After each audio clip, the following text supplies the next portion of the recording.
Quest presents an unabridged recording of Murder of a Gentleman by Pippa McCarthy, narrated by Elaine Llwyd.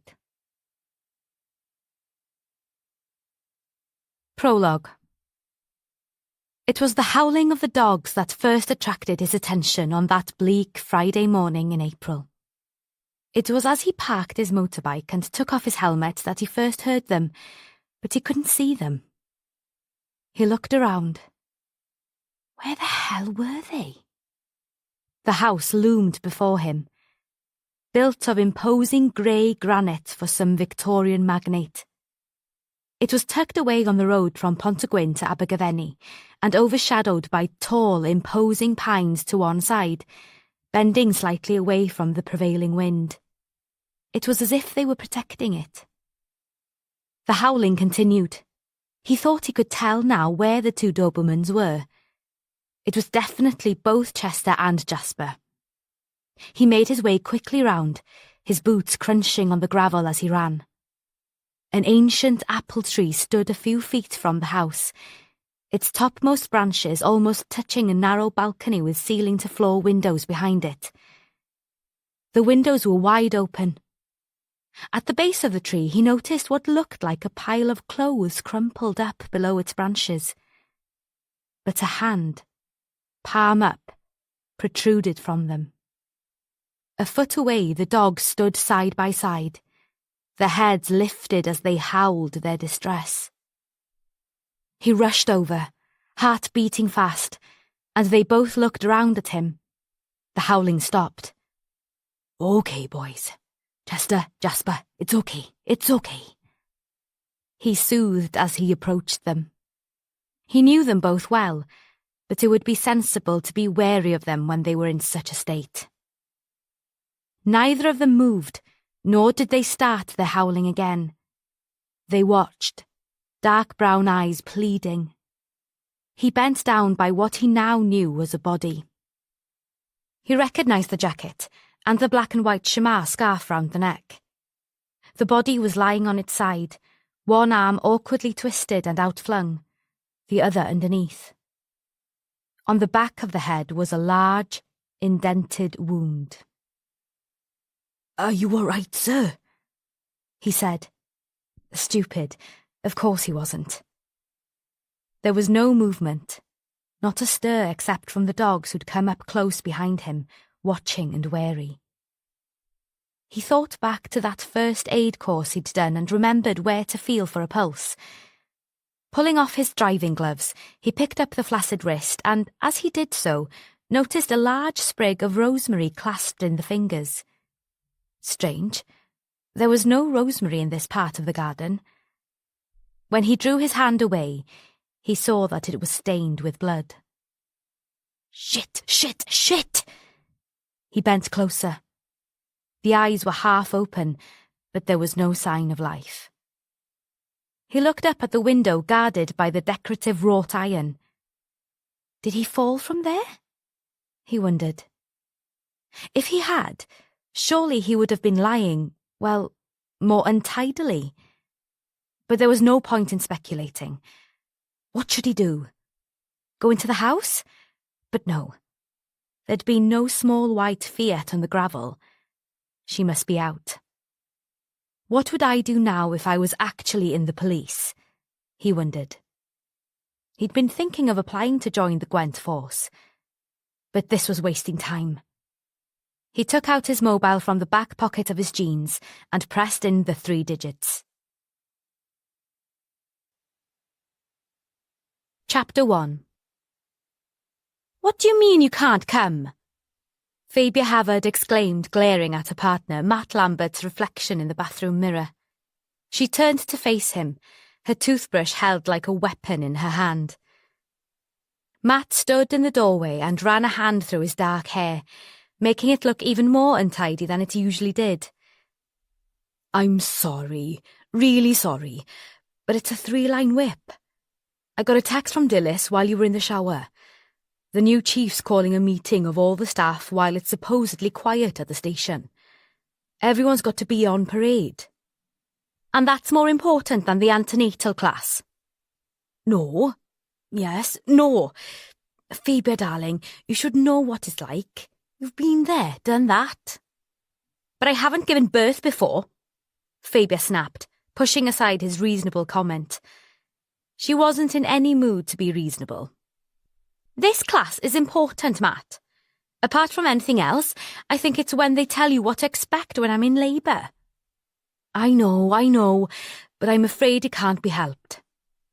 He moved towards her, but she pushed past him into the bedroom, sat down at the dressing table and began to pull a hairbrush through her curly hair. She felt his warm hand on her shoulder. Look, I'm really sorry, darling, but I have to go. You can tell me all about it when I get home, and I'm sure they'll be able to tell you where I can do a pile of research, YouTube videos and all that. That's not the same, though, is it? Phoebe complained, unable to get out of this self-pitying groove she seemed to be stuck in. Okay, go. Go, I'll see you later. He bent to kiss her, but she turned her head so that the kiss landed on her cheek. Matt stood still for a moment, frowning at her, then shrugged, grabbed his jacket and bounded downstairs and out of the front door. It banged shut behind him. Phoebe dropped her head in her hands. Damn, she said. Matt was right. She did know what it was like. For goodness sake, it was only 4 years ago that she'd retired from the Gwent Force, a superintendent herself then.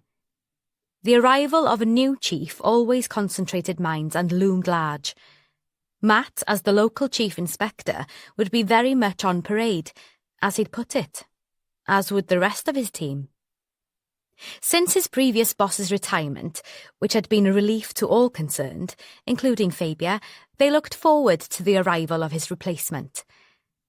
When Matt first met Chief Superintendent Erica Talbot, he'd told Phoebe he'd found it hard to suss her out. He'd said she was very cool and controlled, and described her as closed in. She was coming in from the Derbyshire force, and he'd been worried she might not be up to scratch on South Wales and its idiosyncrasies, but he'd said it was obvious she'd done her homework. Later, he'd found out her family came from Cwmbran, not that far from Pontygwyn. But still, Phoebe thought, this pregnancy is a first for both of us. She rubbed at her bulging middle as she felt the baby kick. Surely, Matt could have explained. Shouldn't it be easier to get through to a woman about this kind of thing? No, said her more reasonable self. But still. Her thoughts were interrupted by her mobile phone. She picked it up from the bedside table and, glancing at the screen, she sighed with relief. She swiped at the arrow and said, "Thank goodness it's only you."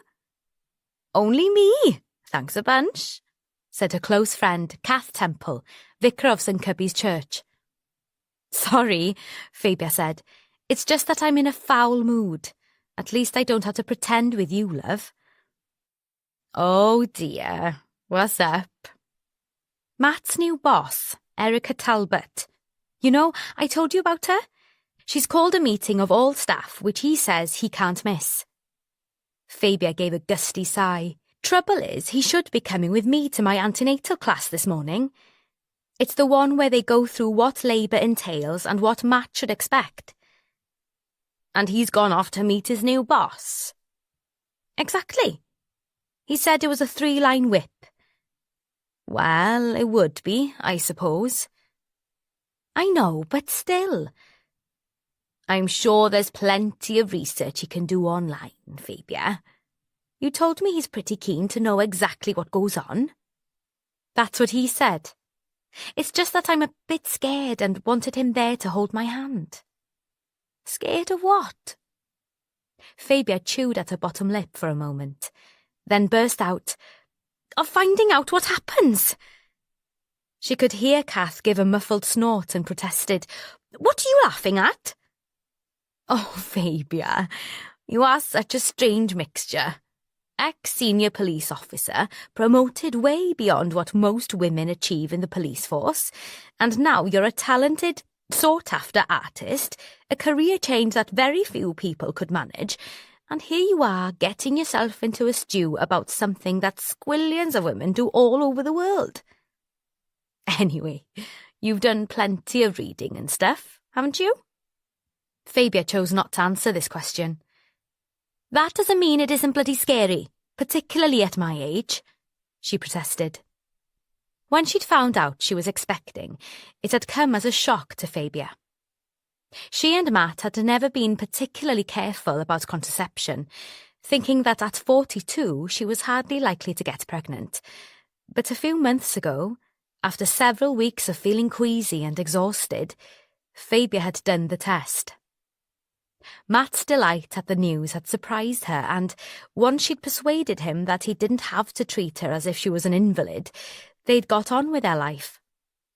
"I've assisted in many a birth, Fabia," Kath said, who'd been a nurse before she was ordained. "You'll be fine, pet. Look, where is the class?" "At the medical centre in Usk." "What time?" 10:30. "OK, so why don't you pop into the vicarage afterwards and tell me all about it? I can give you some lunch. After all, it is meant to be my day off." "That'd be great," Fabia said. "I seem to be permanently hungry these days, so you'd better get in extra supplies." Kath laughed. "Will do," she said. "I'll see you later." Matt swore quietly to himself. Being held up on the M4 was just what he needed this morning. He glanced at the dashboard clock, 20 to 9. The meeting with the chief superintendent was scheduled for 9 o'clock, and he'd wanted to spend time getting some notes together beforehand.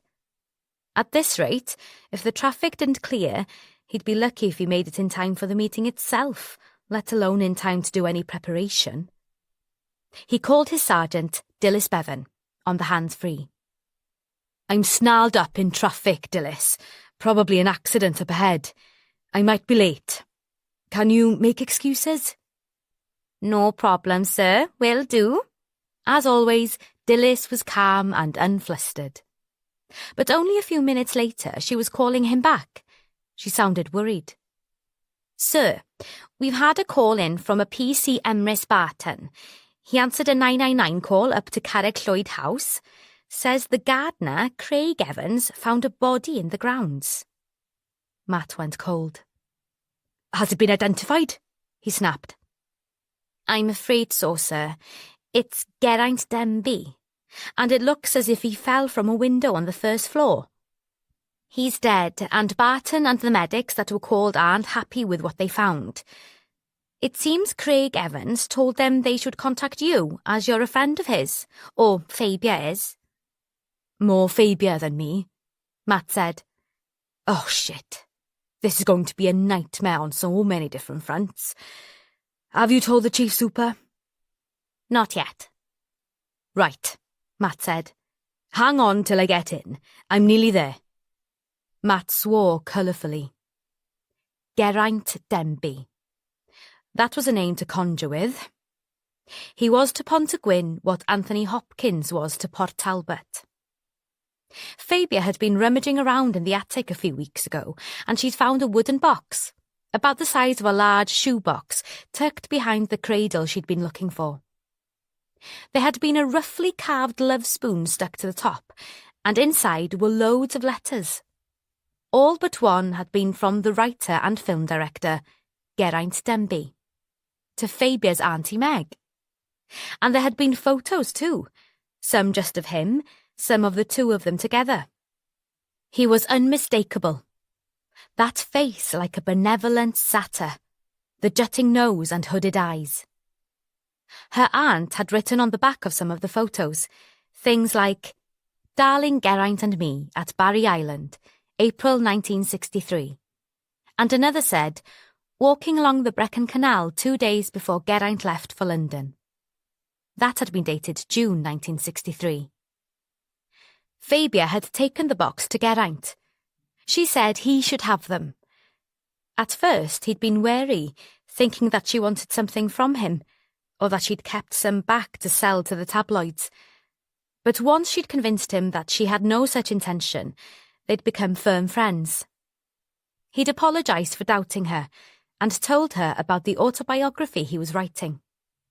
"I had a stroke a few years back," he'd said. "It was one of the reasons I came home to Wales, for some peace and quiet while I write my autobiography.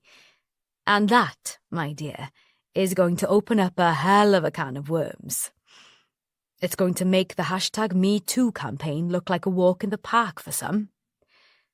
But I can tell you one person who'll come out of my story with nothing but praise and regret for what I did. And that's your lovely Aunt Meggie." Apparently, they'd been childhood sweethearts and had planned to marry.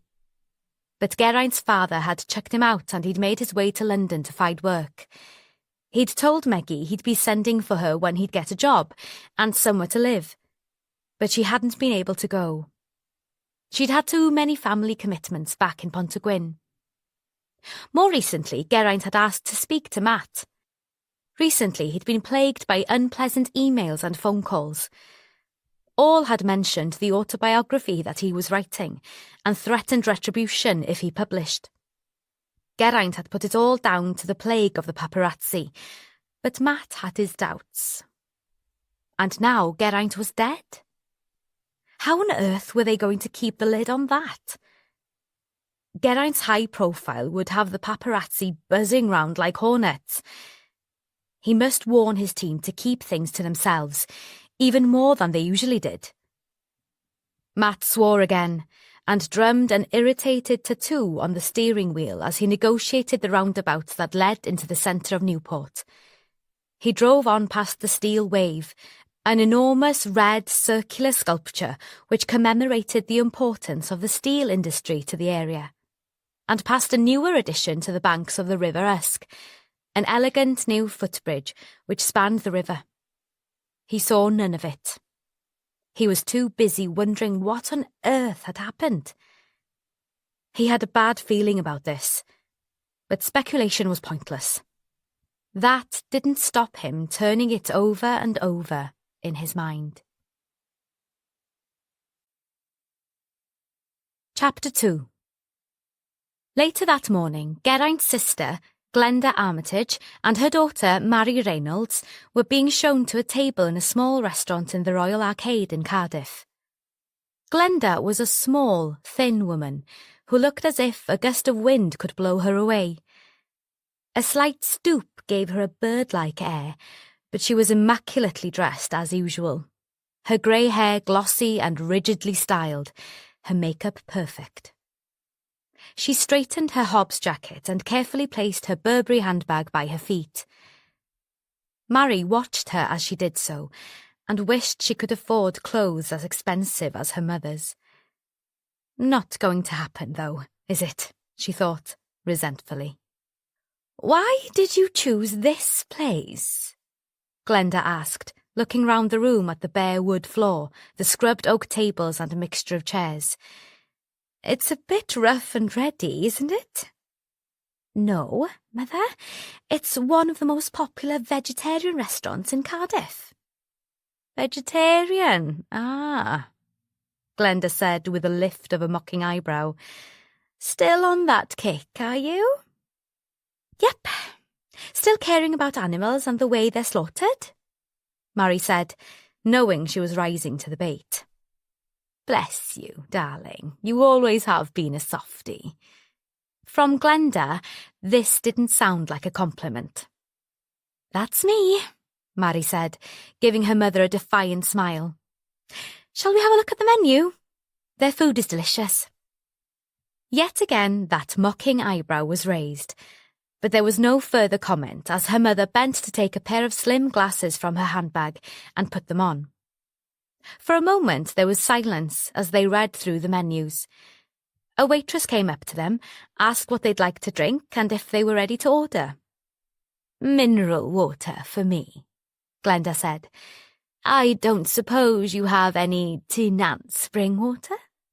She looked slightly put out when the waitress said they did. "Same for me," said Mary. wishing she had the courage to order a large glass of wine. She felt she needed it. They ordered their food. Mary chose the butternut risotto and, after a lot of umming and ahhing, and questions put to the patient waitress, her mother chose spinach and ricotta lasagna. "At least the lasagna bit is familiar," she said to Mary with a tight smile. When the waitress had left them, Glenda leant back in her chair and looked across at her daughter. "So, how is work going?" she asked. "It's really great. Insanely busy. We've got a new project where we're hoping we'll be picked up by Channel 4, which is very exciting." "What kind of project?" "It's a black comedy about the film world, spanning both the UK and the US, so we're hoping it'll be popular on both sides of the Atlantic." "It sounds like the kind of thing your uncle would be involved in." "Oh, no. It was Tenniel's idea, bless him, and it's really taken off," Mary assured her. "It would be fantastic if one of the American streamers got involved." "Streamers?" her mother asked, eyebrows raised. "Networks, TV streamers. But we mustn't get our hopes up. Channel 4 will do fine for now." Mary paused, wondering how to say what was in her mind. In the end, she just took the plunge. "I'm going to ask Uncle Geraint for advice on the US side." "Why on earth would you do that?" her mother demanded. Mary sighed, then said patiently, "Because he's very well known in the business. He's worked in both countries, and he might have some pointers. You said yourself it sounded like something he'd be interested in." "Granted, but I wouldn't go anywhere near him if I were you," Glenda said. "He'll just tell you to get on with it and leave him alone, or he'll steal the idea from you." "No, he won't. He's not got anything on the go at the moment," Mary said defensively. "I've seen quite a bit of him lately. Ever since he came back to Wales, in fact. He was working on an idea for a TV series back then, but I think he might have given up on that. Anyway, we get on. I've always liked him, even if he is a bit chopsy." "What's that mean?" "Argumentative, stroppy." "That's putting it mildly," Glenda snapped. "More like deceitful, disagreeable, selfish. I could go on." "I'd much rather you didn't," Mary said quietly. "I wish the two of you—" She paused, wondering whether to continue. "What do you wish?" "I wish you two got on," she said in a rush, "especially now he's had the stroke and isn't so well." "He's tough as old boots, your uncle," Glenda said dismissively. "Bound to see us all out." Before Mary could stop herself, she asked, "What was it that went so wrong? What did he do to make you, well, hate him so?" "I don't hate him," Glenda snapped, "and I don't want to talk about it. How is Tenniel? Have you two got together at last?" This too was shaky ground, and Mary was relieved when they were interrupted by the waitress with their food. By the time she'd left them to their meal, the atmosphere had calmed a little. Mary decided to change the subject, get on to safer ground, so she asked, "How long are you staying at Annedd Wen this time?" Annedd Wen, her parents' house just outside Caerleon, was so called because it was an old farmhouse that had always been painted white. It stood on a hill just to the east of the old Roman town. It was one of 3 homes they owned. Her stepfather, Jonathan, lived most of the time in a flat in a Georgian house in Islington. He was a hedge fund manager who'd also dabbled in property development. He did not lack for money, that was for sure. They also lived some of the year at a house they owned in Tuscany, but her mother spent more time in Wales. "I'm not sure," Glenda said, in answer to Mary's question. "I've got to supervise the decorators. They can't be trusted to do everything as I want it. They're starting on the lounge and dining room at the end of the week. Although I have to go up to London to look at curtain materials and such like. I'll probably be here for a few weeks at least. But never mind about me. You haven't told me about Tenniel. We're not an item, ma'am. Just friends who work together. That's all it's ever been. Tenniel Darling and Mary had met at university, where they'd been close but platonic friends. Like her, he too was from South Wales. His parents, both dead now, had been teachers from Swansea. There had been a time when she'd thought she and Tenniel might be more than just close friends. But it had never seemed right, and gradually she'd realised her interests lay in another direction. He'd gone on to have a series of girlfriends, each one more glamorous than the last, and Mary had fallen for one of her female lecturers. That relationship hadn't ended well, and Tenniel, with casual kindness, had been there to pick up the pieces and help her back on her feet. She'd always been grateful to him for that, and when a few years later he'd asked her to help him set up Cariad Productions, so called because of Tenniel's surname, she'd been happy to put money into it, mainly from a trust fund set up for her by her father. Her uncle had put a small amount of money into the company as well, but only on condition she didn't tell her mother. The move back to Wales and opening an office in Cardiff Bay had seemed like a no-brainer since the popularity of Cardiff as a hub for production companies and the Doctor Who phenomenon had blossomed. Now Cariad Productions was beginning to make its mark, with Tenniel as CEO and founder, and Mary as a fellow founder and creative director. Although Tenniel often told Mary she was too naive for this business. "You're such a softie," he'd say. "So, sort of, moral." Then he'd follow it up with, "But your imagination is second to none." He'd smile and hug her, and she'd forget about the criticism. "Come on, darling," her mother said now. "You two were very close at university. I always thought you would end up together. After all, it was obvious to me that you were more than just colleagues." "It may have seemed so to you, Mother, but it's not going to happen." Mary took a deep breath.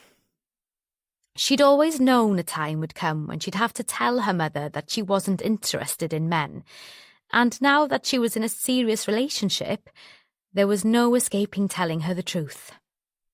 "Why not?" her mother demanded. Because that's not the way TD and I feel about each other. And anyway, I've met someone else." Her mother's eyes widened, and she asked eagerly, "Who is he?" Taking a deep breath, Mary said, "Not he. She." Glenda stared across the table at her daughter, a fork full of lasagna suspended halfway to her open mouth. She put the food slowly back onto her plate. "Are you telling me," she said, dropping her voice almost to a whisper, "that you're a lesbian?" Given her tone, she might as well have been asking if Mary was a drug pusher. "Yes, I am. And Cassie and I are in love. We're hoping to move in together one of these days." And she added defiantly, "We're hoping to have a baby." "A baby? How on earth?" "Oh, Mother," Mary said wearily. "This is the 21st century. Surely you know that same-sex couples can get together, marry, have children nowadays. You know, there are such things as IVF, sperm donors, etc." A look of distaste came into her mother's face. "Really? That's not the kind of thing I want to talk about over my lunch." Mary pushed her plate away, no longer interested in the remains of her risotto. She took a gulp of her water, then beckoned to the waitress and asked her to bring a large glass of the house red. She felt she needed it. Taking a deep breath, she said, "Cassie is Uncle Geraint's housekeeper. That's how we met." Her mother glared across at her, her eyes cold, her thin lips tight. "And I suppose he's encouraging this relationship, is he?" Mary stared across the table at her mother, opened her mouth to respond, then paused as the waitress put a glass of wine down beside her. "Thank you," she said, glancing up at the young woman and smiling. She took a gulp of the wine. "No, he hasn't," she said firmly. "He hasn't really commented, but he certainly hasn't objected to our being close. He's probably pushed you into it. It'd be typical of him to use you to get to me." "What on earth do you mean? That's nonsense." This decisive response seemed to throw her mother off track. She wasn't used to Mary standing up to her. "Well," Glenda straightened the knife and fork on her empty plate, then folded her napkin carefully and placed it on the table. "He probably knew I wouldn't exactly be delighted to find out my daughter's chosen to be a lesbian. That's why he's been pushing you into the arms of this Cassie woman, to get at me." "Oh, for fuck's sake." "Don't use that disgusting language," her mother said, so tight-lipped Mary was surprised the words could emerge. She took a deep breath, then went on slowly. "First of all, he didn't push me in any way. He hasn't even mentioned you. Second, it's not a case of choosing. It's what I am. I realise that now." Thinking a change of subject would take the awkwardness and heat out of the conversation, Mary said, "Did you know Uncle Geraint is writing his autobiography? It's going to be published later this year." It took seconds for Mary to realise that, subject-wise, she'd gone from the frying pan into the fire. "He is what?" her mother exclaimed, attracting attention from people sitting at nearby tables. After a quick glance either side, she leant forward across the table and, in a furious undertone, said, "What is he going to say? He'll lie, you know. He'll say he didn't desert us and bugger off to London without so much as a by your leave." Mary's eyes widened. She'd never heard her mother use the word bugger before. Talk about hypocrisy. She opened her mouth to respond, but wasn't given the chance. "He'll gloss over leaving me to deal with your grandfather and the disasters that followed, the loss of the land, the loss of our status in the community.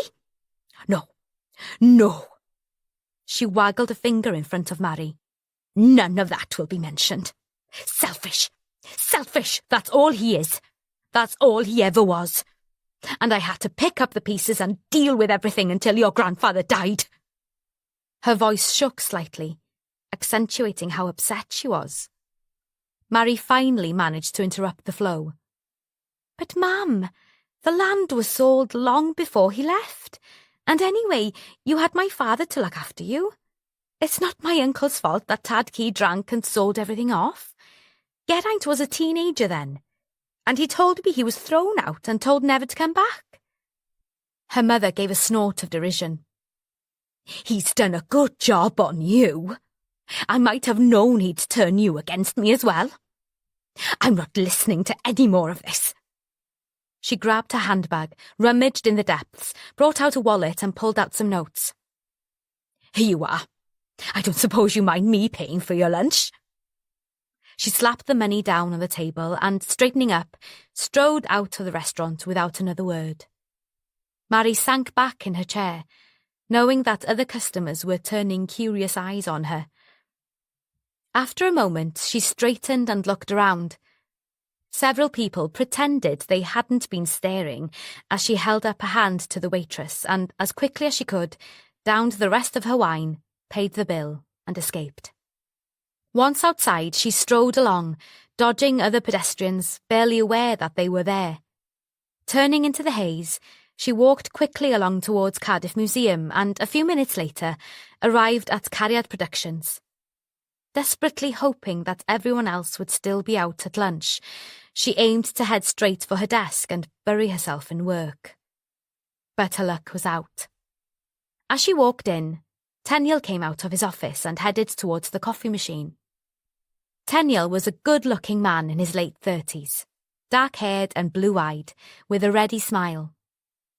He could, when he chose to, be very charming indeed, but Mary knew him too well to be taken in by the charm. She did, however, count him among her closest friends, and they worked well together. Hence the success of Cariad Productions. It had done well with the daytime dramas, but now they felt they were about to hit the big time with It Could Happen to You, a satirical look at the very industry her uncle had been part of. Tenniel thought contact with such a luminary of the theatre and film world could do the company nothing but good, although he wasn't sure he wanted Geraint to know too much about the project he'd been working on that morning while Mary was out. There was a negative side to that, one that Mary knew nothing about, and that was how Tenniel wanted it to stay. "Good, you're back," he said, then added as if it was an afterthought, "How did the lunch go?" "Bloody disaster. But that's par for the course with my dear mother," Mary said. "She's definitely not pleased that I've been seeing so much of Uncle Geraint." "Well, you did say they'd fallen out." "I know," Mary said wearily. "I just hoped it would be different this time." "You always say that. I'd say it's a fond hope." He paused. "Did you tell her about the new production?" "I did. And about Cassie." Uh-oh. What was her reaction to that? Mary sighed. "I don't know what made her angrier. The fact that I'm in contact with him, or the fact that I'm in a relationship with a woman. Cassie being Uncle's housekeeper was just the last straw." "So, did you tell her about the new project?" "Which one? Oh, you mean It Could Happen to You?" "Obviously," he said, smiling at her. "I told her that we want to try to get it into the US, and that we were hoping to ask Uncle Geraint about that." "Are we?"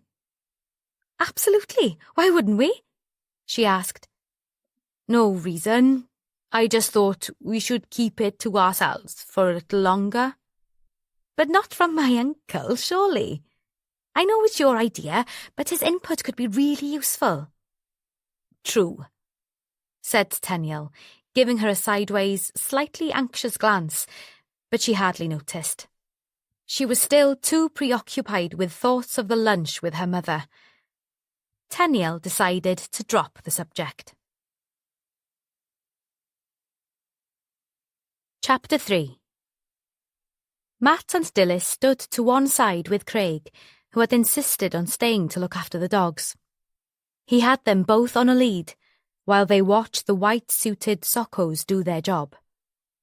Photos had been taken, a search of the surrounding area had been made, and now they were waiting for Dr. Pat Curtis, the regional pathologist, to arrive. Pat Curtis was not one of Matt's favourite people. A terse and sometimes rude woman, she was nevertheless very good at her job. Matt wasn't at all sure the fall had been an accident, not because of anything he'd seen. He hadn't been close enough to the body to check. That was the job of the Socko team and the pathologist. No, it was because of what Geraint had told him about the phone calls and emails. Had the person who'd made the threats been responsible for his death? If so, this was going to be one hell of a case, what with Geraint being famous worldwide. And then he thought of Fabia and his heart sank. She was going to be so upset, even if it was just an accident. She'd seen quite a lot of Geraint in the last couple of weeks, and had grown very fond of him. Damn, damn, damn. Dilys's mobile rang, and Matt turned to listen as she answered it. "OK, let me just ask the chief." Still holding the mobile, she said, "Tom Watkins is at the gate, and he says a car has just arrived. The woman driver says she's Geraint's housekeeper, and she lives here. He's asking if he can let her through." "Just as far as the parking area. We can go round and meet her there." She turned back to her call. "He says let her through. We'll come round and intercept her." They left Craig guarding the dogs and walked round to the front of the house, arriving just as a white Fiat car screeched to a halt on the gravel. The young woman Matt had met when he'd visited Geraint jumped out of the car. "What's going on? Why is there a policeman by the gate? What's happened?" The questions came thick and fast until she stopped to draw breath. "You're Cassie Angel, Geraint's housekeeper?" Matt asked. Yes, what's—" But Matt interrupted her. "We'll explain everything. I'm Chief Inspector Lambert. Here's my card. We met when I came to see Mr. Denby a few weeks ago. This is my colleague, Sergeant Bevan. Let's go into the house and I'll tell you why we're here." Cassie frowned, and Matt thought she was going to protest. But after a moment she turned and walked quickly to the front door, took out a key and unlocked it, and led them through to the sitting room. She pushed the door open and preceded them into a large room decorated in warm reds and greens. The polished wooden floor was covered with a magnificent Persian carpet, and an ancient leather Chesterfield sofa stood at right angles to an elaborate marble fireplace. Several armchairs were also gathered in front of it. Matt looked around and noticed that a half-moon table against one wall held 2 flowing sculptures of the human form. His eyes widened. He was sure they were Hepworth's, or very much in her style, and almost every wall was covered in an eclectic mixture of photographs and paintings, just as Fabia had told him Geraint's study had been. It occurred to Matt that Geraint may have disturbed an intruder. There were certainly enough valuable artefacts in this house to attract burglars. Cassie didn't sit down, but paced up and down in front of the fireplace. "What the hell is going on?" she demanded. Dilys went up to her and touched her arm. "Why don't we sit down? Then the Chief Inspector can explain," she said. For a moment Matt thought she would refuse. Then she threw herself into a chair and gripped the arms either side. Matt and Dilys both sat down, and Matt leant forward. "I'm afraid we have bad news for you," he said. "Is it Geraint?" "Yes. It seems he fell from a window at the back of the house. The long one with the wrought iron round it." "Oh, God. I warned him. I kept telling him it was unsafe." She paused, her eyes widening. "Is he injured? Where is he?" "I'm really sorry to have to tell you that he's dead," Matt said as gently as he could. "It seems he fell from the window in spite of the balcony." "But it's not a balcony," she wailed. "Just a sort of safety guard thing, because the windows were down to the floor. I told him it wasn't safe. Sorry, I'm babbling. But why are you here?"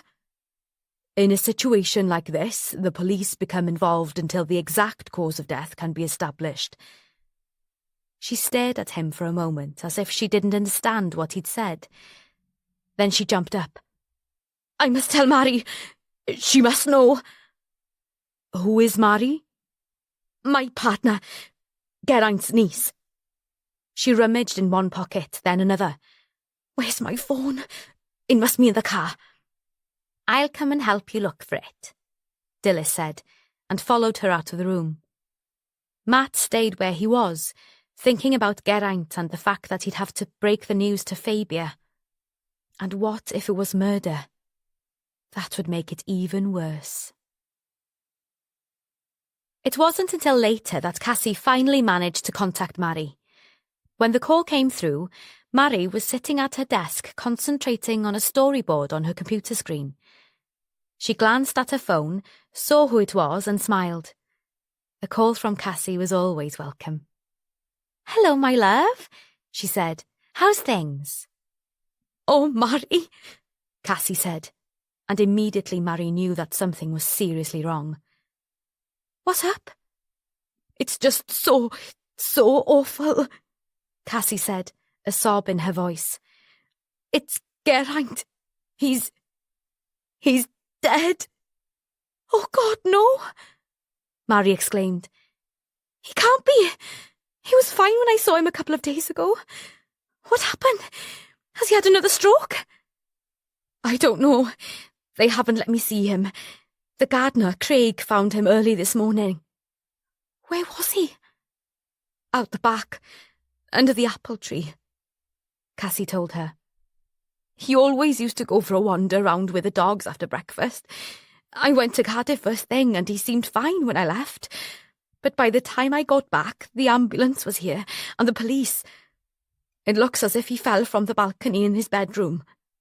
It needed fixing, but I told him not to try to do it himself. I told him.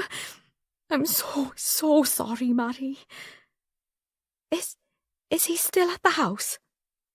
"No," Cassie told her. "The ambulance has just left, but the police are still here." "Where's he been taken?" "I don't know. No, maybe I do. They mentioned something about Royal Gwent Hospital. Isn't that in Newport?" "Yes." Mary could feel tears gathering in her throat. "Oh, Cassie, I want to see him. I want to say goodbye." "But, Mary, darling, do you think that's a good idea?" "I'll phone the hospital," Mary insisted. "I must try and find out where he's been taken." "I'm not sure they'll tell you." "But I have to try." And nothing Cassie said could put her off.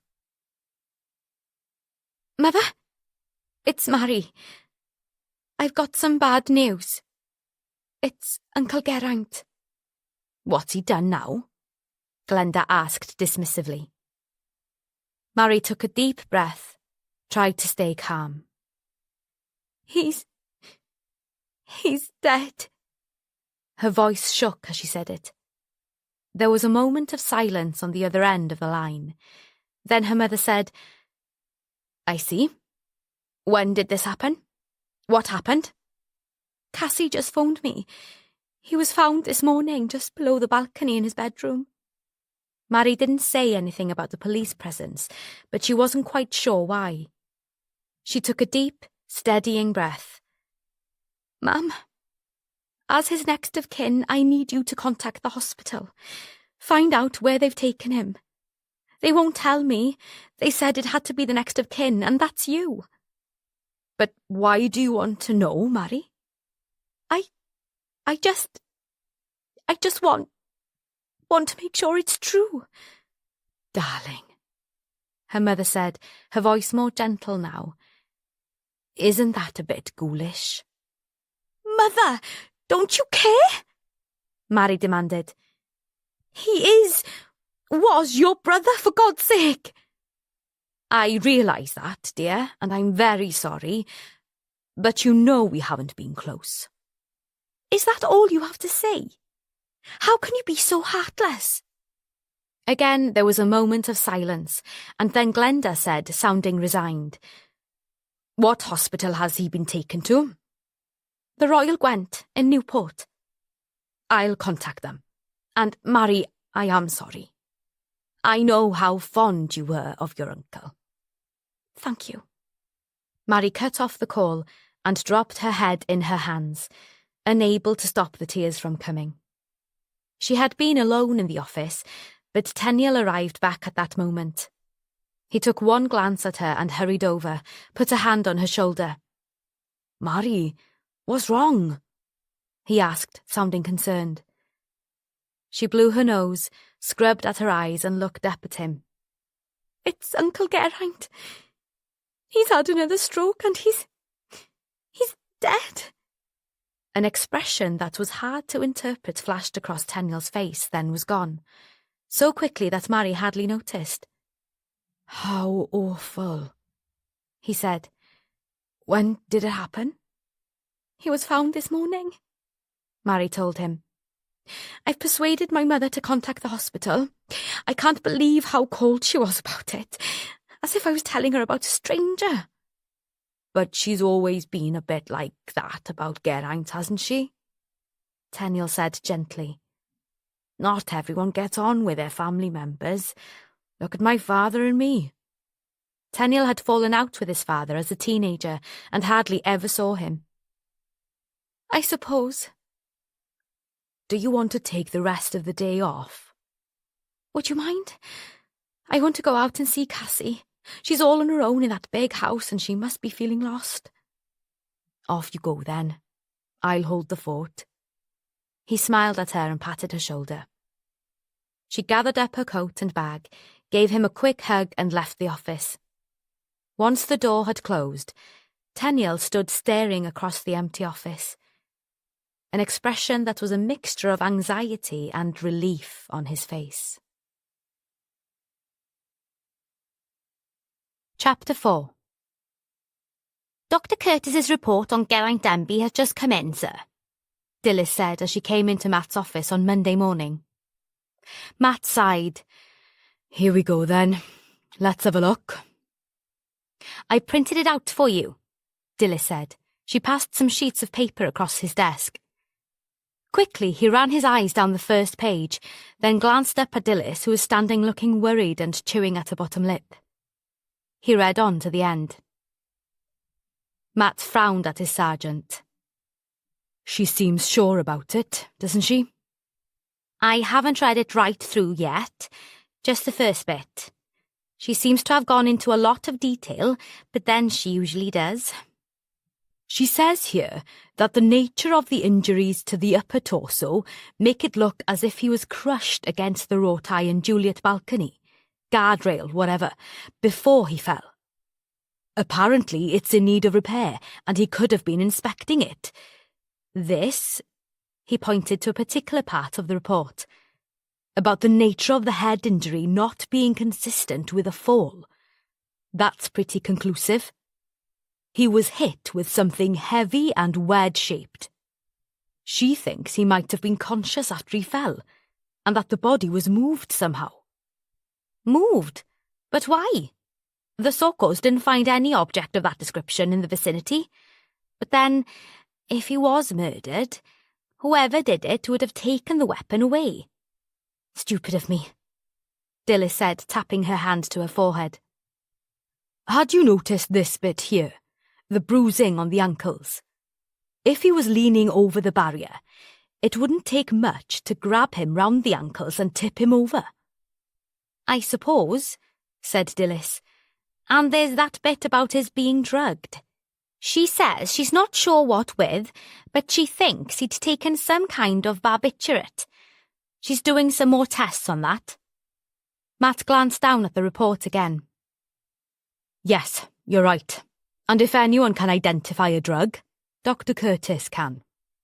Dilys smiled at this. Very true, sir. Matt was still looking at the report. And what's this about rosemary in his hands? What do you think? He could have picked it himself, Dilys said, but she didn't sound as if she believed this. Matt grimaced. It was obvious he had his doubts too. Right, we must get the Sokos out to the house again. See if they can find anything that might have been used as a weapon. And I want them to go over the wrought iron of the balcony again. He leant his elbows on his desk and dropped his head into his hands for a moment, then looked up at his sergeant. Oh, God, Dilys, he said. Fabia's going to be really upset. It was bad enough when I told her that Geraint was dead, but this is really going to get to her. She was talking about him last time I spoke to her. He was very close to Fabia's aunt, wasn't he? Yes, they were childhood sweethearts. He and Fabia spent a lot of time talking about her Auntie Meg. He pushed a hand through his hair and then sat back. It wouldn't be so bad if it's simply been another stroke. But this is different. I hope... A knock at his door interrupted their conversation, and Matt looked up as it opened, then leapt to his feet. Good morning, ma'am, he said at the sight of his boss, Chief Superintendent Erica Talbot. Her cropped grey hair was neat, as was the rest of her slim figure, and her blue eyes were bright and sharp behind steel-rimmed glasses. Although short in stature, she had a presence about her which demanded respect. Her appearance in Matt's office surprised him. This was not what he was used to. His previous boss, Charlie Rees-Jones, would never have deigned to come down to see Matt. He would have sent for him, tapping impatiently on his desk as he waited for Matt to rush upstairs. "Morning, Chief Inspector, Sergeant," she said. "I just wanted a word about this report from the pathologist about Geraint Denby." "Yes, I've just read through it." Without invitation, she sat down opposite Matt's desk. "Pull up a chair, Dilys," she said. "I need you to be in on this as well." Matt sat back down, wondering what was coming next. She appeared to be easygoing, but it had been made clear that she expected hard work and dedication. Definitely the iron fist in a velvet glove approach. Now he waited for her to go on. "It seems Dr. Curtis is pretty certain of her diagnosis." Matt nodded and waited for her to go on. "You'll be SIO in this, Matt. Now, I gather your Fabia knew Geraint Denby well." How on earth would she know that? Matt wondered. But he didn't ask, just said, "She does," and explained about Auntie Meg. "I wonder if she'd be willing to come in and talk me through the background, his family and such like," his boss said, then added with a small smile, "Don't look so shocked, Matt. I know the history. I've done my research. And although I haven't yet met her, from what I've heard, I've developed a great respect for her." All Matt could think of to say was, "Thank you, Mom." Perhaps she could point us in the direction of those who may have wanted to harm him. What do you think? I'm sure she'd be willing to help in any way she can," Matt said, thinking that Fabia would jump at the chance. "What do you think, Dilys?" "I think she'd want to help out. After all, she has before, but—" Dilys trailed off, going a little pink, not sure whether she should have said so much. "I told you about my meeting with Denby a couple of weeks ago, didn't I?"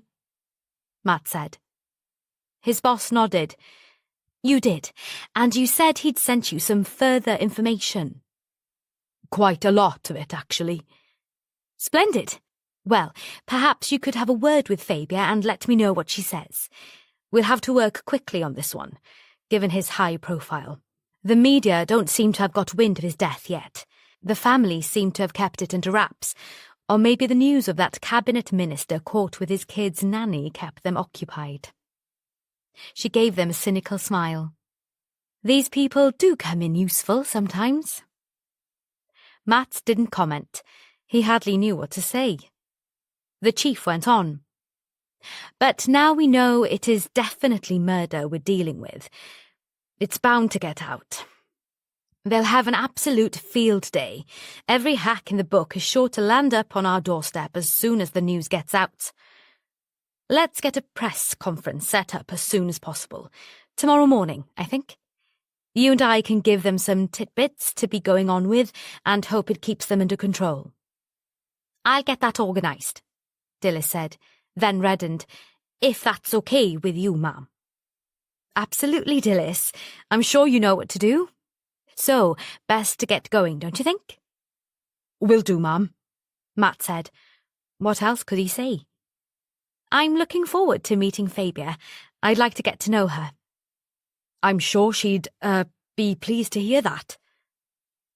Erica Talbot gave Matt a slightly amused look, then got up and said, "Well, I'll leave you to it."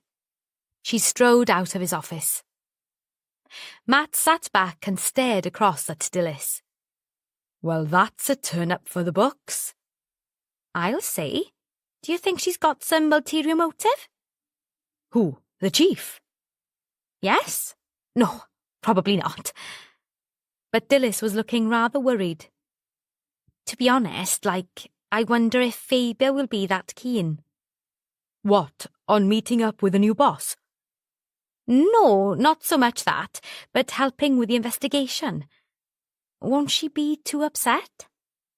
"I don't know. Since she got pregnant, she's been a bit unpredictable." "Par for the course, I think, if my sister is anything to go by," Dilys told him. I'll have to tread carefully. Why don't you go home for lunch? Dilys suggested. After all, that means you'll be halfway to Carricklloyd House. Then we can meet you up there. I'm not sure, Dilys. Go on, sir. The Sokos have already done some of the job. Matt interrupted her, frowning. I wonder how much will have been missed because we've lost those 2 days. There's no way of knowing, Dilys said calmly. Keeping Matt from worrying too much had been one of her talents since they'd started working together. We'll just have to get on with it now. I can tell Aidan Rogers he'll be needed. He says he's managed to retrieve most of those emails, which will be important evidence, I'd say. I can get Sarah Gupta, Dave Parry and Tom Watkins together. They're all in the office at the moment. What about Sharon? Dilys grimaced. Sergeant Sharon Pugh was not one of her favourite people. She was a chippy and difficult person who didn't take orders easily, and, what was more, she and Fabia had clashed when they met during a case some months ago. I'll keep her in reserve if that's okay with you. Remember how she dealt with Fabia last year? I do indeed. Well, if Fabia's going to be involved, Dilys said, we don't want a repeat of that behaviour. Matt still hesitated. He really didn't think he should take time off, even 1 short hour, but the idea was very tempting. He wanted to be the one to tell Fabia that they'd be starting a murder inquiry. He didn't want her hearing about it from someone else before he got the chance to talk to her. And since the boss had suggested he ask her for her help, couldn't that be thought of as an order? OK, he said, grabbing his jacket from the back of the chair. Can you get the press release sorted out as well, Dilys? You're good at that sort of thing. He chose to ignore the wry look Dilys gave him. I'll go straight up to Carricklloyd House from home, as you suggest. I'll see you all up there in about an hour and a half. Matt rummaged for his mobile as he strode out of his office and down the stairs. There was no reply from Fabia, so he texted her. I'm on my way home for lunch. Have something to tell you. Kiss, kiss, kiss. Matt. Fabia unlocked the front door and hurried to the kitchen. She'd left her mobile on the table and she was worried that there might be a call or a message she'd missed. Unlike Matt, she always made sure her phone was charged, as she didn't like to be out of contact with the wider world. Glancing at the screen, she saw that there was a message, opened it and smiled. Matt very rarely came home at lunch. After her initial doubts about Matt moving in, she now felt a buzz of pleasure that he called this house home now. Dropping her mobile into the pocket of her jeans, she went to investigate the contents of the fridge, got out some cold chicken, a box of various cheeses and a couple of jars of pickle, and then put a loaf of bread on the table as well. 5 minutes later, Matt arrived home and came striding into the kitchen. Fabia swung round smiling, but one look at his face and the smile faded. What's wrong? Is it about Geraint? She asked, going to him and putting her hand on his arm. He put his arms round her and gave her a hug, then led her to a chair, sat down himself, and took her hand in both of his, stroked at her fingers. It's not good news, my love. I'm afraid Pat Curtis is pretty sure he was murdered. She says that the blow that killed him was administered after he'd fallen from the window, and there are a couple of other indications as well. Oh no, she said, her voice agonised. Apart from the injuries, she's found traces of some barbiturate or other in his blood, so it looks as if he might have been drugged. She hasn't established which one yet. Matt paused, but Fabia said nothing. I'm so sorry, but from the report it seems conclusive. Why does it always have to be murder? I don't want our child to be born into a world where every other death we come across is murder. I know, but my lovely Fabia, it does come with the territory in my job, doesn't it? She shrugged. I suppose so. And there were those threatening emails and phone calls he told me about. He sent me quite detailed notes about them. Maybe it's something to do with those. Aidan is still busy trying to retrieve what he can. When I get back to the office, I must ask him how he's getting on. Fabia got up and began to pace up and down, her arms clasped protectively around her body. Matt was used to this reaction. Stress always made her restless. Then she came back to her chair, cut some slices of bread and pushed the cheese and chicken towards Matt. "You'd better eat while you tell me the rest. Every detail, mind." Matt began to fill his plate. "What about you? Don't you want anything?" "No, I couldn't." "Fabia, you must eat," Matt said, frowning across at her. Matt, leave it. Just tell me. He did as she asked. Told her that the report had come down from Chief Superintendent Talbot, that she'd appeared in his office to talk to him and Dilys about it, told him he'd be SIO and then left them to it. "She came down to you," Fabia said, distracted by this unusual behaviour. "Yes," Matt gave a grimace. "A bit of a contrast to Rhys Jones." "I'll say." "But there's more. She said she'd been... How did she put it? She'd done some research into your past and has developed a great respect for you." Fabia's eyebrows rose, but she didn't comment. "She wants to meet up with you," Matt told her. "And she's asked if you'd be willing to advise us about Geraint's background, sort of bring us up to speed on him, his life and maybe his friends and enemies. I suppose she means." She pointed out that, given his high profile, once the press get hold of this, we're going to be overrun by the media way beyond the usual. So the quicker we get going on the investigation, the better. And the fact that you knew him could be very useful. He glanced up at Fabia as he said this, and seeing the pain in her eyes, put his hand across and clasped hers. "I'm so sorry, love. Would you rather not be involved?" "No, I want to help. If this really is murder, I want to get the bastard." Fabia banged her fist down on the table. "Look, let me make a list of the names of a few people you should contact. People Geraint told me wouldn't be that pleased about his autobiography. Maybe one of them was involved." "That'd be really useful. I can add it to the notes I've got already." Fabia pulled forward a notebook that happened to be on the kitchen table, rummaged in her handbag for a pen and began to jot down names. "I'll put down what they do as well," she told Matt. "You know, how and why he knew them, providing I know." Matt nodded as he continued to eat his lunch, and silence reigned for a while. The only sound the scratchy whisper of Fabia's pen.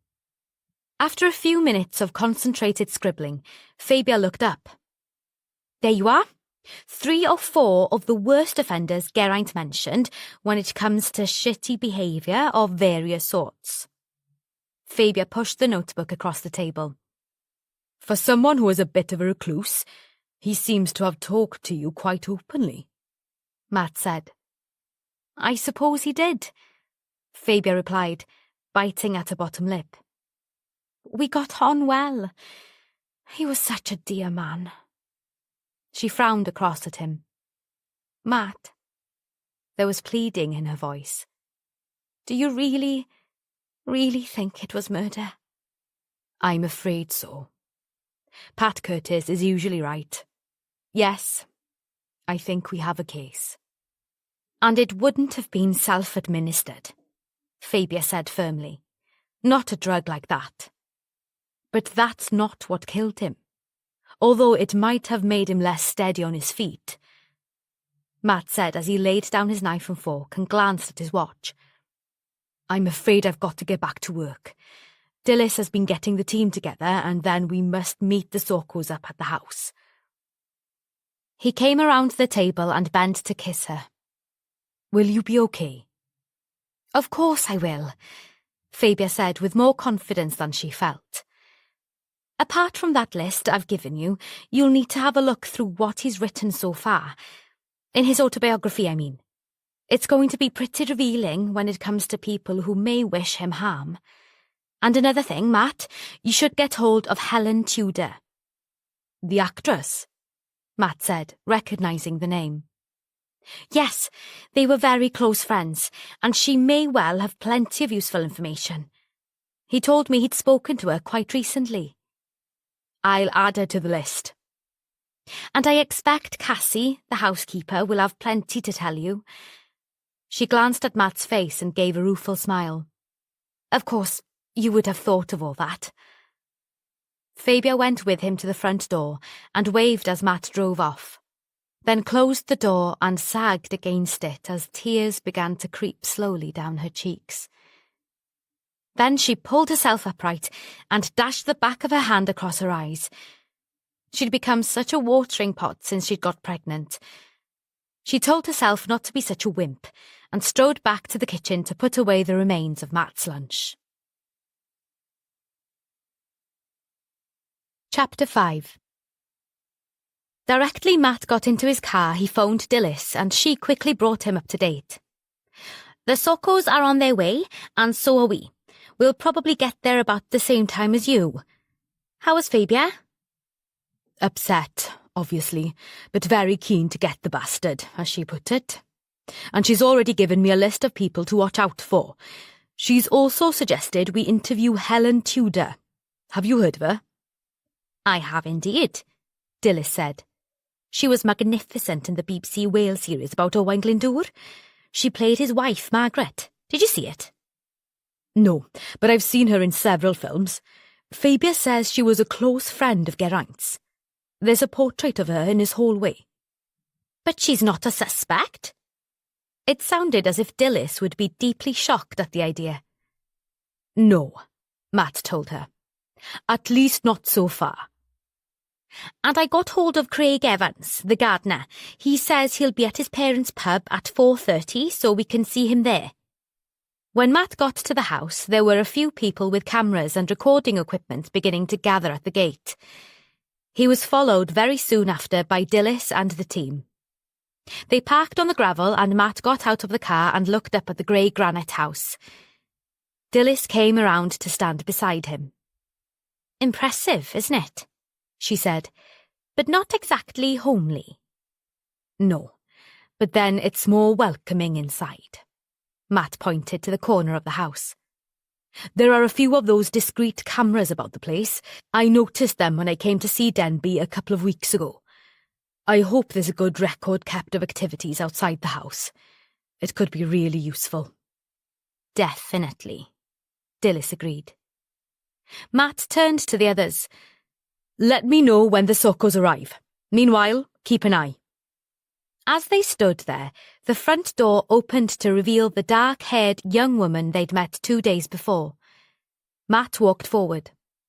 I'm very sorry that we're having to disturb you again. Perhaps we could go inside, and I'll explain why we're back here. She gave them a curt nod, hesitated a moment, then opened the door wider and they stepped into the hall. They followed her in, and she took them to the same room they'd been in before. They settled themselves before the fire, which was unlit, and Cassie clasped her hands tightly in her lap. I don't really know why you should still be involved, she said, her voice low and troubled. A fall from that height is bound to have done a lot of damage. Matt sat forward in his chair. He hated having to explain to family and friends that a death wasn't down to natural causes. It was bad enough for them to deal with and accept their loss without adding the horror of murder. With a sudden death, a post-mortem is usually carried out, he explained. And I'm afraid, in Mr. Denby's case, it has been established that it wasn't a simple fall, nor did he have another stroke. The pathologist has told us that she thinks he'd been drugged and then pushed over the balcony. The fall may not have killed him, but a subsequent injury to his head did. Cassie gave a strange little moan and covered her face with her hands. They waited for her to recover herself. I don't believe it. How? Who would do such a thing to my dear Geraint? Her eyes had filled with tears, and she rummaged in the pocket of her jeans and brought out a creased tissue to wipe them away. You were very fond of him? Asked Dilys gently. Yes. He was like an uncle to me. I've only been here for a couple of years, but, well, we became very close. You weren't related, then? Mat asked. No, but it felt as if we were. How did you get the job? Through an agency. He didn't want to advertise it openly in case he got a pile of paparazzi applying and then writing about him. Those people were always trying that sort of thing on him. She rummaged in a pocket for another tissue. How could this have happened? I just can't believe it. He was so kind. The last word came out in a wail as she twisted the tissue to shreds in her fingers. We don't know yet, but that's what we are here to find out, Mat said. We will need to have access to his computer, laptop and mobile phone, and any other devices he may have had. We'll also have to look through the recordings from the security cameras. Where do you keep them? But didn't that policeman who came the other day look through all that? She said, referring, Mat thought, to Aidan, the IT expert on the team. He did get some information, but a more in-depth search needs to be done. We need to retrieve as much information from the security cameras as possible. Mat paused, then asked, I gather Geraint was writing his autobiography. Yes, he'd nearly finished it. I was helping him. He wasn't very computer savvy and often got himself in a muddle. But lately he'd wanted to keep it more to himself. I think that might have been because... She paused, chewing at her bottom lip. Because he'd had some people objecting to the fact he was writing it. Afraid of what he might say about them, I suppose. Mat glanced quickly at Dilys, then asked, Who were these people? I'm not sure I should say. Cassie. May I call you Cassie? Dilys asked. Yes. We need to know as much as we possibly can in order to discover who did this terrible thing. You are one of the people who could really help us. I'm sure you want to find Geraint's killer.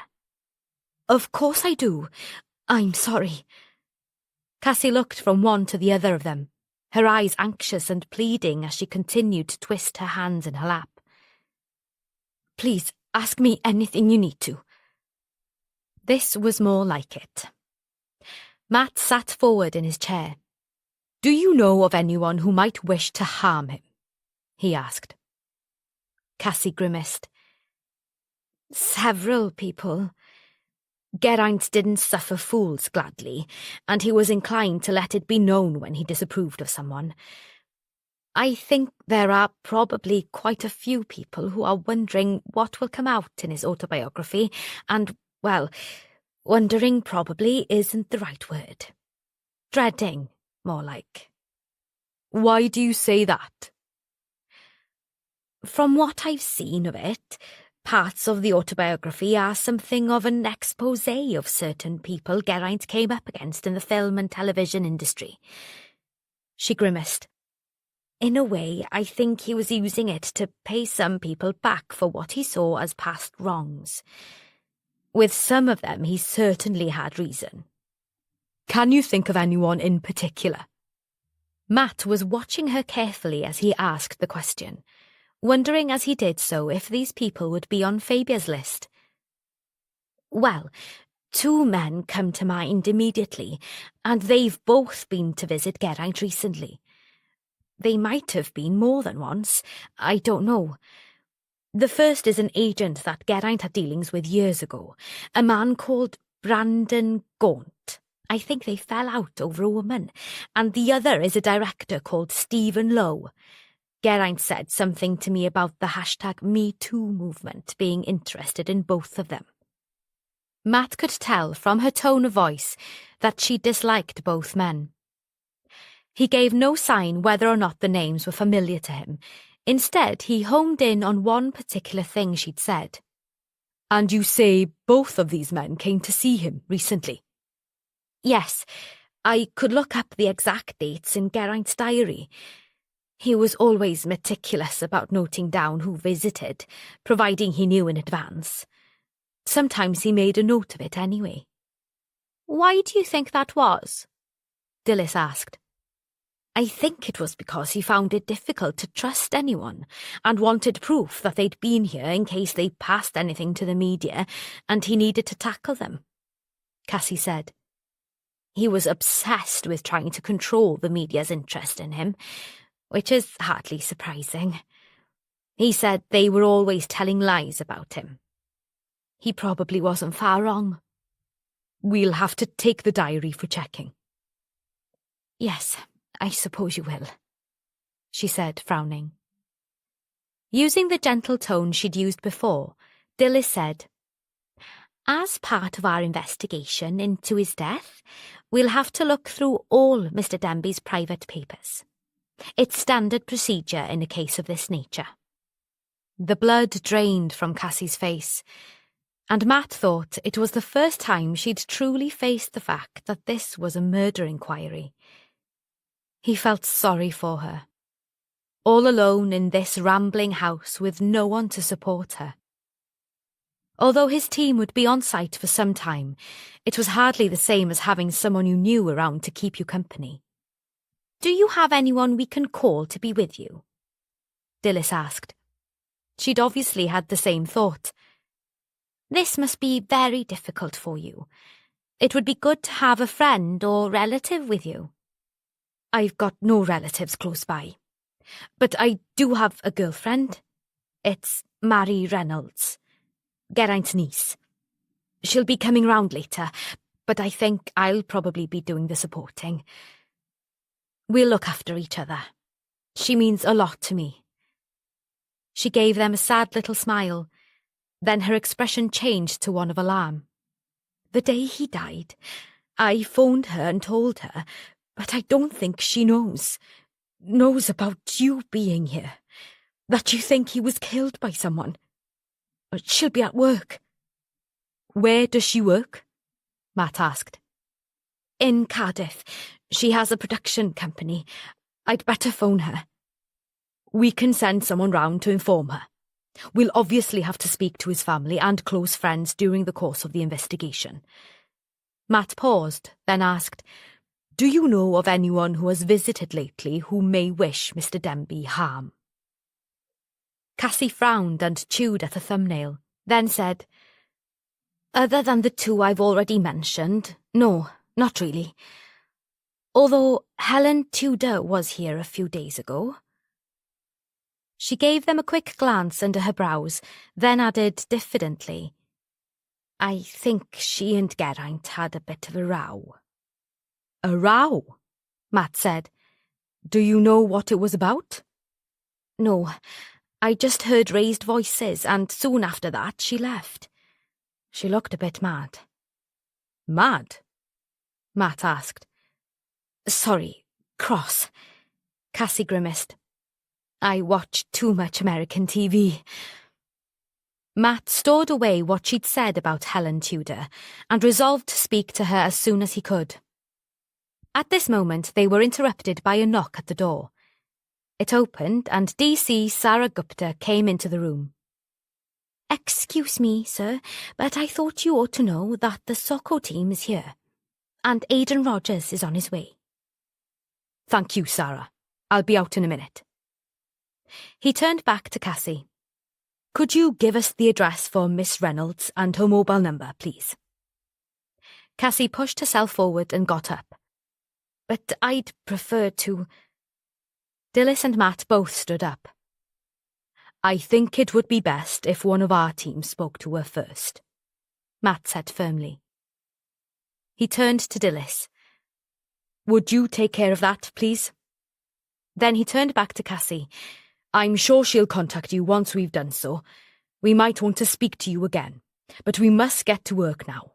I wonder if you could show my sergeant where Mr. Denby's computer is, and his laptop as well, please. She hesitated, frowning, and Matt thought she was about to protest.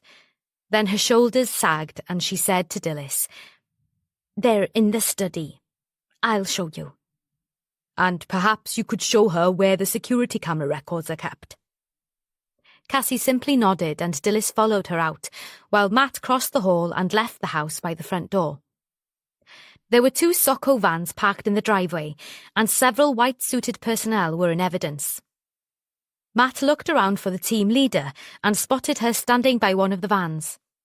He was pleased that it was someone he'd worked with before. Karen Johns was a talented and efficient forensics expert who'd been in charge when Geraint's body was found. Good afternoon, Chief Inspector, she said at sight of Matt. I hadn't expected to be back here so soon. Any more useful information for me?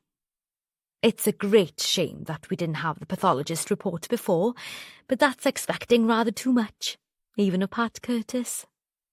It is, he said, smiling at her. I think Sergeant Bevan has given you everything we have so far, Matt said.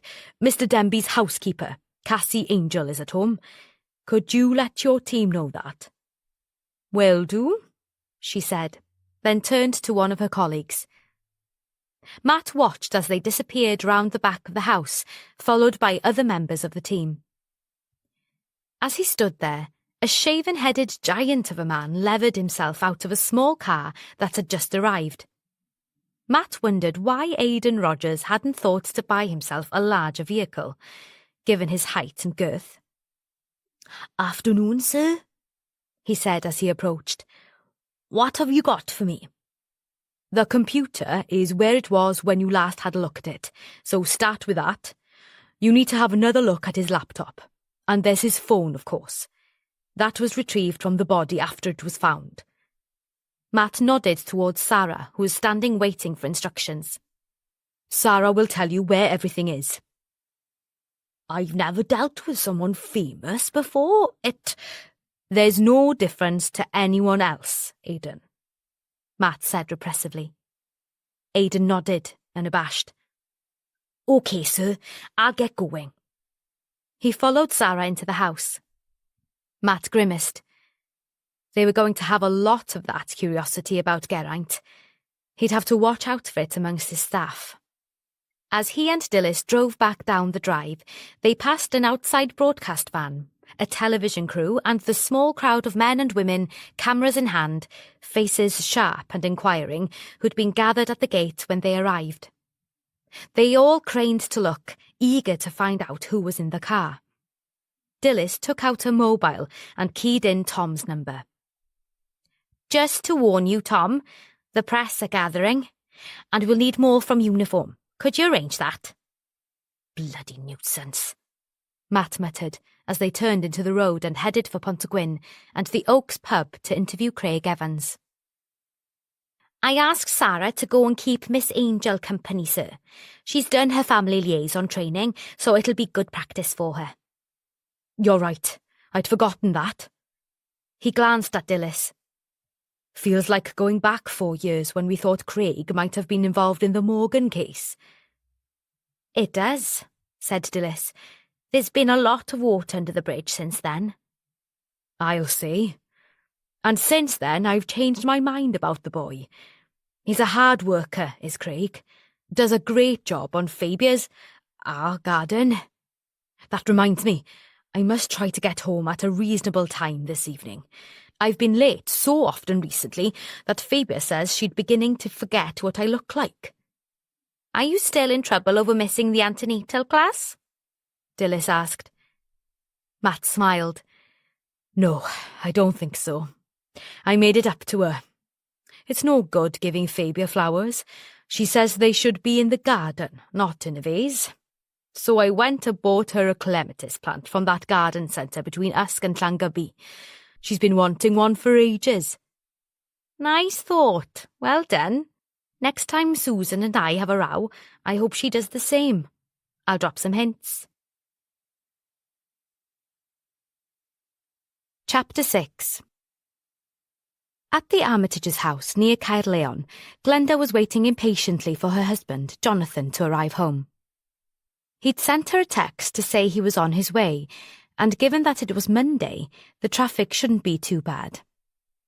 But still, she couldn't settle to anything.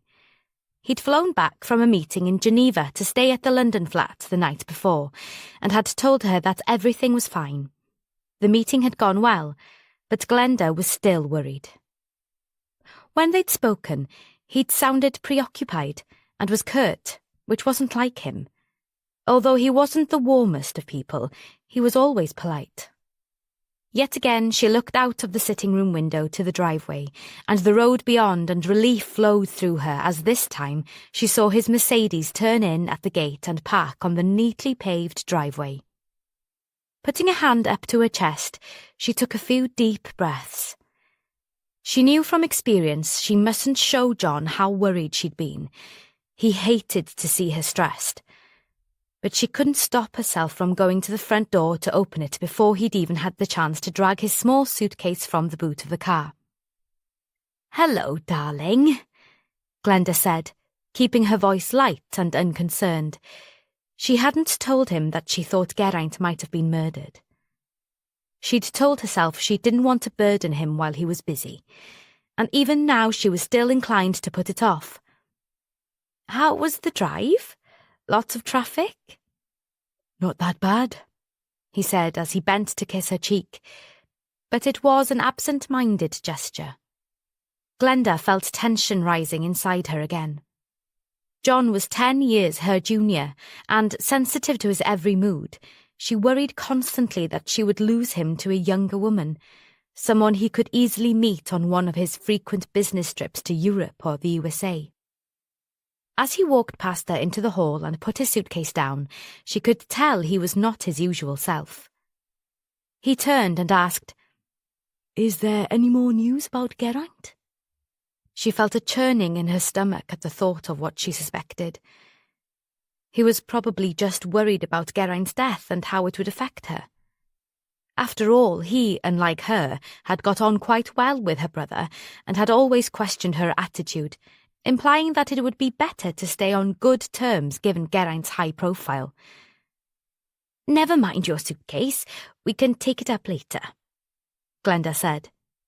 "Come into the kitchen.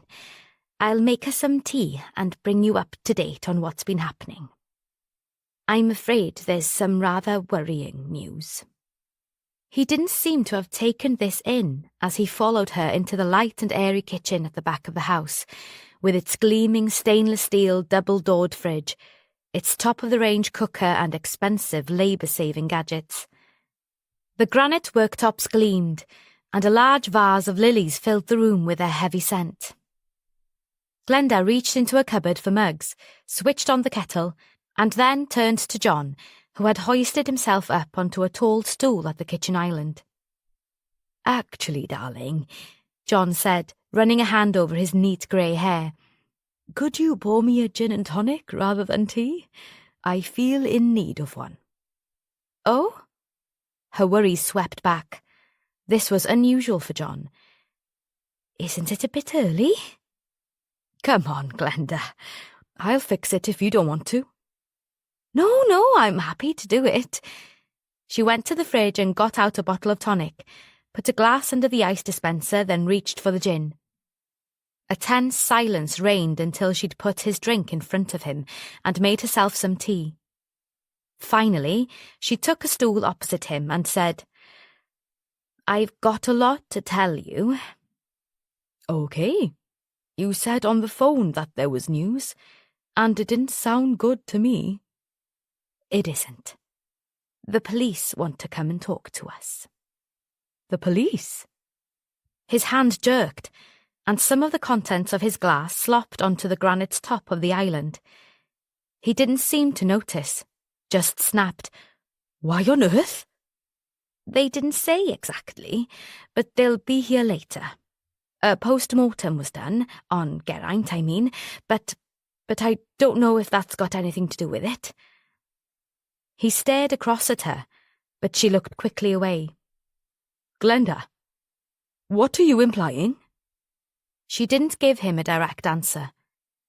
You know Geraint was writing his autobiography, she said. He just nodded.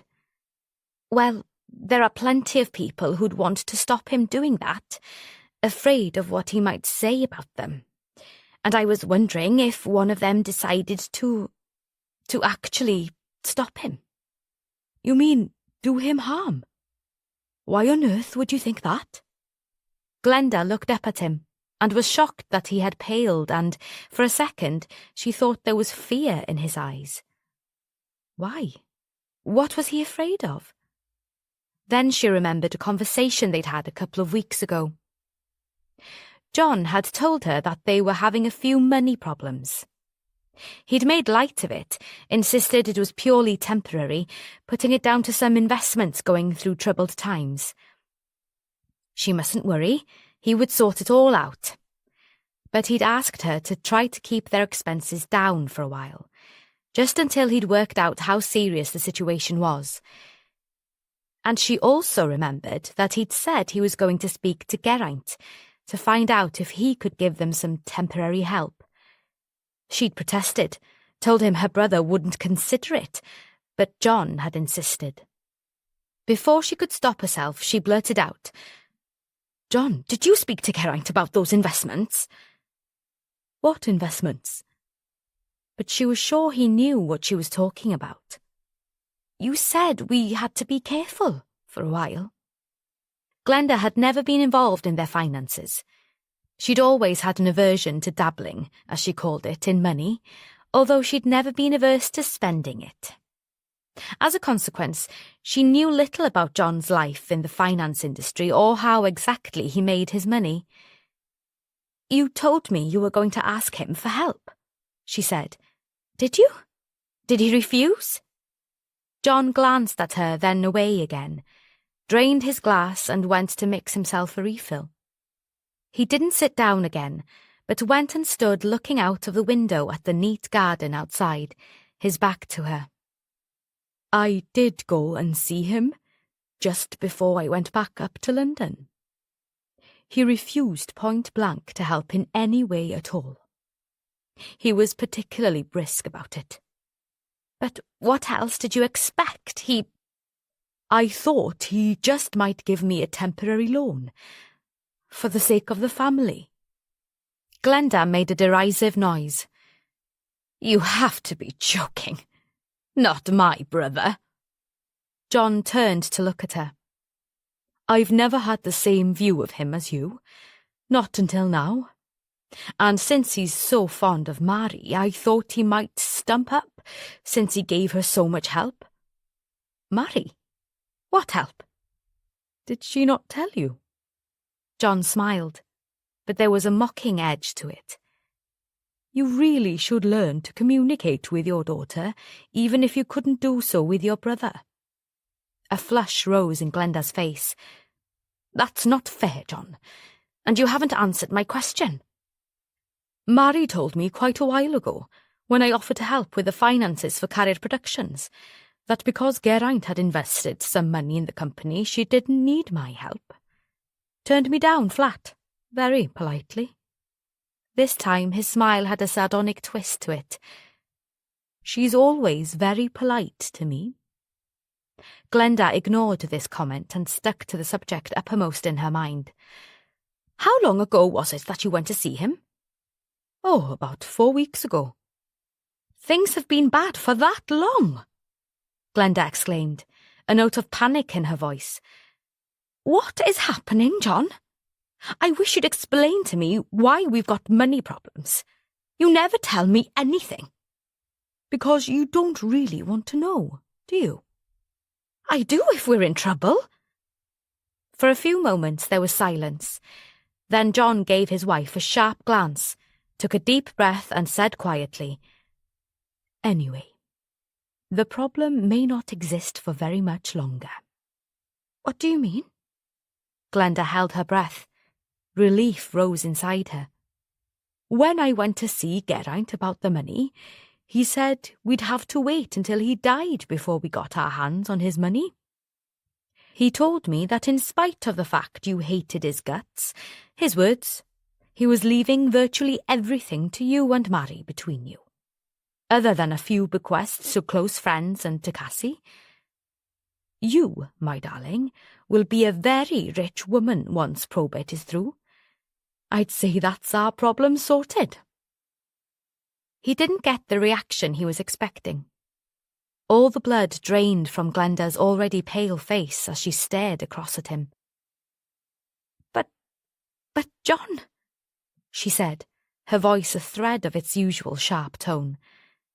He frowned, then demanded, "What's the matter with you, Glenda?" I told you, the police are coming to speak to us. I've been thinking about it all afternoon, and this awful idea occurred to me. What if they think Geraint was killed? What? Do you mean murdered? To shut him up? What if...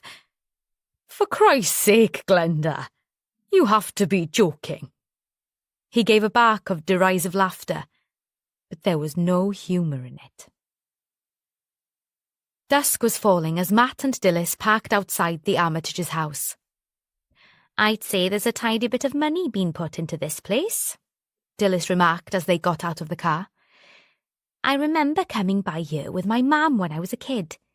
It was almost derelict then, a tumble-down old farmhouse with very little to recommend it. It's certainly not that now, Matt said as they walked towards the front door. Matt gave a sharp rap on the brass knocker, and a moment later the door was opened by a square-jawed man with neat grey hair. Good evening. I'm Chief Inspector Lambert, Newport Police, Matt said, holding out his identification. This is my colleague, Detective Sergeant Bevan. John Armitage, the man said, and opened the door wider. My wife said we should expect you. Come in. They followed him through to a large sitting room, expensively furnished but rather impersonal. There were no family photos scattered about, no clues to the owners and their relatives, just a room that could have been part of any upmarket hotel, or the subject of a glossy magazine article. As they entered, a slim, neatly dressed woman rose from a chair by a white marble fireplace. She clasped her arms across her body in an unconsciously protective gesture. The police are here, my dear, John said. This is my wife, Glenda. Shall we sit, and you can tell us why you want to speak to us? He was very much in charge. Although they sat side by side, Matt noticed the Armitages didn't seem relaxed with each other. She sat back in her chair and, after one quick glance at her husband, she turned away. He'd chosen a chair to the side so that they weren't facing each other. Matt wondered if this was deliberate, then told himself he was probably overthinking it all. Dilys, as usual, chose an upright chair to the side and took out her trusty notebook, while Matt took a seat opposite the couple. So, what is it you need to speak to us about? John asked, his tone brisk, and Matt wondered how much his wife had told him. I'm only just back from Geneva, and I have another important meeting in London first thing tomorrow. Matt had asked Sarah Gupta to do some research into the Armitages.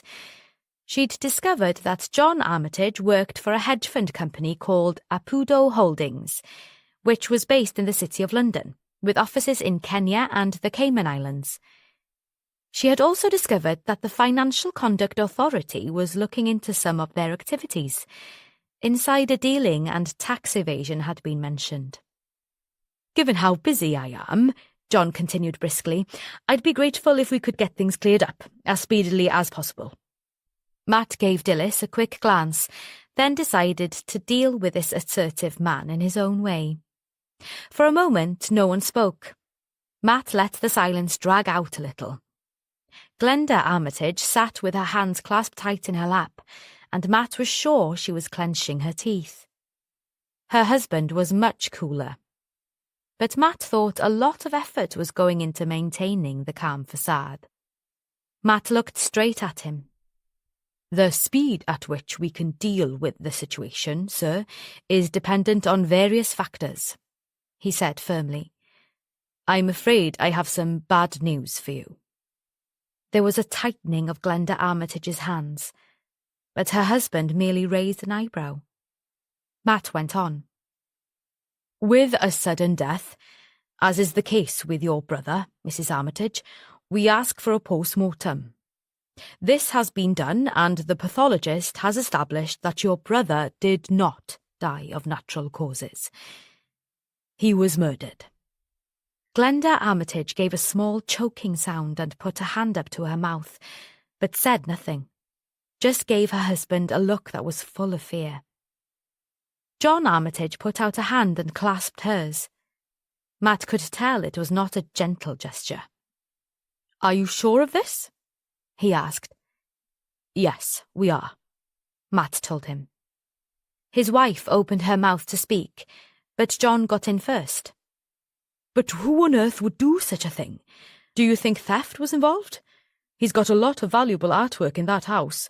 He must have interrupted an intruder or something. That's the most likely thing to have happened." It was as if he could make it be so by stating it as a fact. "When did this happen?" Matt was surprised at the question.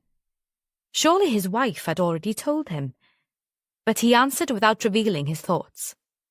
"His body was found last Friday, and the result of the post-mortem came through this morning," Matt told him. "As you say, your brother-in-law owned some very valuable artwork. Quite apart from anything else, a thief would also have been interested in televisions, laptops. They're easy to sell on. But, as far as we can establish so far, nothing was stolen." Matt waited for the reaction to this. It came in a rush from Glenda Armitage, going off at a tangent. "My brother was writing his autobiography, and I'm sure he wasn't going to hold back when it comes to people who crossed him. He never did." "In what way?" Matt asked. "He had some very dubious friends in America, and in London, I dare say, and he could be pretty spiteful at times. He would have enjoyed telling the world about other people's secrets and peccadillos." From her tone, Matt got the impression she'd be on the side of the dubious friends, rather than her brother. "What's to stop them travelling to Wales to confront him?" Glenda asked. "It was probably someone like that, someone who was afraid of what he might reveal." "That's a strong possibility," John said. "Have you investigated that angle? Geraint had a pretty efficient security system, so, as you said, you can rule out burglary." "We will be addressing this case from every angle, but it's early days yet," Matt said. "Have you any idea who these friends might be?" Matt directed his question at Glenda Armitage. "No, I haven't," she said sharply. "I had very little to do with my brother or his friends. His private life was his own affair, and I preferred not to know anything about it." "I think what my dear wife means," John said, with a deprecating smile, "is that we saw little of Geraint. He came back to Wales a few years ago, but he was a bit of a recluse, and we don't spend all our time here, so there was little opportunity, unfortunately, to get together." "I could have if I'd wanted to, but I didn't," she muttered. "Yes, my dear, but Marie kept us up to date with how he was doing. They were very close." "Marie is your daughter?" Matt asked. "Yes," Glenda Armitage said. She began to chew at her lip, looking less sure of herself now, and Matt wondered if she'd realised her attitude wasn't coming across well. My brother, was a very private person. We weren't close. But that doesn't mean I wished him harm. Of course I didn't." She glared at Matt as if he'd accused her of wishing just that. "I think you should concentrate your investigation on the many people in Geraint's work life who could have worried about what he would put in his autobiography, as my wife suggested," John said firmly. "Could you give me the names of any of those people?" Matt asked. "How would we know their names?" Glenda asked sharply. As I just said, I didn't know much about my brother's private life. She then added, I suppose there was that actress woman, Helen Tudor. I think they were more than friends at one time. I gather they fell out in a big way. It was all over the tabloids. And there could be hundreds of others that he got on the wrong side of. That was the sort of person he was. Her husband frowned across at her, his lips tight, his eyes cold. It was obvious that he was far more aware of the bad impression she was making than she was.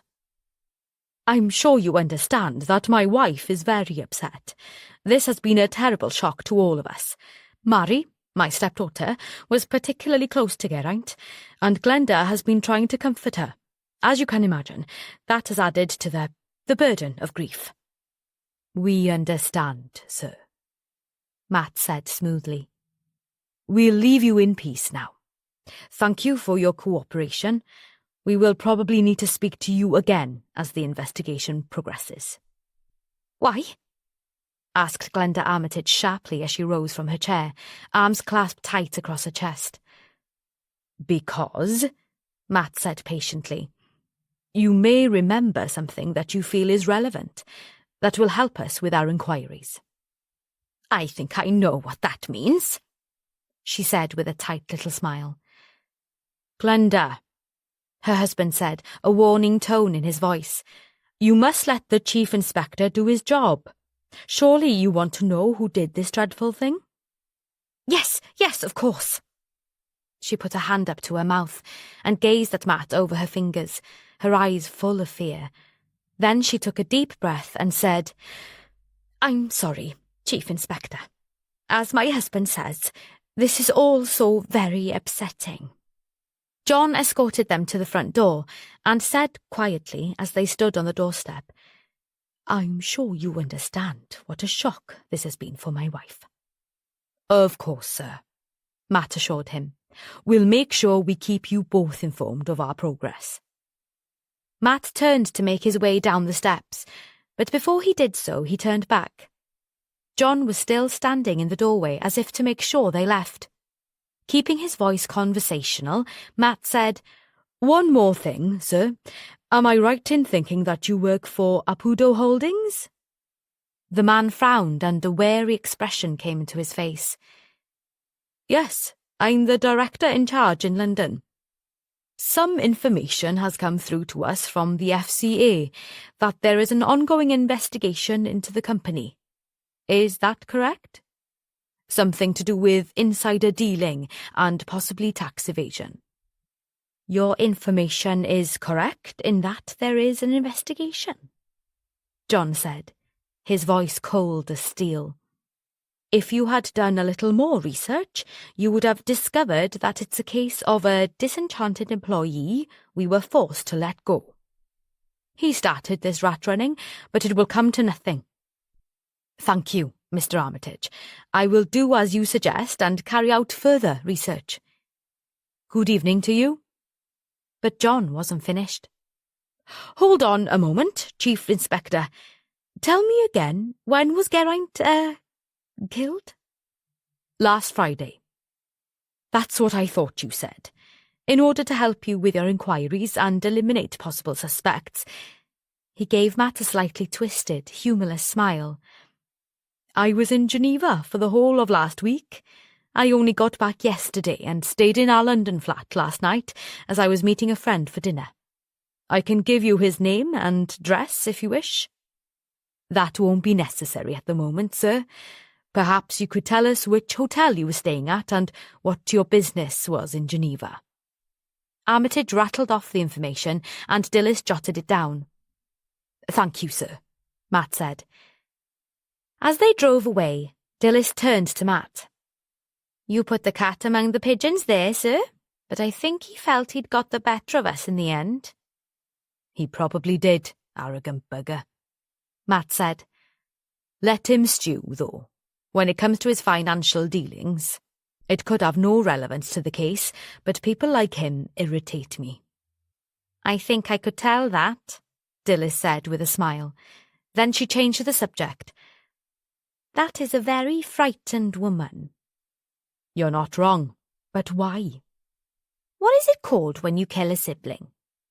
Fratricide, I think. So that's what you think we're dealing with? Could be, Dilys said. Could be. But I wouldn't think she'd be strong enough to lift her brother over that balcony railing. She's just a dab of a woman. Perhaps not.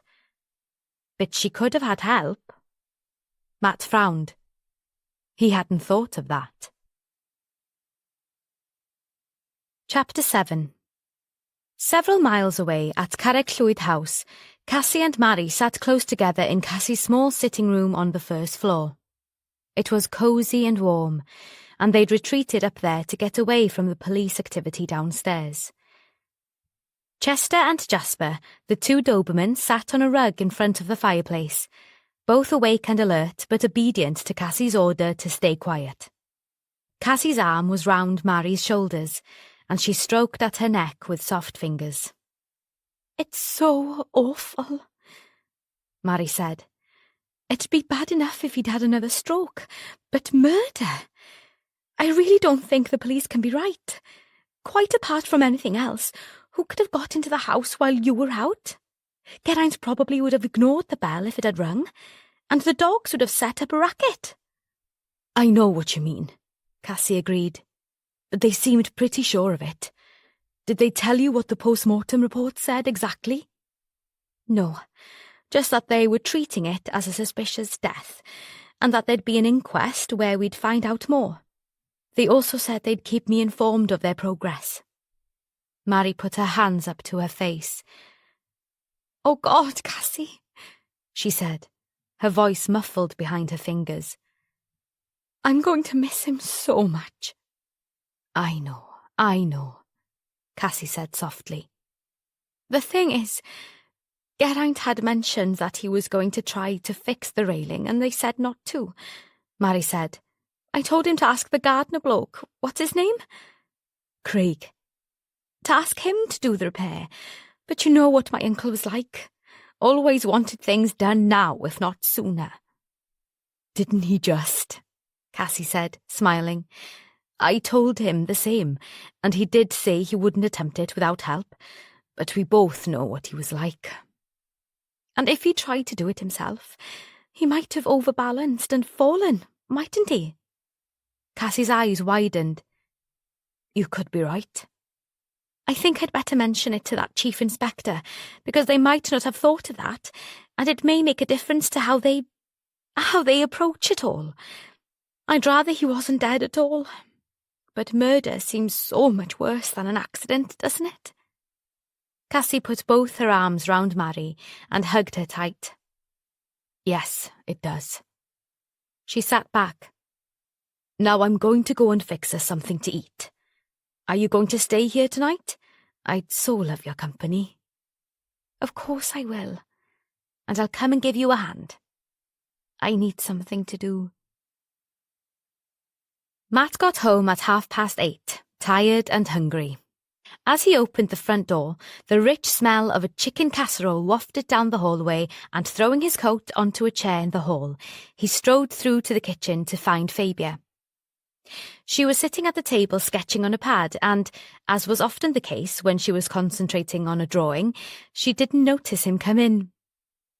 He stood looking at her for a moment, her elbow on the table, forehead resting on her hand with fingers thrust into her curly hair, and the scratch-scratch of the charcoal she was using the only sound. A wave of love swept over Matt, and he strode forward, pulled her from her chair, and kissed her. Fabia responded with enthusiasm, then pulled back. "What was all that about?" she asked, smiling at him and stroking his cheek. "Just wanted to show you how much I love you," he said, pulling her back into his arms, but she wriggled away. No, supper first and then an update. The casserole's ready and I've done baked potatoes. I'll get the plates and cutlery. You get the food out of the oven. You can bend over more easily than me." She began to clear the pad and pieces of charcoal away, and Matt glanced across at what she'd been drawing. "Is that Geraint?" he asked. "Yes, bless him. I just felt like getting it down while he was in my mind." It's therapeutic. And an excellent likeness. Do you think so? Fabia asked, sounding pleased. It's not finished yet. But you've already got those lean lines and slightly hooded eyes just right. Thank you, Fabia said, and Matt noticed that there were tears in her eyes. Come on then, let's get this food on the table, he said in an effort to distract her. I haven't eaten in hours and I'm famished. For goodness sake, you had all that lunch. It's so unfair that you can eat as much as you like and stay skinny. She rubbed at her rounded tummy. I'm so fat. You're not fat. That's Thumper, so stop fussing, Matt said, smiling at her. A few minutes later, they were sitting down to their meal, and Fabia said, Now, tell me what's been happening. As they ate, Matt brought her up to date on what Cassie had told them. Then she phoned later on and told us that the balcony Geraint fell from was unsafe. Something about the wrought iron railings coming away from the brickwork. But we knew that already. The Sokos had pointed it out and Craig had mentioned it. You saw him this afternoon? Yes, and he was very useful. Matt poured himself some wine and topped up Faber's glass of water. Craig's been doing the gardening there for a while now. He told us that Geraint has had more visitors lately than he used to. Yes, he told me about it, Fabia said. The thing is, Craig says he overheard a couple of conversations that could be relevant. By the way, did you know he wants to apply to join the force? No? But what an excellent idea. He'd be really good. Do you think so? Matt said, his tone a little doubtful. Absolutely. He's very observant. Did you know he has a photographic memory? No, that could be useful. I know, Fabia said. And with his past, he'll have some understanding of the tow rags he'd be dealing with on the beat. You mean he's been there, done that? Fabia smiled. Yes, but nothing serious in his case. I do hope he's accepted. You could put in a word for him. I suggested he ask you to be one of his referees. I'd be delighted, said Fabia. But come on, that's for another time. What did he tell you about these visitors? He says the first one was 3 weeks ago. He saw this bloke drive up in a top-of-the-range Jaguar. Matt grinned. Craig definitely remembers the car. He's always been car and motorcycle mad, Fabia said. I remember Dilys remarking on a motorbike he used to own a few years ago. The Yamaha, yes. Anyway, he was in the front garden when the man arrived and asked Craig if this was Geraint's house. He said he had an American accent, and he was big and muscular, white-haired and wore glasses. Cassie had mentioned 2 people that we might be interested in, a director called Stephen Lowe and an agent called Brandon Gaunt, and Geraint mentioned them both to me when I saw him about the emails and texts.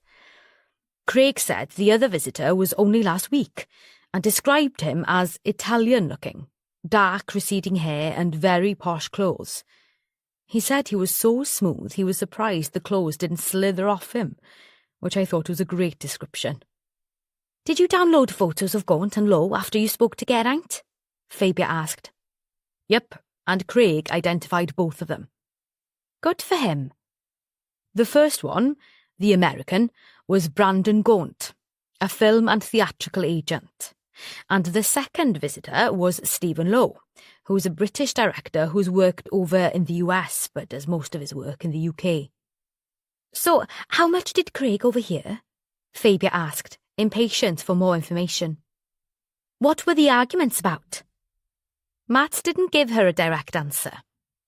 Although he didn't actually say so, I'm pretty sure Craig made a point of eavesdropping. I got the impression he felt protective of Geraint. He certainly liked him, said he was a top bloke, and he definitely didn't take to this Gaunt character. So, what did he overhear? He said he was digging up the bed below the study window and he heard mention of Geraint's autobiography. They were talking quite quietly at first, but then he heard the agent bloke shout, "You bastard, you can't do that," He couldn't hear Geraint's response. It was just a soft murmur, and then there was more shouting from Gaunt, something about, "I'll see you in hell first," and "you'd better watch yourself. One of these days you're going to end up dead." Soon after that, he heard the front door slam, and when he looked out towards the front of the house, the Jaguar was screeching down the drive and out onto the road. "But it's just the sort of thing anyone might say in a temper," Fabia said, playing devil's advocate. True, but it still gives us a reason for having a word with this Gaunt bloke. "What about the other one, Stephen Lowe?" Fabia asked. "Come on, I'll make some coffee, then we can go into the sitting room and get comfortable, and I'll tell you the rest," Matt said. "Good idea. I lit the fire earlier on. It was getting chilly." Once settled on the slightly shabby but comfortable sofa in front of the glowing logs in the fireplace, Matt continued his account. "Where's this Stephen Lowe from?"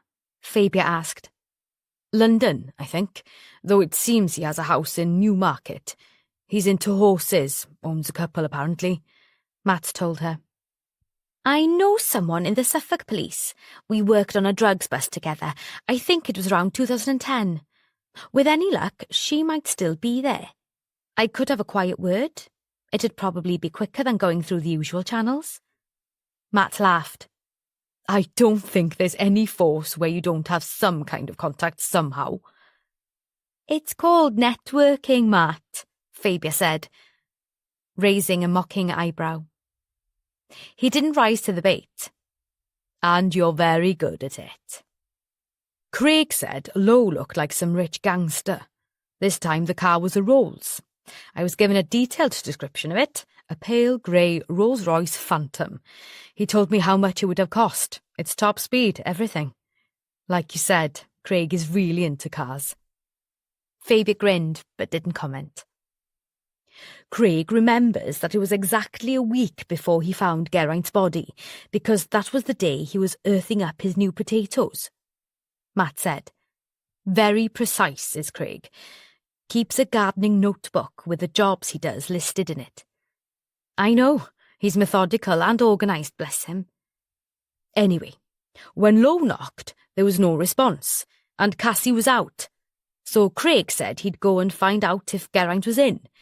He found him out the back, sitting on the terrace, and apparently the man had followed him round, hadn't waited to find out if he was welcome, which annoyed Geraint somewhat. Matt took a gulp of his coffee. Craig said he made himself scarce, but didn't go far, as it was obvious Geraint didn't want this smooth bloke round.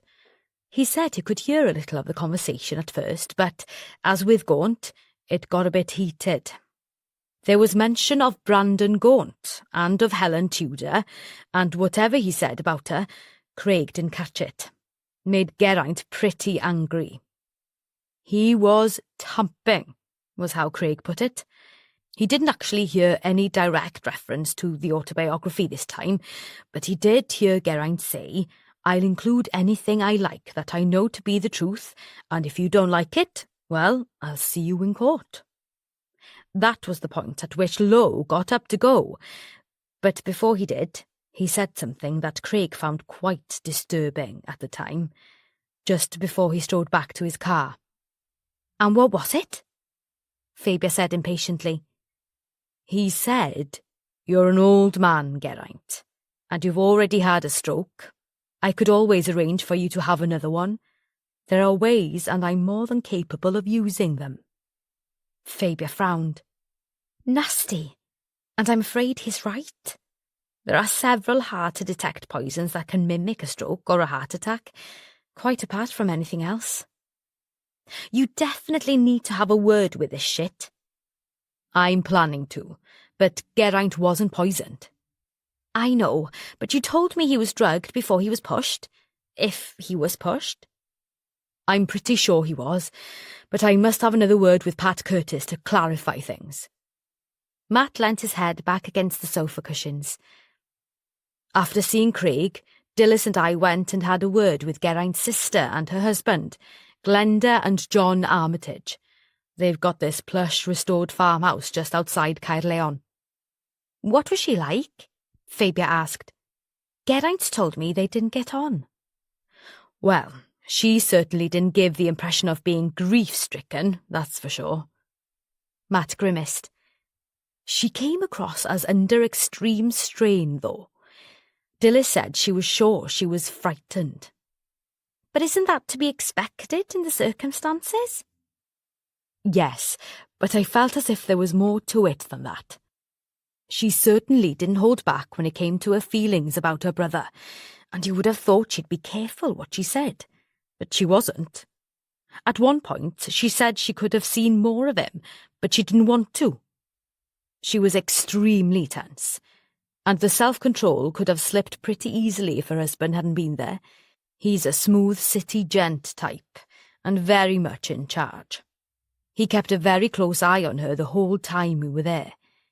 He said all the right conventional things about his brother-in-law, but, there again, there was no emotion or warmth to it.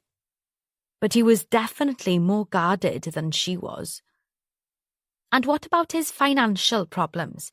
You said Sarah had turned up some information. I asked him about that.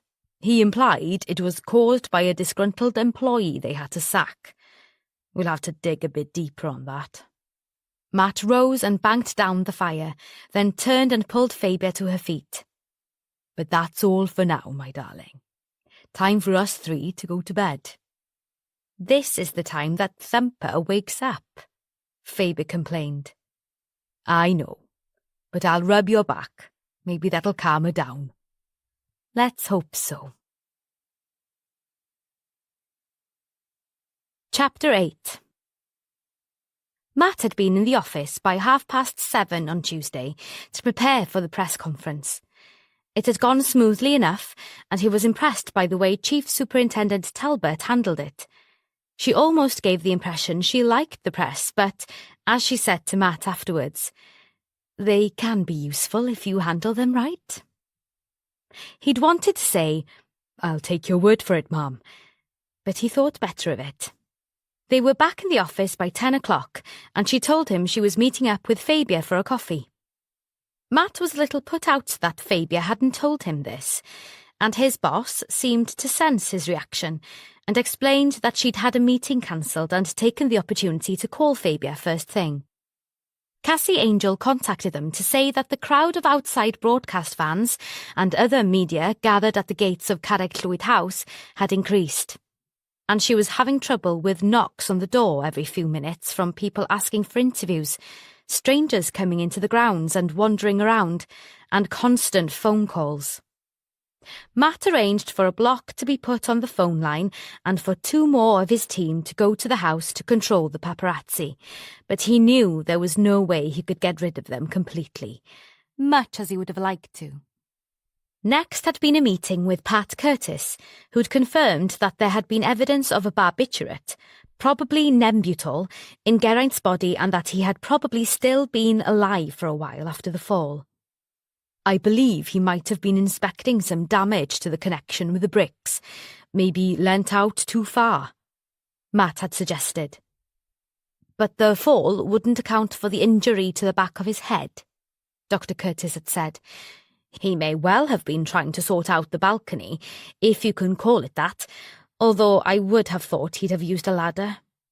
I asked Karen Johns, and she agreed with me on that. No, he was definitely killed by a blow to the back of the head with something heavy, possibly metal. Given the shape of the wound, it could have been a golf club, something like that. Not long before that, he'd taken a dose of the stuff, so he might well have been feeling woozy when he was up there. The connection of the wrought iron to the brickwork was pretty dodgy before. Now it's virtually hanging loose, Matt told her. I wouldn't have thought he was lifted over. He was a big man. It'd take someone very strong to do it.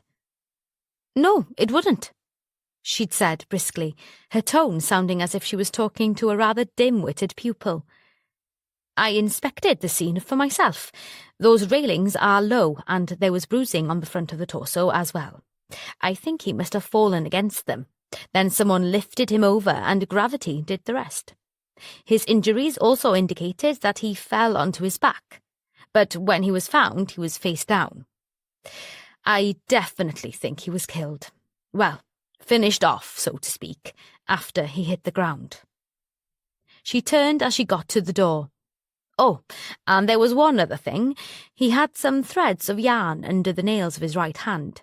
I've given them to forensics, and they're examining them. I think they might be wool, but I'm not sure of the colour yet. They might indicate that he grabbed at the clothing of whoever pushed him, or they might mean nothing at all. As to the rosemary sprigs in his hands, neither Karen nor I could make head nor tail of that. Aidan Rogers was continuing his trawl through Geraint's computer, laptop and phone, while another officer was going through the records from the security cameras. Dilys had been reading through the manuscript of the autobiography, while Sarah Gupta had concentrated on Geraint's diary and correspondence. Becca Price, a young but enthusiastic detective constable who'd been working with Matt's CID team for a year now, had been set to research the backgrounds of the various people known to Geraint Denby. Relatives, friends and possible enemies, with an emphasis on his work and private life away from Pontygwyn. Matt wondered if he was overloading her, but decided it'd be good training, and she seemed to have a methodical mind and an inclination to go above and beyond what was asked of her. It was nearly lunchtime when Fabia came back from having coffee with Erica Talbot. Although she'd asked Fabia a few questions about Geraint and the people he'd talked about, that hadn't been the main subject of their conversation.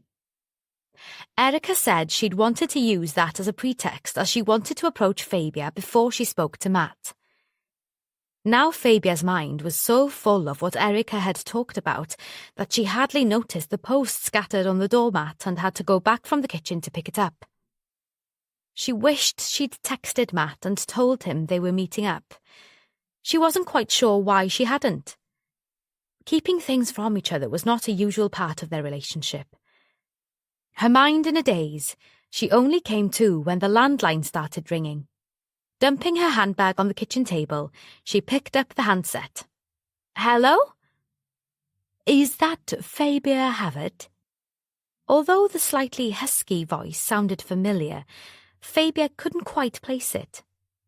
It is, Fabia replied, and waited, her curiosity piqued. This is Helen Tudor. I'm a friend of Geraint Denby's. Oh, yes, Fabia stuttered, rather awestruck, then she pulled herself together. Geraint talked about you a lot. Did he? Bless him. He was such a dear friend. Fabia thought she detected a break in her voice.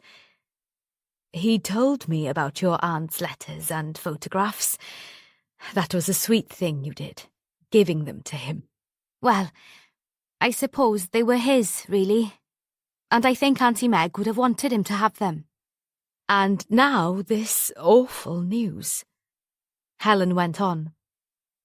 Mary, Geraint's niece, phoned me and told me that he'd been found dead. Probably another stroke, she said. I was only speaking to him a few days ago, and last time I was down this way I popped in to see him. He seemed perfectly fine then. I just can't believe he's gone. Nor can I. But I'm afraid it's all too true, Fabia told her. From what Helen Tudor had said, it sounded as if she was unaware that a murder inquiry was underway. Fabia wondered if she should mention it. She felt she had to. By tomorrow, the news would have spread like wildfire across the papers, radio, television and social media. It was best she should hear from her rather than the media. I'm afraid there was more to it than a stroke, she said. What do you mean? There was no gentle way to break the news. Fabia took a deep breath. It wasn't a stroke. Geraint was killed, pushed over a balcony to the ground below. Oh my God! But who? Why? I don't believe it. That's how I feel. Down the line, Fabia heard her take a deep, shuddering breath. Then she said, Look, I'm in Cardiff, staying with my cousin. Can I come and see you? Oh, of course, Fabia said, trying to keep the feeling of being starstruck out of her voice. Not an appropriate reaction in the circumstances, she told herself. Then it occurred to her that Matt would want to speak to Helen Tudor as well. I'd better tell you, my partner, Matt Lambert, is the chief inspector in charge of the investigation. Is he? But she didn't probe any further, and there was no way Fabia could tell if Helen Tudor thought this a good or a bad thing. Fabia rushed on. He might well need to talk to you. You might have information about Geraint's life that would be useful in finding the person who did this to him. Would you mind if I phoned Matt and asked him to be here? At least it would be better to talk to him here rather than at the station. Yes, I would prefer that. The tone was a little sardonic, and Fabia said quickly, I didn't mean, well, I'm sure you know what I mean. Absolutely. Look, I can be with you in an hour. Does that give you time to contact him? It should do, said Fabia, crossing her fingers. Even if Matt wasn't available, she could always fix up another time for them to meet up, and she knew all about interviewing people in circumstances like these, so she could do so herself. Fabia began to give Helen directions on how to get to Pontygwyn, but Helen said she knew it well and would be able to find her way easily enough. For once, Fabia managed to get through to Matt with no trouble, and once she'd told him about Helen's call, he said he'd be there. I was planning to contact her anyway, and this makes things easier. Anyway, thanks for I can't take the credit. It was her idea. He didn't comment on this, just said, Let me tell Dilys what's happening. Fabia frowned. Matt's voice didn't sound right. She knew him so well, and every nuance of tone was familiar to her. Maybe it was the stress of overwork. It often was. But this wasn't the time to ask. Fabia could hear some of his exchange with Dilys in the background, and was relieved when she heard Dilys say decisively, I'm coming too, sir. If Matt was in a bad mood, it would be easier if Dilys was there. Matt came back to her. OK, we've just got a couple of things to tie up here, and we'll be with you in about an hour. Fabia simply said, See you then, and cut off the call.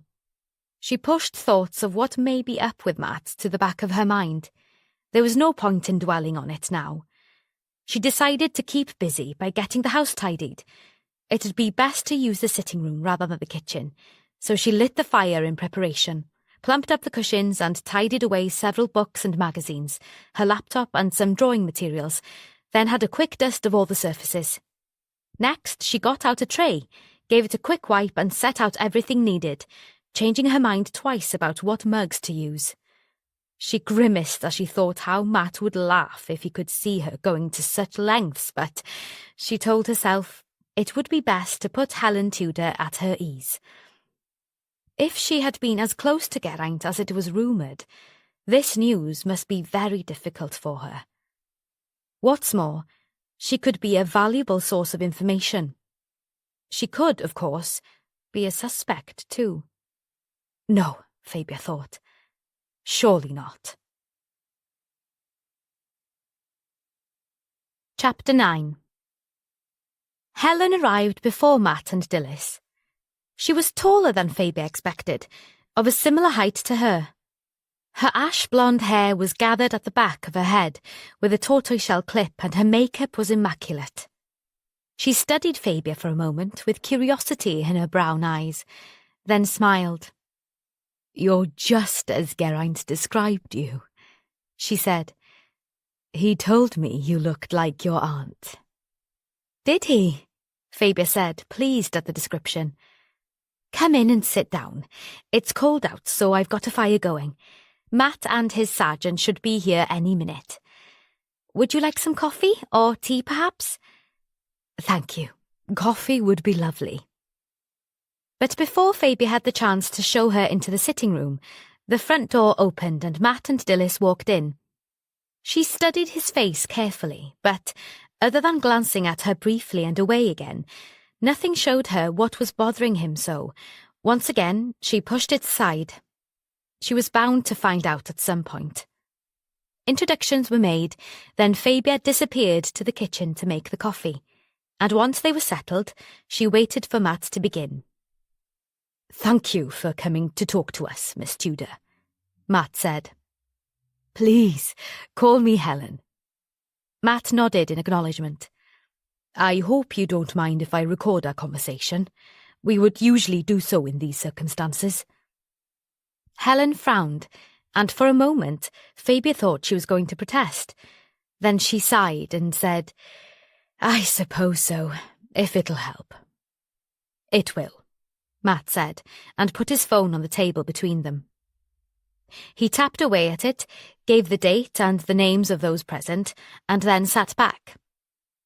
"I'm sure you realise that the more information we can gather about Geraint Denby's background, particularly in the last few years, the more it will help us. Somewhere in that background will be the clues to why he was murdered and, hopefully, the identity of the murderer."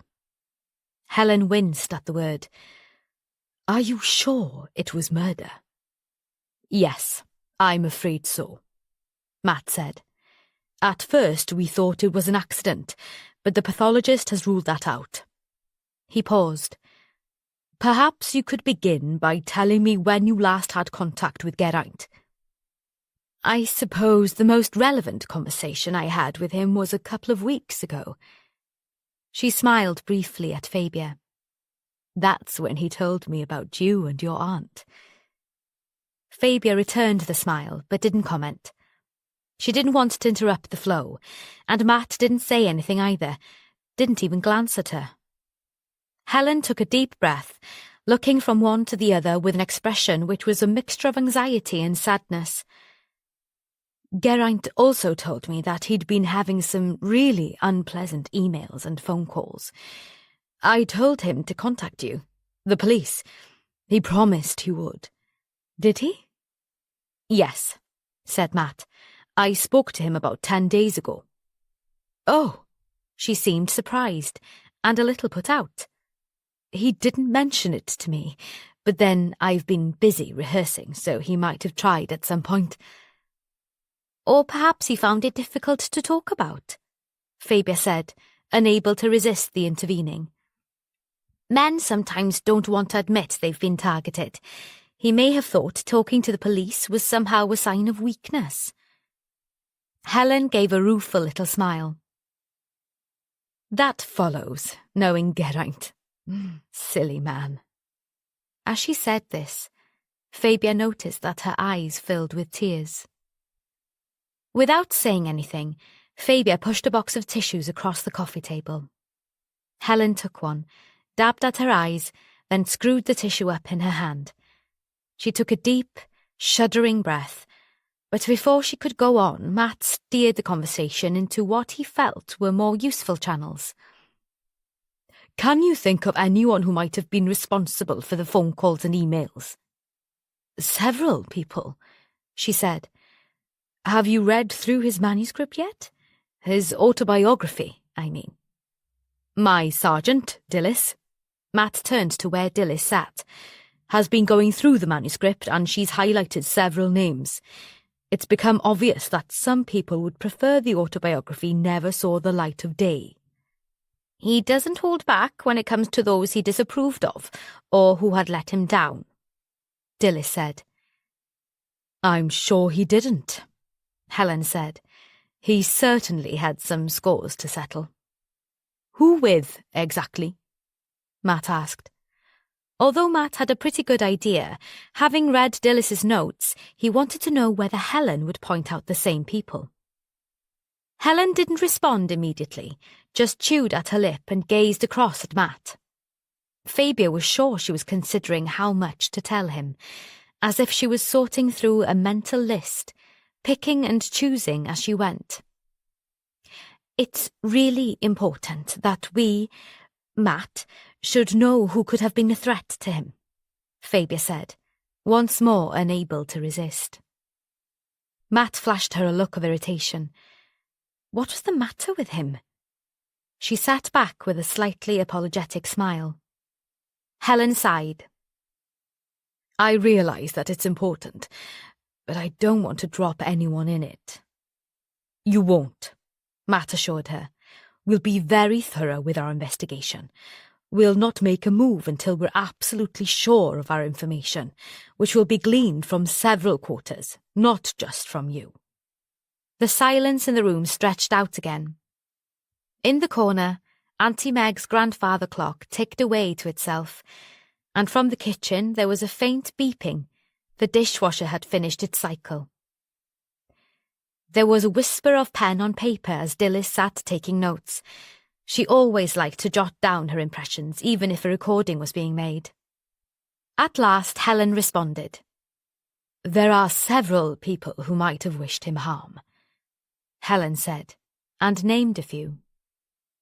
Fabia felt the names she came up with were predictable, given information they already had. The director, Stephen Lowe, Helen went on, and Fabia noticed that as she said the words, it was as if she had a very bad taste in her mouth. Geraint gave him the sack when he was assistant director for one of his films because he was harassing some of the female actors. He's a nasty piece of work, completely amoral, and I'm sure he would have been very worried about what Geraint was writing.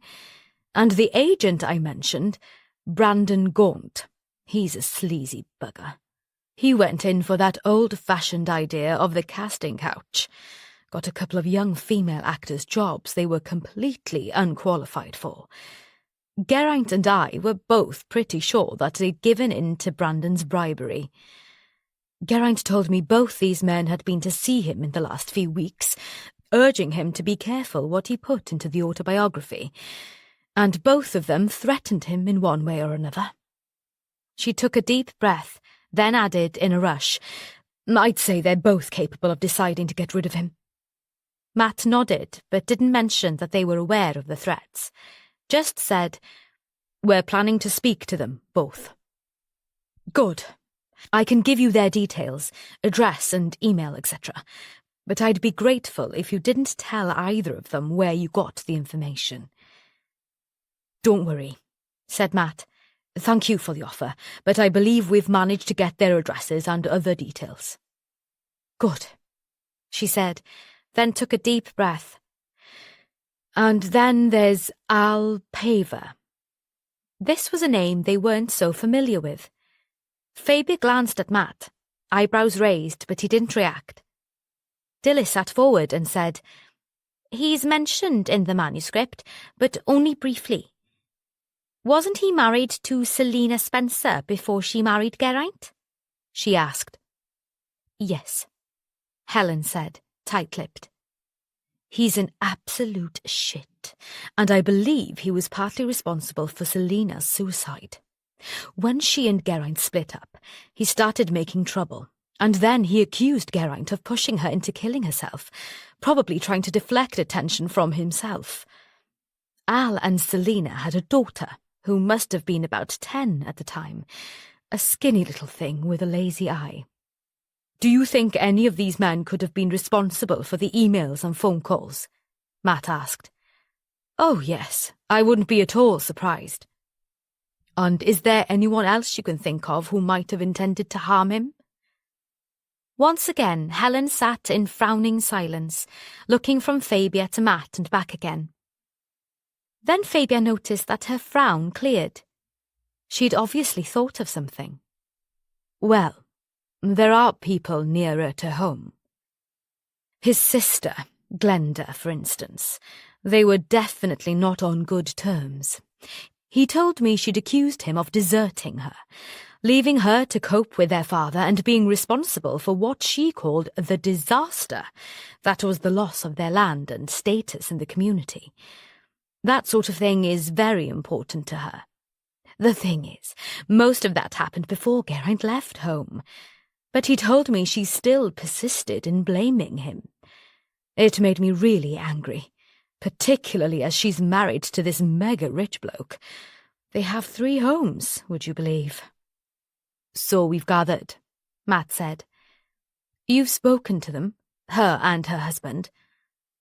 We have, Matt said, then changed the subject.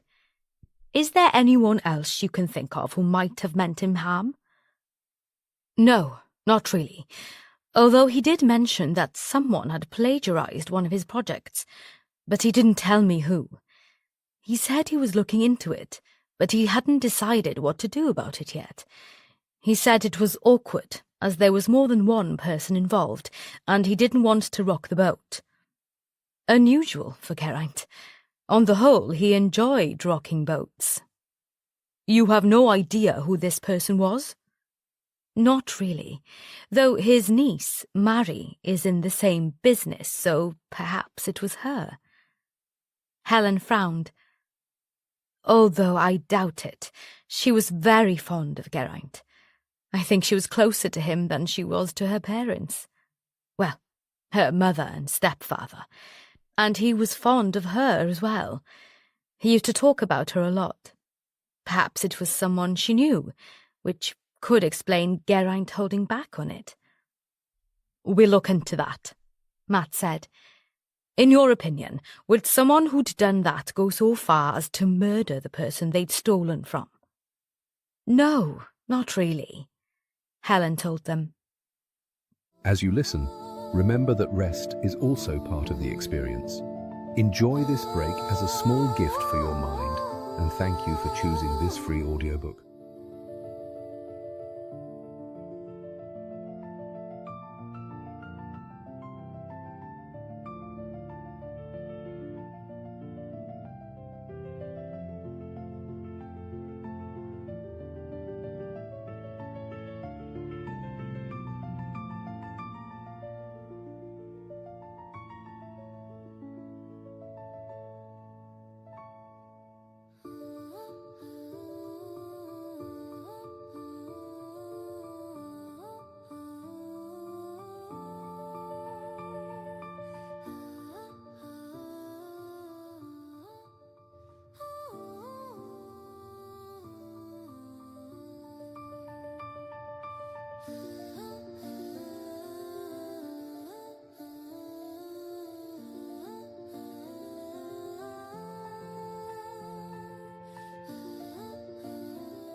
I suppose it would depend on how much money would be involved, should it come to court, and it's very unlikely that it would. Fabia lifted a hand as if asking permission to speak, then quickly lowered it when Matt looked round at her. He gave her a nod and she went ahead. I believe plagiarism isn't in itself a criminal offence, unless there's also a copyright infringement. If there is, then any of the copyrighted material belongs to the writer or artist rather than the person using it. Helen's eyebrows rose. How do you know that? I used to be in the police, Fabia told her. But I'm now an artist, so I sort of know it from two different angles. Helen smiled and said, That's quite a change in career. You must tell me about it sometime. Fabia got the impression she was relieved at the change of subject, but Matt wasn't about to let go yet. He sat forward, elbows on his knees. Is there anything else you can think of that might help us? For a moment, there was silence in the room. Helen looked down at her hands clasped in her lap, and Fabia could tell they were clasped tight. Matt waited for her to fill the void as Fabia knew he would. At last, Helen looked up, and her eyes gave nothing away. No, I don't think so. Of course, if I think of anything, I'll let you know immediately. Matt was sure there was more, but he decided not to push it. He wanted her on side and not antagonistic. Well, thank you for your cooperation, and we'll let you know how things progress. Perhaps you could let us have your mobile number in case we need to contact you. As she dictated it, Fabia took the opportunity to key it into her phone as well. Best to have it just in case. Matt stood up and they all followed suit.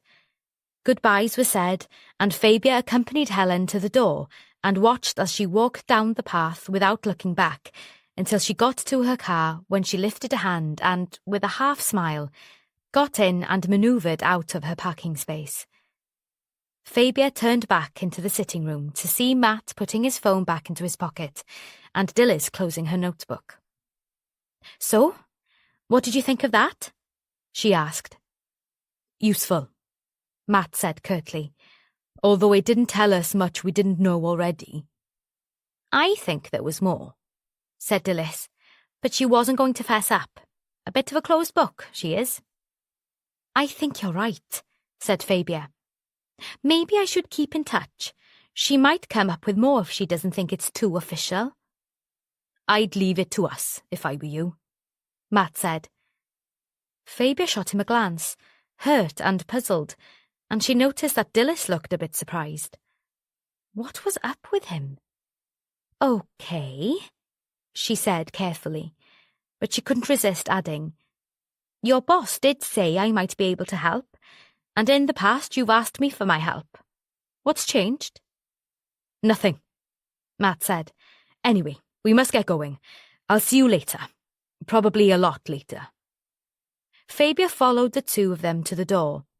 Dilys strode down the path as if wanting to escape, but before Matt could follow her, Fabia grabbed his wrist.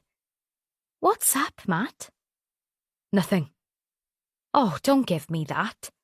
You've been behaving like a grumpy bear ever since you and Dilys arrived. I know there's something on your mind, and I think it's to do with me. Don't keep me in the dark." He looked her in the eye at last. "There is something bothering me, but I haven't time to go through it now. I'll see you later. Can we talk then?" "We'd better, Matt Lambert, because I'm not putting up with this atmosphere," she insisted. "And, by the way, the doctor says the backache is nothing to worry about, and I'm fine, in case you're interested." And then she closed the door on him and leant against it, her hand on her stomach. That had been rather petty of her. But what the hell was going on? As he drove back to the station, Matt scowled at the surrounding countryside. The weather suited his mood.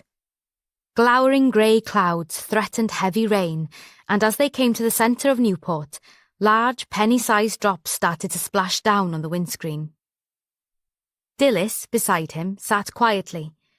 She hadn't commented on the interview with Helen Tudor, or the fact that she could tell he was in a filthy mood. She knew him well enough to know that it was best to keep quiet in these circumstances. At some point, she'd be sure to find out what was bugging him, and she was a patient body, willing to wait. He parked, and as they got out of the car, Dilys said, "Shall I get Aidan to transfer the recording from your phone and sort out the evidence number, etc.? "Yes, do that." He handed the phone over to her, then strode ahead into the station and up to his office. Dilys followed, frowning and a little worried. She hoped this mood wouldn't go on too long. She wondered if it had anything to do with the meeting he'd had with Chief Superintendent Talbot before the press conference that morning. What on earth could the chief have said to put him into such a mood? But there was no point speculating. She should concentrate on work. She went in search of Aidan. Chapter 10. Mary stood at her desk holding the phone receiver, looking at it as if it could answer the turmoil of questions in her mind. She'd picked up the call as she'd rushed back into the empty office. Everyone else had gone home. Now she subsided into the chair in front of her desk and sat there, fiddling with a pencil between finger and thumb, back and forth, tap, tap, tap. She gazed at her computer screen but saw nothing. The caller had been a friend of Tenniel's, Jason Kennedy, and what he'd told her had shocked her to the core. "I've been away in the wilds of Brazil, got back yesterday," he'd told her. "So I didn't pick up on Tenniel's email. He must have sent it all of 3 weeks ago." Mary was used to Tenniel keeping in contact with Jason. He wasn't someone she had much time for, far too volatile and self-centred, but he and Tenniel had been friends since boyhood. He'd rattled on. I tried phoning his mobile, but he didn't pick up, so I decided to try the landline. I can't believe we're going to go ahead with the Lydia Phillips project. Talk about great news. Lydia Phillips? What do you mean? Tenniel had told her they'd been discussing a project they might work on together, but he hadn't gone into detail. Just that it was a drama, based in Wales, and the author was from the Valleys. He'd insisted he'd wait until he knew if it was going to take off, then surprise her. But this name rang bells. Mary frowned, trying to place it. Jason didn't seem to have taken in her question, just talked over her. It was a habit he had. But what he said next had her sitting up and taking notice. I hadn't realised Tenniel was on such cosy terms with Geraint Denby, but I suppose his being your uncle, it's understandable. What a gift. Good thing he's retired. I don't think he would have let go of that option if he was still working on it. Far too hot. I mean, a coal mining village is such a brilliant setting, and the author is going to be up there with the greats in no time, especially after winning the Costa. Then the penny had dropped, and Mary remembered. Geraint had mentioned this author. When was it? A while ago, she thought. He'd known the family way back, and had been considering taking an option on the book Lydia Phillips had written, but then everything had been interrupted by his stroke. But Mary was sure he'd still been planning to go ahead at some point. And now Jason was talking as if Tenniel had the option. In the back of her mind, suspicions began to take shape. She needed to find out more. Should she say anything about Geraint and the nightmare they were going through? No. She didn't want to put Jason off. Anger began to creep in. If what she suspected was true... Oh, God. I suppose so, she said now, surprised to hear her voice sounding more or less normal. You think it could take off, do you? Oh, yes. A dead cert. Mary winced at the word dead, felt her throat close up. If she'd tried to speak, no words would have come. But it didn't matter. Jason was in full flood. Tenniel told me he met up with her about 6 months ago at some bash in London. They got talking and hey presto, he said Geraint had gone cold on the idea, and so he persuaded Lydia to sign up with him. I had my doubts about it at first, wondered if Tenniel had got the wrong end of the stick, but no, it was legit. I think he and Lydia became quite good friends over it. Intimate friends, if you know what I mean. Shit, the other phone's ringing. Ask Tenniel to get back to me, would you? Must go. And the line went dead. Why had she sat there listening to him gabbling on? Hearing him talk of Geraint as if he was still alive had made her feel sick, and words had stuck in her throat. Why hadn't she interrupted him? She tried phoning Jason back, but no luck. It went straight to voicemail. Anger boiled inside her as the implications of what Jason had said gradually sunk in. How could Tenniel do this? There was no way her uncle would have passed on a good idea to him. He'd never made a secret of the fact that he thought Tenniel was a lightweight. You're the one that keeps that company going, not him, he'd said on more than one occasion. She could hear the words echoing in her head. How could Tenniel have taken advantage of Geraint having a stroke? How could he take advantage of Lydia? Mary had met her and knew she was a rather unworldly and easily influenced person. She may be a very talented writer, but she certainly wasn't up to fighting her corner in a tough world. Had her agent or her publisher known about the relationship with Tenniel? She threw the pencil she'd been fiddling with down, and it bounced onto the floor. Ignoring it, she went and grabbed the office diary. They kept one for everyone to record appointments in. It meant each member of staff knew where the others were. Jason had said 6 months ago, so she needed last year's diary. After a frantic search, She found it in the bottom of a filing cabinet and flattened it out on her desk. Flipping back the pages, she studied each entry and finally came to what she was looking for. HT dinner at Marco's. GD? Was scrawled across the page in Tenniel's untidy writing. It was coming back to her now. It had been one of Geraint's rare trips up to London. He'd been there as Helen Tudor was receiving an award at the Critics' Circle Television Awards ceremony. That was it. Tenniel had insisted that he should represent Cariad Productions, since he was senior partner. Mary had been angry at the time, as she'd wanted to be there, particularly as she knew her uncle would be going, but she'd given in as she often did when Tenniel dug his heels in. Tenniel hadn't told her they'd met up, but her uncle had. "Can't remember what we talked about," he'd said. "I'd had a skinful by then, mind. I should know better. Must cut down." Mary frowned and put her hand up to her mouth. Would Geraint have talked about an idea he was working on? The fact that he had been retired wouldn't have put him off tinkering with a good idea. Yes, it was possible. She had to get more information. Who to ask? Helen, yes. She might know more. She rummaged in her handbag for her mobile and scrolled down to the number she wanted. Restless and worried about Matt's moodiness, Fabia had decided to distract herself by going online to search for references to all the people involved in the case. She knew one of Matt's team would be doing exactly the same thing, but she wanted to do some of her own research.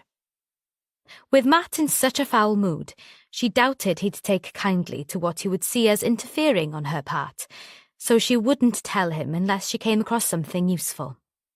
Half the time he wanted her help, half the time he rejected it. She sighed. Distraction was what she needed. She sat down at the kitchen table, opened her laptop and typed in the name Helen Tudor.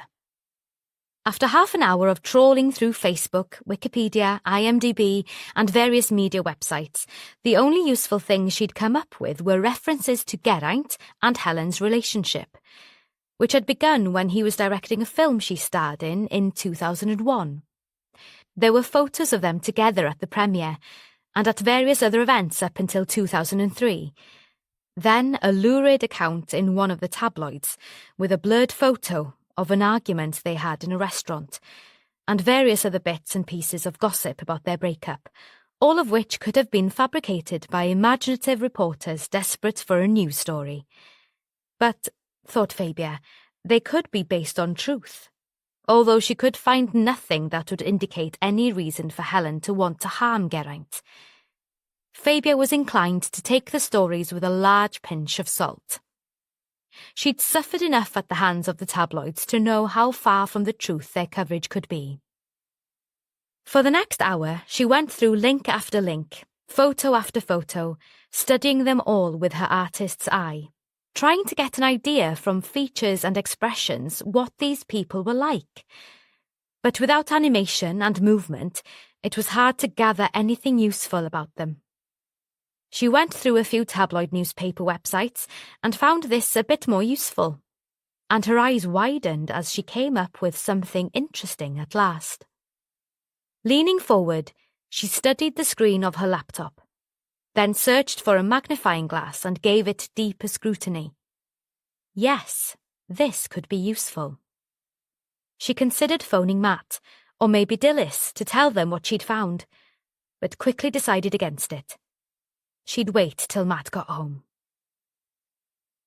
Fabia was curled up on the sofa in the sitting room, dozing in front of the flickering television screen, hardly aware of a programme about building skyscrapers in some desert nation. The grandfather clock told her it was 10:15. The fire was barely alight, and the room was cooling. She knew she should tamp the fire down, turn off the lights and get herself up to bed, but she just couldn't find the energy to do so. "Come on, you stupid woman," she muttered and finally managed to haul herself upright. She collected an empty cup and plate.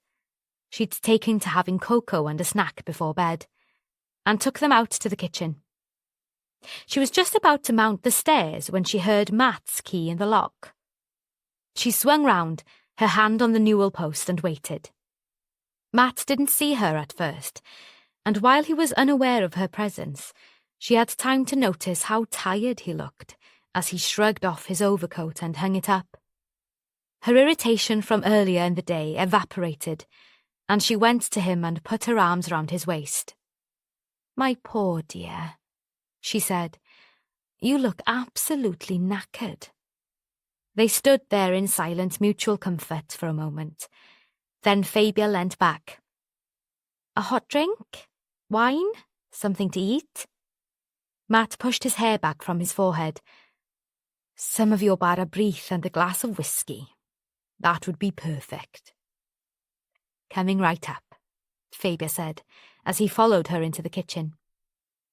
Once she had placed a cut glass tumbler half full of his favourite Penderyn malt in front of him, together with slices of the rich fruit loaf made to her Auntie Meg's recipe, she sat down at the kitchen table. Matt subsided opposite her and took a gulp of the whiskey, then nearly choked as the heat of it hit his throat. Fabia smiled. "Steady," she said. She watched him for a moment as he chewed his way through his bara brith, trying to decide how to ask what was in her mind. In the end, she decided to be upfront about it. She was too weary to be tactful. "Are you going to tell me what was up with you this morning?" she asked. "Ah, yes," Matt said. "The thing is, Chief Superintendent Talbot called me up to her office first thing this morning." "Nothing unusual, I would have thought," said Fabia. "No, and I thought she was going to ask for an update on the case, but it wasn't that at all." "Then what was it?" Fabia thought she could guess. Matt didn't give her a direct answer, but said, "Have you heard of MASH, the Multi-Agency Safeguarding Hub?" "Of course. I helped set up the one in Newport." "You did, didn't you? I'd forgotten that." "So, what's that got to do with your grumpiness this morning?" Matt gave her a rueful grin, then pulled his hand down over his mouth. "Yeah, well, I'm sorry about that. It's just that the chief took me by surprise. After all, it's a bit off the wall, this idea of hers, and when we came to interview Helen Tudor, I was still trying to process what she'd said, so—" "Stop wittering, Matt, and get to the point." She reached over and clasped his hand to take the sting out of the words. "She asked me if you would consider taking on a job." Fabia made no comment. "She says she wants to give the MASH personnel some further training, polish them up, as she put it, and she thought you'd be the one to do it. It'd only be part-time, but you'd have a pretty free hand, and she wouldn't want you to start until later in the year, so after Thumper is born." Matt frowned across at her. "I said I thought it would be too much, what with the baby and all, but she pointed out that that was something you'd have to decide for yourself." Eyes wide, Fabia didn't say anything for a moment. Then she smiled. "She's a devious one, this new boss of yours. She runs it past you almost at the exact same time as she runs it past me, but doesn't tell either of us she's going to. I said more or less the same to her, that I'd talk to you about it, but ultimately it's my decision. And I also said I wasn't sure you'd be very keen on the idea." Matt gave a sort of apologetic shrug, but didn't say anything. "Of course," she said. "You're right. I'll be very busy, and there's my painting and everything to take into consideration." "Well, that's what I thought," Matt said, relaxing back in his chair. She could tell Matt was relieved by her response and frowned. "Was this why you had a face like a wet week this morning?" "I suppose so." "But why did that idea put you in such a mood?" I was worried. If she sort of tempted you back into the force, even if it is in a civilian capacity, well, I'm not going to lie to you. I didn't think it'd be a good thing. Fabia felt a little offended. You don't think I could hack it? No, that's not it, Matt protested, a little too vociferously. But let's face it, it'd be quite a step down from when you were last in the force. Superintendent to part-time associate. What if you came up against someone like Sharon Pugh? She'd most likely make things pretty difficult for you. I dare say I could handle it, Fabia said, her tone making it clear she thought she could make her own decisions. I know, Matt said, turning to her and taking her hand. But I wouldn't want you to have to. And would it be a good idea for us to be working together? We did before, Matt. I know it went a bit pear-shaped in the end, but this would be completely different. Anyway, we wouldn't be likely to have much, if any, contact with each other, would we? You sound as if you're coming round to the idea. Fabia could tell he wasn't pleased by the thought. She sighed, then pushed herself up from her chair. Let's not talk about it now, Matt. I just want to go to bed and sleep, if the little monster will let me. Come on, time for some shut-eye. But once in bed, listening to Matt's deep breathing beside her, she found she couldn't sleep as her mind went over and over Erica Talbot's proposal. Could she do it? Would it really be too much, as Matt suggested, or was it that he didn't want her encroaching on his territory? She'd been involved in several of his cases in the last few years, and he hadn't made a fuss about it. Well, not much of a fuss. But this would be more official. Was it that he wanted her to be the traditional mother, bound to the home and the baby? Surely not. No, that wouldn't be Matt at all. But as she tossed and turned, trying to get comfortable, she wondered whether, deep down, Matt felt that way. And with all that, she'd completely forgotten to tell him about the useful bit of information she'd found on her laptop. Chapter 11. Mary was relieved to get through to Helen on Wednesday morning. She'd said nothing to Tenniel as she wanted to check on a few points before tackling him, and he was out of the office all day on Wednesday. She'd hardly slept for worrying about her suspicions, and the sound of Helen's deep, honeyed voice saying, "Mary, my dear, how are you?" was somehow soothing. "Not good, to be honest." "It must be very difficult for you. I wish I could do more to help." "That's kind, but there's not a lot we can do until the police release Geraint's body. Oh, Helen, I can just hear him saying, I could turn this into a damn good thriller. Can't you?" For a while they reminisced about Geraint, sharing memories, swapping ideas for the music and readings for the family funeral that would be held when his body was released. Inevitably, there'd be a memorial service, probably in London, that would attract many from the world of theatre and film.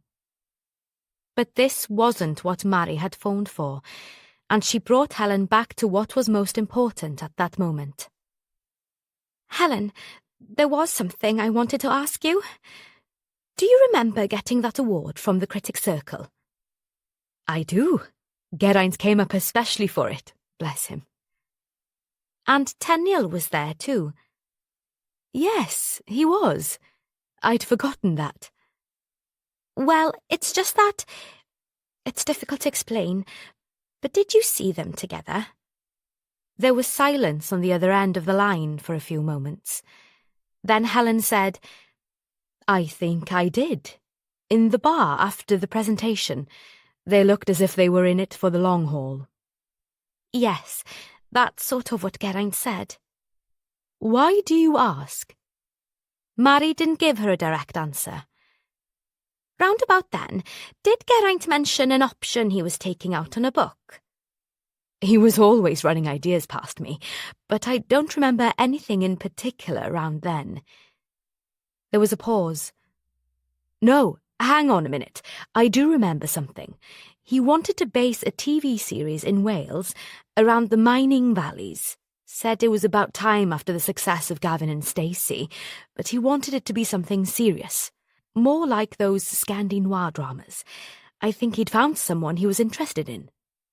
I thought as much, Mary muttered, more to herself than to Helen.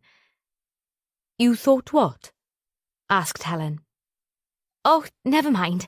It's just something to do with work. Come on, Pet. You're worried about something. I can tell. It's hardly surprising at the moment, I suppose. What is it exactly? Mary sighed. There's nothing can be done about it. But what with Geraint and what's happened, I've been going over and over who might have done this awful thing, and, well, I just wondered. No, never mind. You're not making sense, Mary darling. Mary could tell that Helen was smiling. Come on, tell me what's on your mind. Mary took a deep breath. Should she confide in Helen? She was sure it would go no further if she did, but it felt as if putting her fears into words would make them more likely to be true. And would it be a betrayal of her friendship with Tenniel?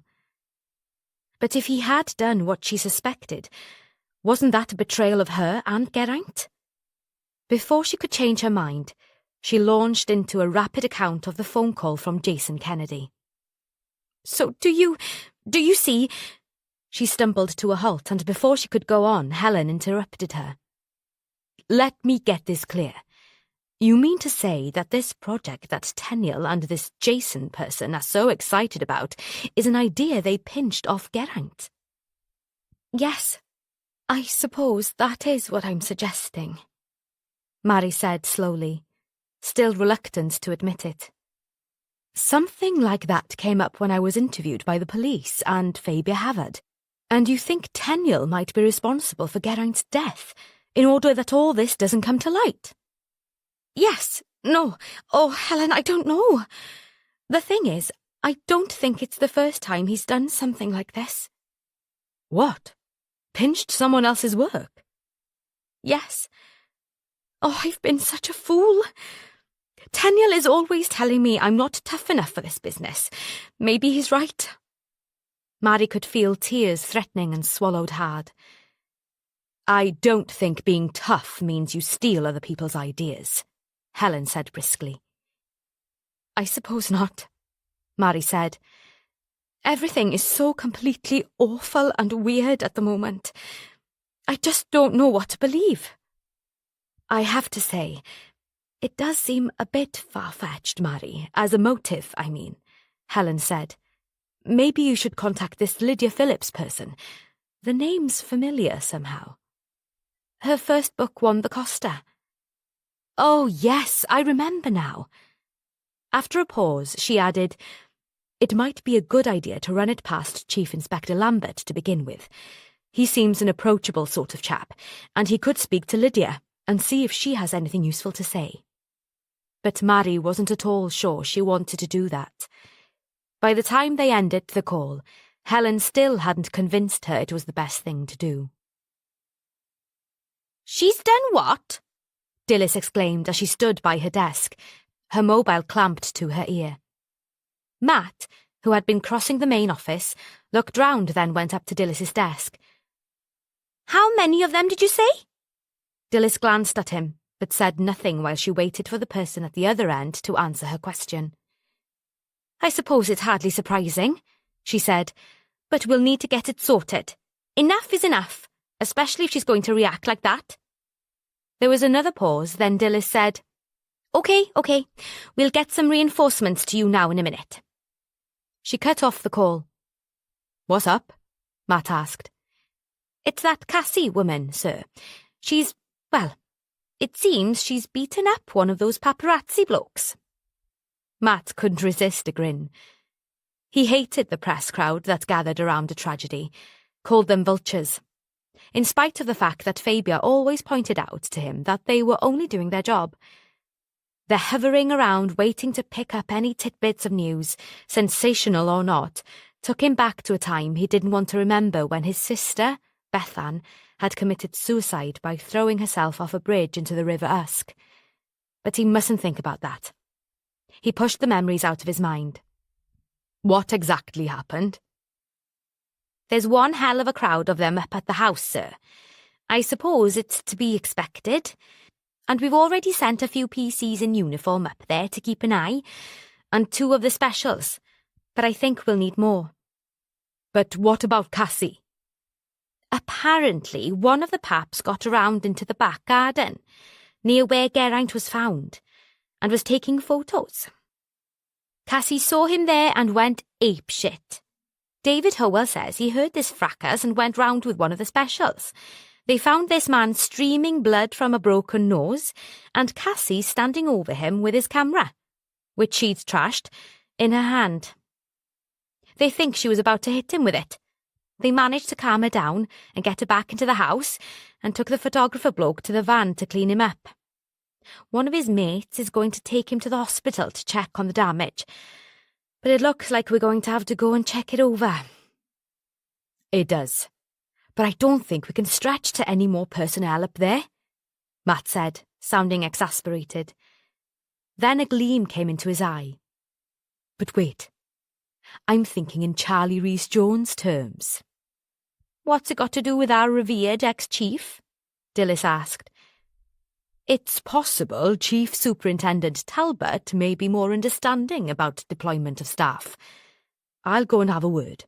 You get up there, take Tom Watkins with you, and see if you can get rid of some of the vultures, or at least persuade them to keep their distance. Will do, sir. And, sir, I need to talk to you about the manuscript of his autobiography. I've made notes of a few more points that are worth pursuing. Good. We'll do that directly you get back. Matt made his way through the crowded main office and up the stairs to the Chief Superintendent's office. He knocked on the door, and when he heard a voice say, "Come," he went in. He still found it strange to see the diminutive figure of Erica Talbot sitting behind the imposing desk instead of Charlie Rhys-Jones's disagreeable bulk. Rhys-Jones had been a thorn in Matt's flesh for many a year, and his departure had been a great relief, not only to Matt, but to many of his fellow officers. But he still hadn't got the measure, not entirely, of his new boss. She was a bit of an enigma. He couldn't imagine his previous boss ever suggesting re-employing Fabia. In fact, the very thought made him want to laugh aloud. She looked up as he came in and smiled. "Chief Inspector, what can I do for you?" And that too was different. Rhys-Jones would have growled at being disturbed and told Matt to get on with it, not to waste his time. "It's the Denby case, ma'am," Matt said. "As you suggested, given his fame, the paparazzi have gathered outside the house in large numbers, and it's getting a bit out of hand. His housekeeper, Cassie Angel, attacked one of them, destroyed the man's camera, and did quite a lot of damage to his nose." "Oh dear," the chief said, and he could have sworn she was trying not to smile. "Was she provoked?" "Well, probably. Their very presence must be distressing for her, and this chap was sneaking round the back of the house, near to where Denby's body was found." "Serves him right, then. That's trespass." "That's what I thought," Matt said, pleased that she agreed with him. "I've sent Sergeant Bevan out to check on things." Given his height, she was having to lean back to look at him. She flapped a hand and said, "Don't hover like that, Matt. Sit down." Once he had done so, she said, "So why have you come to me?" Matt leant forward. "Could we get a few more officers out there to keep order? It's a big property, but 3 should do it. I realise it's an extra expense, and will take them away from other duties, but I think it's important to keep the peace out there until we can close the case and get rid of these people." "Close the case? Are you anywhere near that?" "No, ma'am, I'm afraid not, although I do have a couple of promising avenues to explore." "Good. We really do need this cleared up as soon as possible. I've had the Nationals, the BBC and Channel 4 News wanting the latest, although I've managed to hold them off so far. I think we'll have to speak to the press again at some point, sooner rather than later. Yes, you can have a couple more officers to control the crowd. Sort that out, then get back to me about setting up another press conference. Thank you, Mum. I'll get back to you as soon as I can, Matt said, feeling relieved. However, this positive feeling didn't last long. While you're here, Matt, have you run my idea past Fabia? I have. She, seemed interested. Good, good. I enjoyed meeting her. She's an interesting woman. We got on well. She was smiling as she said this, and Matt was convinced she could tell he wasn't overly keen on the idea. What she said next confirmed this. I know you have doubts about it, Matt, but surely it's up to Fabia to agree, or not, as the case may be. There was a challenging glint in her eye as she added, We women like to make our own decisions nowadays. Matt clenched his teeth on a sharp answer. Was she suggesting that he would presume to make decisions on Fabia's behalf? That'd be the day. There was an awkward little pause, then, Of course, Mum, he said. She pushed herself up from her chair. I must get on. I've a boring meeting with the mayor in half an hour. Matt also got up, and after thanking the chief superintendent for her time, he made his way downstairs, feeling as if she had definitely got the better of him. When he got back to the office, there was no sign of Dilys. Matt glanced at his watch. It was 11:10. She'd still be up at Carreg House sorting out the paparazzi. He looked forward to seeing her face when he told her they had been given permission to beef up the number of officers, and she'd have a good idea of who was best to send. Meanwhile, he must reply to dozens of emails that had been piling up, but this had to be put aside when a call came through from an unexpected source. When he picked up the phone, the young constable on the switchboard told him, There's an Inspector Singham wanting to speak to you, sir, from City of London Police. Shall I put him through? Matt frowned. The name rang a bell.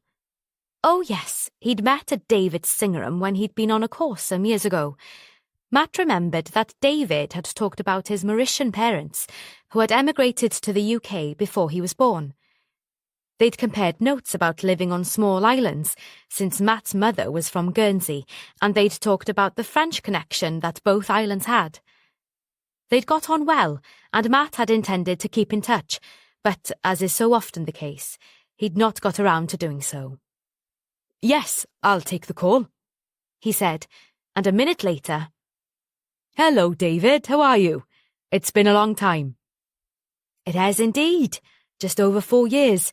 I meant to keep in touch after that course, but there it is, life takes over. Same here, Matt said. What can I do for you? You're still with the Serious Fraud Office, are you? I am, concentrating on financial fraud to be precise. That's a tidy promotion. It certainly keeps me busy, and I gather you've made Chief Inspector. Congratulations. For my sins, yes, but what can I do for you? I've been reading about this case you're working on, the Geraint Denby murder, David said. You have? So, what made you get in touch? I saw in one of the tabloids, I think it was the Mirror, something about his sister being married to a financier called Jonathan Armitage. She is. Her name's Glenda. They've got a house near here, outside Caerleon. Small world. I'm on his tail for a potential fraud, working with HMRC, but I'm having to tread very carefully. He's got quite a high profile in financial circles, and he also has a few friends in high places. I thought it might be useful to pick your brains, see if there's any connection. As you probably realise, I'm grasping at straws here. We did have some information come through about his company, Apudo Holdings, and I asked him about that. He was decidedly crisp in his answer, insisted it was just a disenchanted ex-employee stirring things up. David gave a bark of laughter. That disenchanted employee was one of his fellow directors, a Kenyan woman. Was she indeed? That puts a slightly different slant on things. He used to be with Transit Oil, and it looks as if he indulged in a spot of tax evasion while he was there. Would it be useful to you if I sent through the info I've got so far? Definitely, Matt said. If his brother-in-law had turned up information on his activities, should they be criminal, I'm sure he wouldn't have wanted them broadcast. His wife did not get on with her brother, and, what's more, Denby was writing his autobiography. It's a bit of a tell-all, truth will out exercise so far as we can see. Have you had sight of the manuscript? One of my staff is trawling through it, but there's been no mention of Armitage yet, though I doubt he would have known that. He could well think that Denby had put in incriminating information. It'd be useful to us if he had. Matt pushed his untidy hair back from his forehead. Of course, he could have believed that Denby had information of that sort about him anyway. Autobiography or no autobiography. Either could give him a motive. True, said David. Although, I wouldn't have thought that someone who worked in the film industry would have much of a clue about financial shenanigans. I don't know so much. What about having to get funding for their film and television projects? Wouldn't you have to have some knowledge of how things work in the financial world? What are those backers called who pour money into theatre? Angels, is it? Yes, you have a point. Anyway, I'll keep you posted, David said, then changed the subject. So, how's life with you? I seem to remember your boss had a few problems when I last saw each other. What was her name? Fabia something. I remember that. Matt took a deep breath, not sure whether he wanted to go over the events of the last few years with someone he hardly knew, but David was doing him a favour, so he supposed he ought to give him some kind of answer. Fabia Havard, yes. She was accused of corruption, but we managed to clear her name, although she didn't go back into the force. Well, that's good news. Clearing her name, I mean. I got the impression the two of you were quite close. You could say that, Matt said, smiling. Sounds to me as if there's more to the story than you're letting on, David suggested. There is, I suppose. As briefly as he could, Matt told him that he and Fabia were now living together. Fabia's expecting. The baby's due in a few weeks' time. Congratulations, mate. That's quite a story. My three are grown up now. Well, teenagers. Enjoy the baby while you can. They grow up far too quickly. As Matt ended the call, he could hear Dilys in the main office and got up to go and tell her about the information that would be coming through. He also wanted to let her know that they'd been given permission to co-opt more officers, but he didn't get the chance to tell her about any of it. Chapter 12. Once again, Dilys was standing at her desk, the phone receiver clasped to her ear, sounding exasperated. You'll just have to tell him that the Chief Inspector is busy. He can't just pitch up and expect to be treated like a bloody royalty.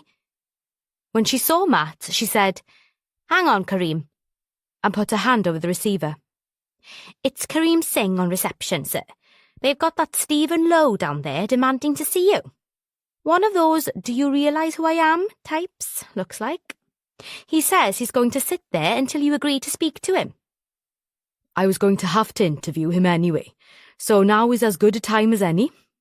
Tell Kareem to say I'll be there in a minute. Then I'll give it 20 minutes or so before going down. Let him wait a bit. Dilys grinned and turned back to the phone. The Chief Inspector will be down in a bit. Let him cool his heels, she said. Ask them to put him in one of the interview rooms, number 3 preferably.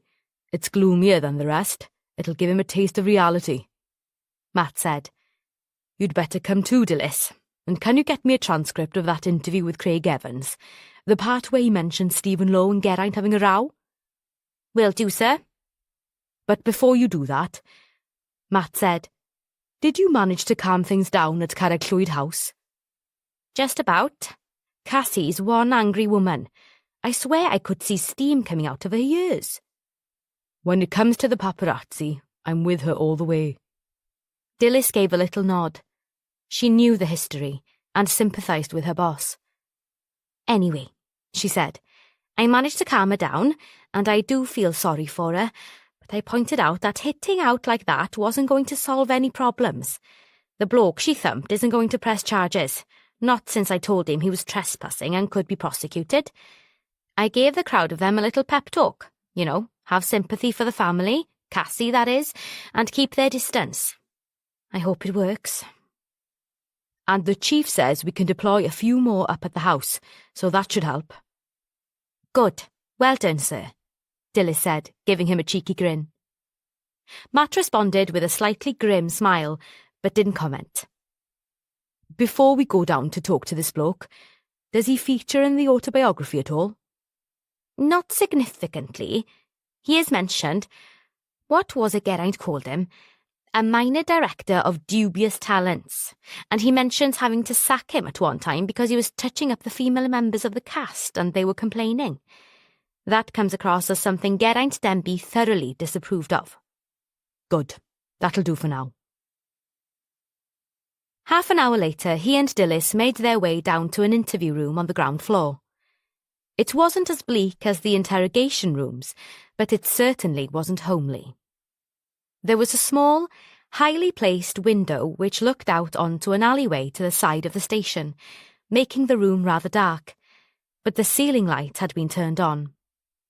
The walls were painted a dull grey blue and were bare except for a large map of the Newport area and a framed photograph of the steel wave.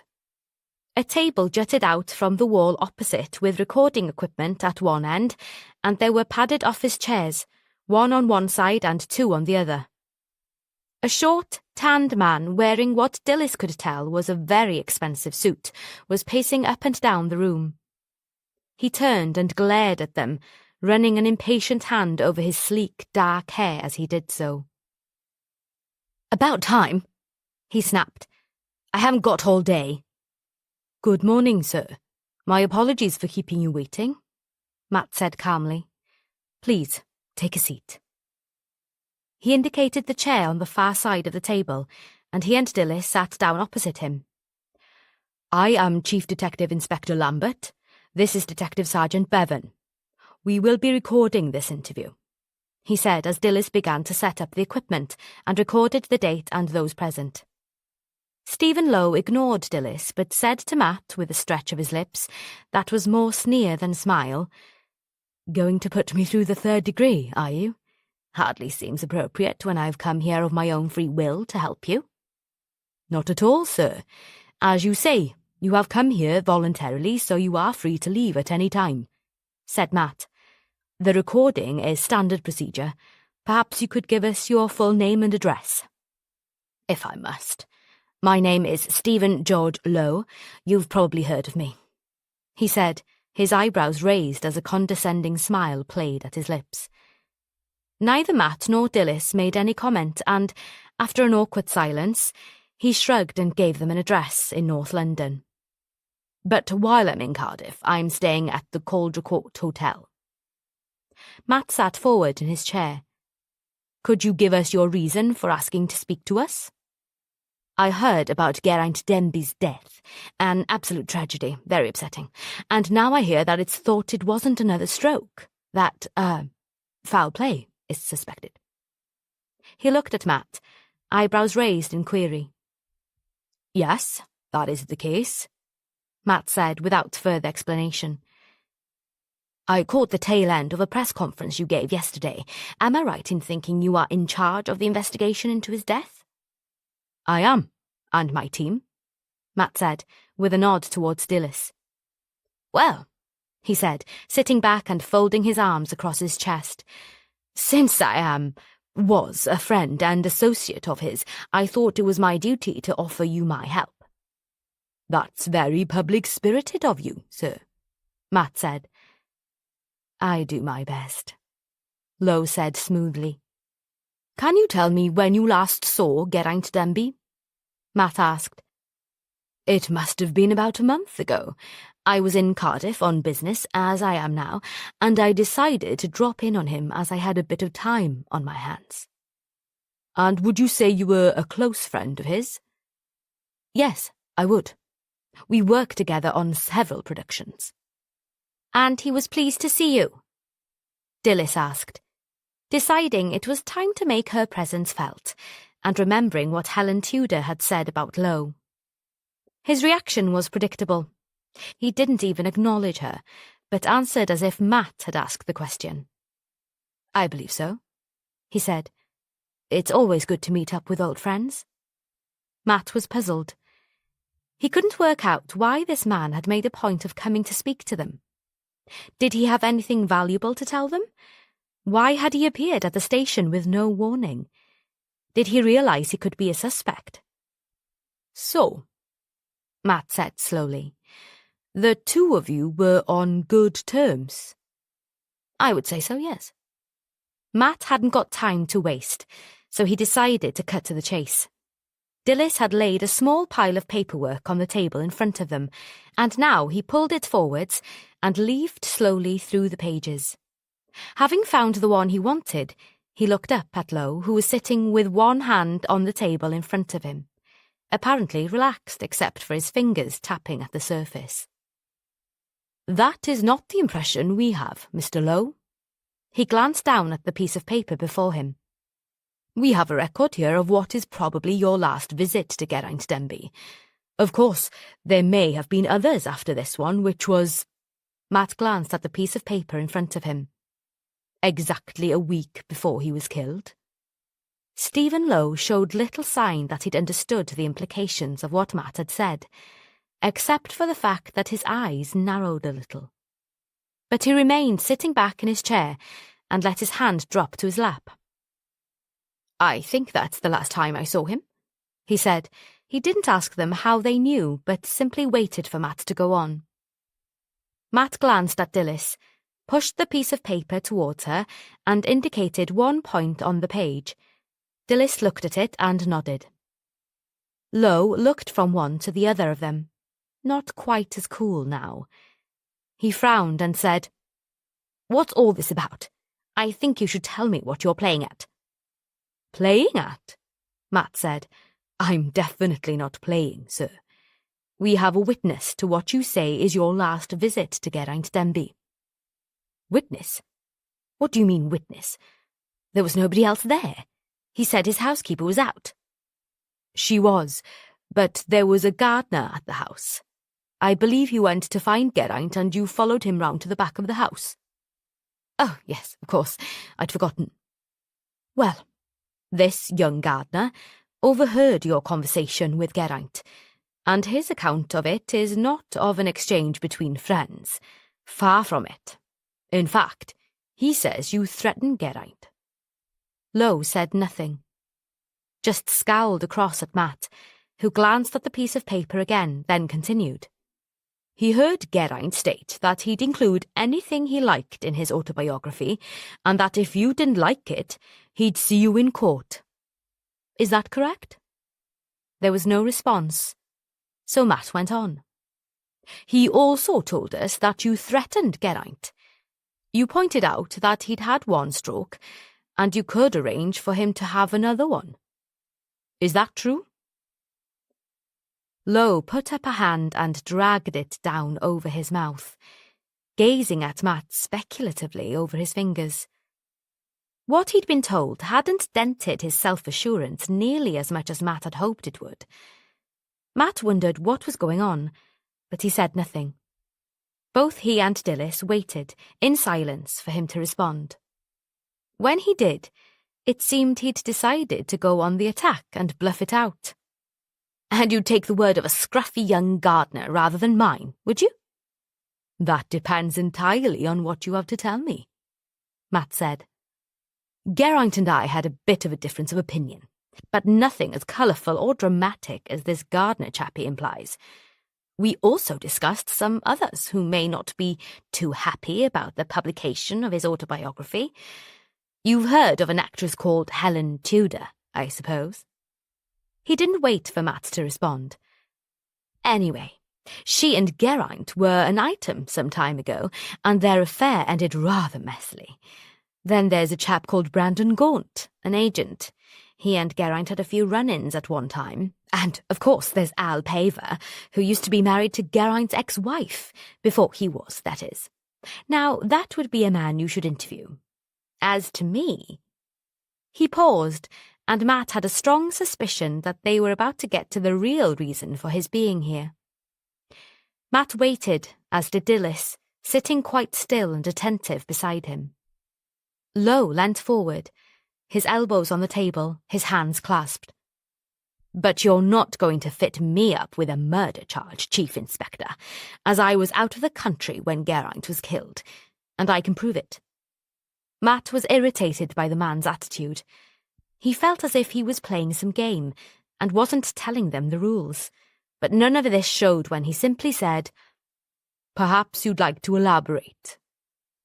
"Am I right in thinking that Geraint died last week?" he asked, his face serious now. "Yes, last Friday," Matt told him. "There, you see?" He didn't bother to keep the triumph out of his voice. "I was in France, Saint Malo to be precise, staying at the Hôtel de Guersigny. They'll confirm I did so, and I was working with a French film producer on a project we're both involved in which will be filmed over there. His name is Théo Renier, and I can give you his address so that you can check I'm telling the truth."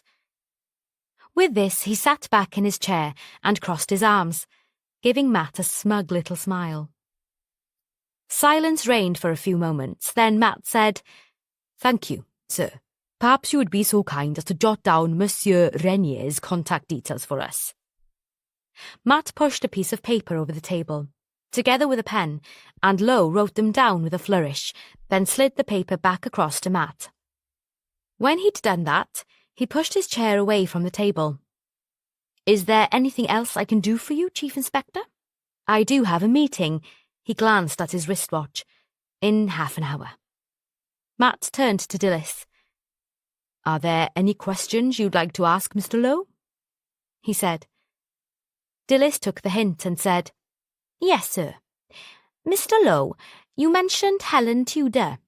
Can you tell us why you think she would wish to harm Mr. Denby?" This time he directed his answer at Dilys. "What is it some writer said? Shakespeare, I think it was him. Hell hath no fury like a woman scorned." "You believe that Geraint Denby ended their relationship?" asked Dilys calmly. "And she could be after revenge for that rejection." Lowe shrugged. "It's always possible." "But you don't know for sure?" Dilys pressed him.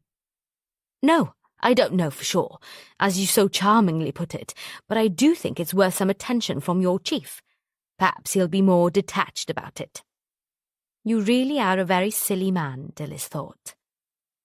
"And one more thing," she said. "Am I right in thinking that you and Geraint fell out when working together some years ago? He objected to your treatment of the female members of the cast of the film you were working on." Lowe pulled at his bottom lip. He was now looking straight at Dilys. "And where did you get that idea from?" Dilys glanced at Matt, who gave her a small nod. "I read about it in the manuscript of Geraint Denby's autobiography. All in all, it's been very informative." "But definitely only Geraint's take on things," Lowe said scornfully.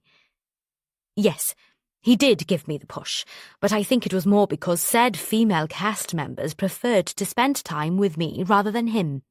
He liked his women to gather round, worshipping at the feet of the great man. I think that's why he asked me to leave, because he wasn't getting the usual amount of female attention. I could have made a fuss, but I was fed up with dancing to his tune, so I left." "I see, sir," said Dilys, allowing her doubts about this account to show in her voice. "Thank you, Mr. Lowe." She turned to Matt. "That's all I have to ask, sir." "And what about the two men you mentioned, Brandon Gaunt and Al Paver?" Matt asked. Lowe seemed to relax now that the questions were coming from Matt. "I just think they're worth your attention," he said, given that both of them fell out with Geraint in quite spectacular ways. Much worse than I did. with Gaunt because Geraint objected to his behaviour towards women, yet again. He was such a Puritan. This seemed to contradict what he'd told Dilys, but Matt let it go. And with Paver, Lowe added, because he hated the fact that Geraint had stolen, Paver's words, his wife from him. Of course, she committed suicide a few years later, and he stirred things up over that as well. Paver, by the way, is in London at the moment, staying at the Strand Palace Hotel. He phoned me a couple of days ago, wanted to meet up, but I told him I wasn't available.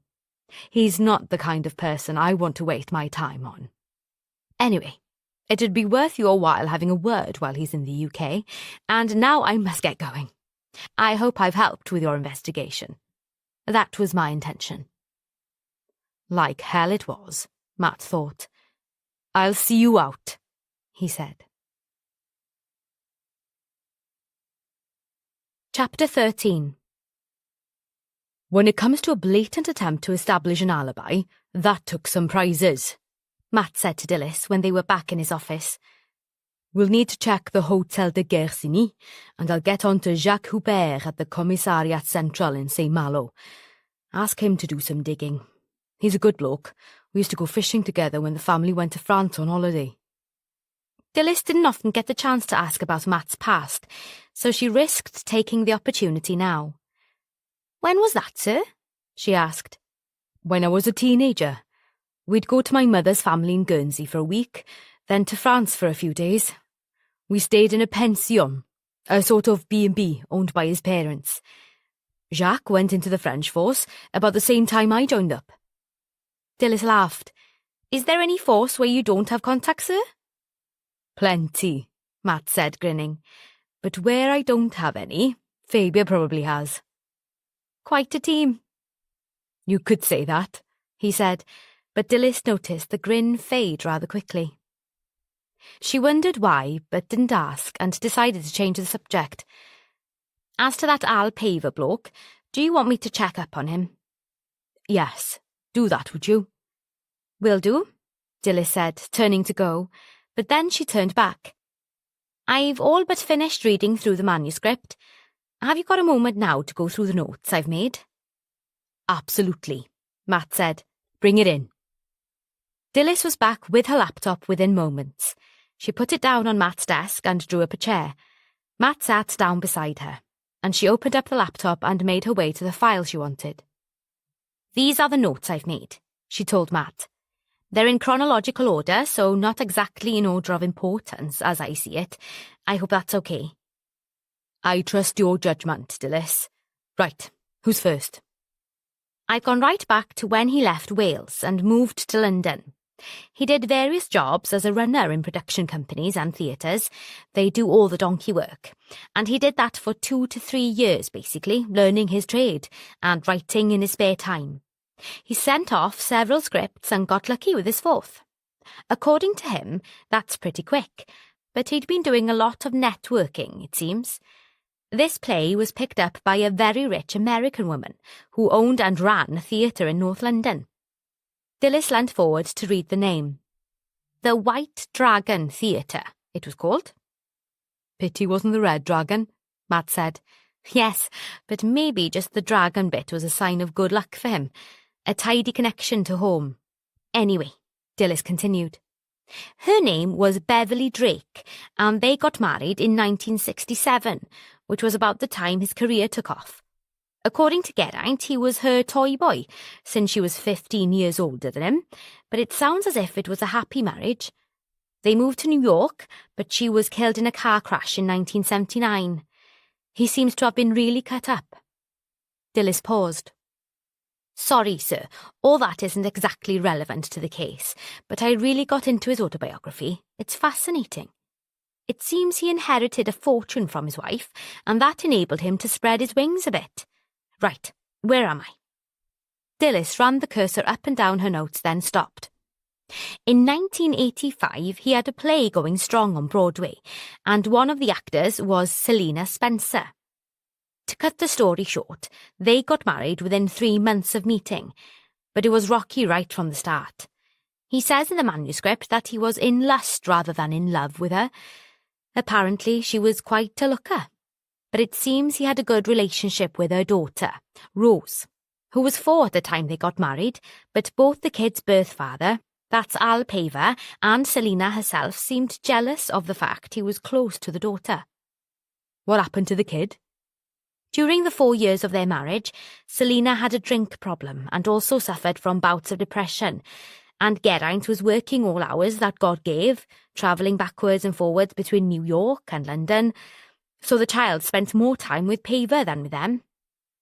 At one point, Geraint says that he regretted this, as he'd enjoyed looking after her and used to read her Welsh fairy stories and stuff, but he didn't feel he could make a fuss about it. By the time the marriage ended, which was in 1989, he was hardly seeing her at all. So, after the divorce, did he see any more of his wife and Paver? Asked Matt. Some. It was a messy divorce. Selina accused him of abuse, which he denied, but Paver got involved and it all went to court. Geraint was cleared, mainly because the kid's nanny spoke up on his behalf, but things came unstuck again when Selina committed suicide, and Paver blamed him. That was the point at which he came back to live in London permanently. Matt sat back and ran a hand through his untidy hair and frowned. Is there anything in there about Paver that might give him a reason to want to get rid of Geraint? Once more, Dilys ran her finger over the touchpad, searching for the notes she wanted. Here we are, she said. Look at that note I've made there. Matt leant forward and read from the screen. Paver was a property dealer. According to GB, he was deep into diddling the revenue by playing around with a complicated tax system in New York. GB says he could have reported several deals to the police, which would have got Paver into trouble, but he didn't for the sake of Rose, as he felt she'd had enough to cope with. He does say that he still has access to all the evidence that had been needed to prosecute Paver. How did he put it? For my own protection. I wonder what he meant by that, Matt said. We'll have to do some more searching through his paperwork and computers with that in mind. I'll see to that, Dilys said, and jotted down a reminder in the notebook that went everywhere with her. OK, so what else have we got? Matt asked. Throughout the manuscript, there's mention of his relationship, or lack of it, with his sister. She used to write to him regularly when he first left Wales asking for money, begging him to come back, complaining about having to look after their father, who seems to have been quite a handful. One of the reasons Geraint went to London is that he was ordered out of the family home by their father. Geraint accused him of drinking away their inheritance, and it seems he sold off a hell of a lot of their land even before Geraint left home. It's very sad, really. In the end, his sister stopped contacting him, round about the time she got married to a local doctor. That's Mary Reynolds' father. They divorced 10 years later, and Glenda married her present husband, who's loaded. At least he is, as far as we know. Very much the high-flying city gent. But, as we know, also suspected of some shady practices. Matt's tone was sardonic. Yes, and there's quite a lot about that as well. Is there anything about his relationship with Helen Tudor? Matt asked. Yes, they got together when they were both working on the same film. It was his script and she was female lead, but it didn't last very long. He says that work got in the way. He was in London, she was in New York, or vice versa, but they agreed to part quite amicably and have remained friends. So it's the same men that we already have in the frame. Lowe, Gaunt and Paver, I suppose. Then there's Armitage, with his sister as a possibility, and Helen Tudor, I suppose, but I doubt that very much. Then there's person or persons unknown. Matt sat back and sighed. Not much to go on, but I do have an idea that's been niggling at me for a couple of days. Meanwhile, I'd better have a look at the info that David Singerham sent through, see if there's anything there to hang a hat on. The other thing I'd like a look at is his will. Do we know who his solicitor is? Yes, Sarah turned up some correspondence with John Meredith of Granger, Meredith and Llewellyn in Hendra Avenue. You know him, don't you? I do indeed, Matt said, sounding pleased. Don't you remember? He married Anjali Kishto, the Mauritian designer. She was involved in that awful business when Karadak Mansell was murdered. Oh, yes, White Mankabi. That's it. Matt smiled and pushed himself out of his chair. Right, Dilys, thank you for all that. My next job, I think, is to contact John and see if I can get a look at the will. I'd like to know cui bono. If you're trying to catch me out, sir, no luck, said Dilys with a grin. That means who benefits. Matt laughed. Can't get one over on you, can I? Won't stop me trying, though. Matt had got through to John Meredith more quickly than he'd anticipated, and at 4:30 that afternoon, he parked his car in Hendra Avenue. As he walked along to the 3-story townhouse, which, like so many nowadays, was more likely to contain offices than a family, he looked over to the opposite side of the road, where an old chapel had been converted into an art gallery. Matt remembered that Fabia had had an exhibition there a few years ago. So much had changed since then. He strode up the steps and pushed open the front door, beside which was a shiny brass plaque announcing Granger, Meredith and Llewellyn, Solicitors and Notary Public, and the same in Welsh below.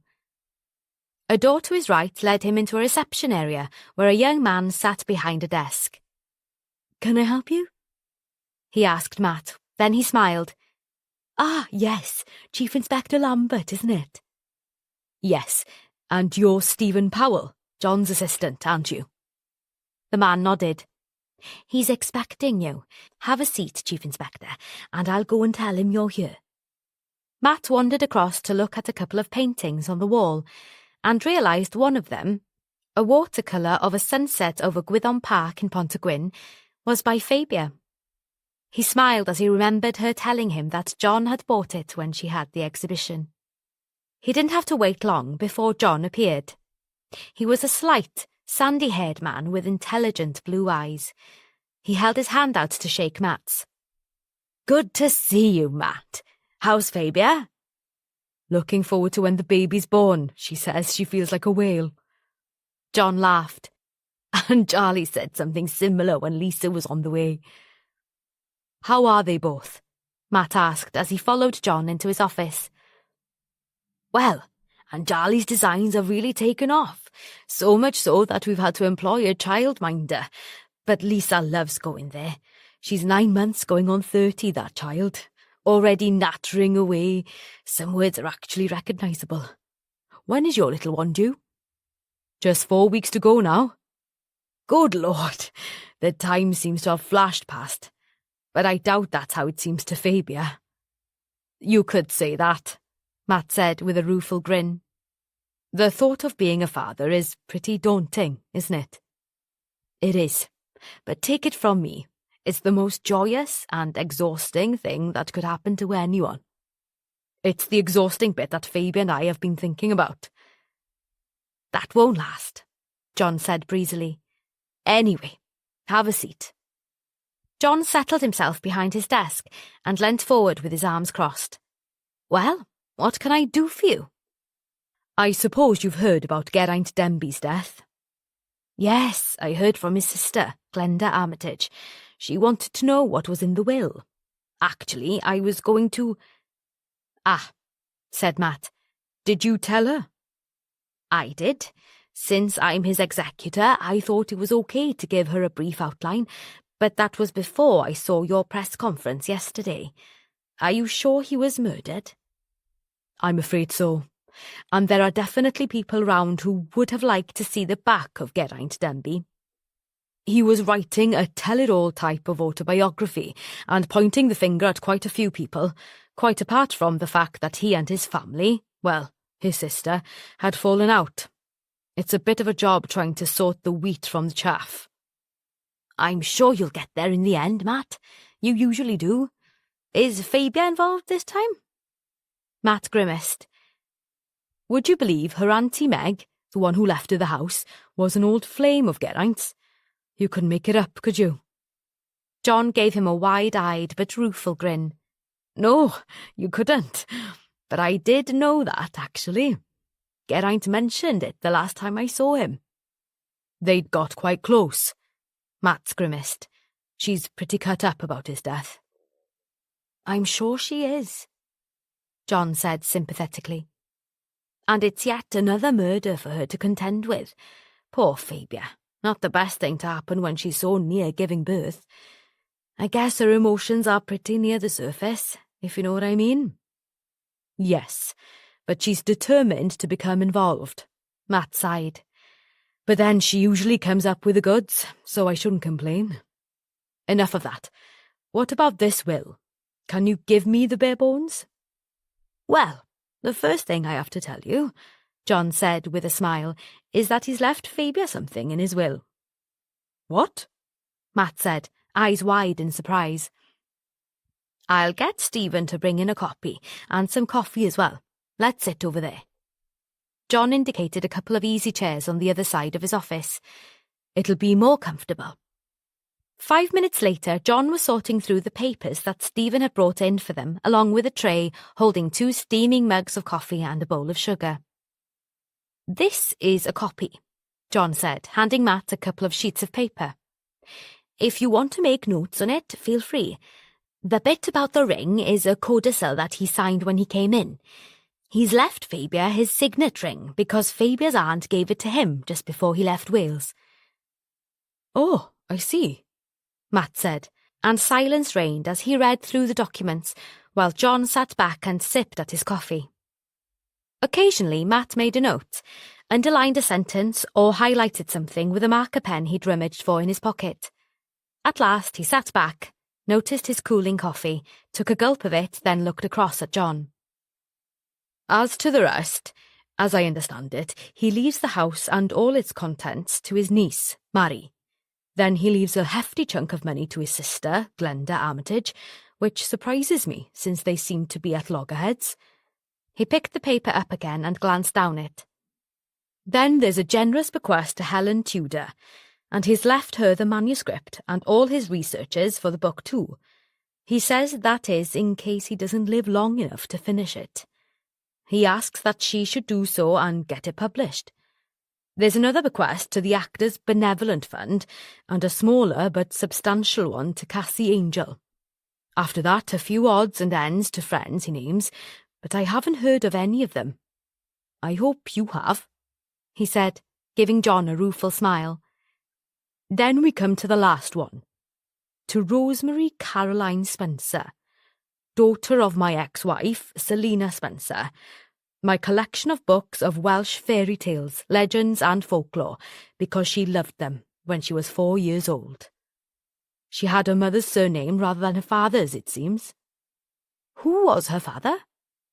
Selina was married to Al Paver, a New York property developer of dubious reputation. They divorced before she met Geraint, but Paver seems to have gone on having contact with her and their daughter.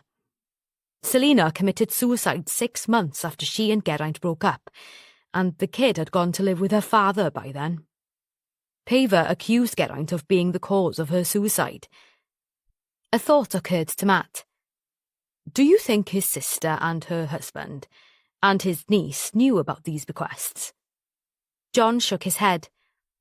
I'm pretty sure they didn't, because when he came to my office to talk about drawing this will up, as you see, it's a recent one, signed and witnessed just 3 months ago, he told me his family would be surprised by its terms and he wished he could be around to see their faces.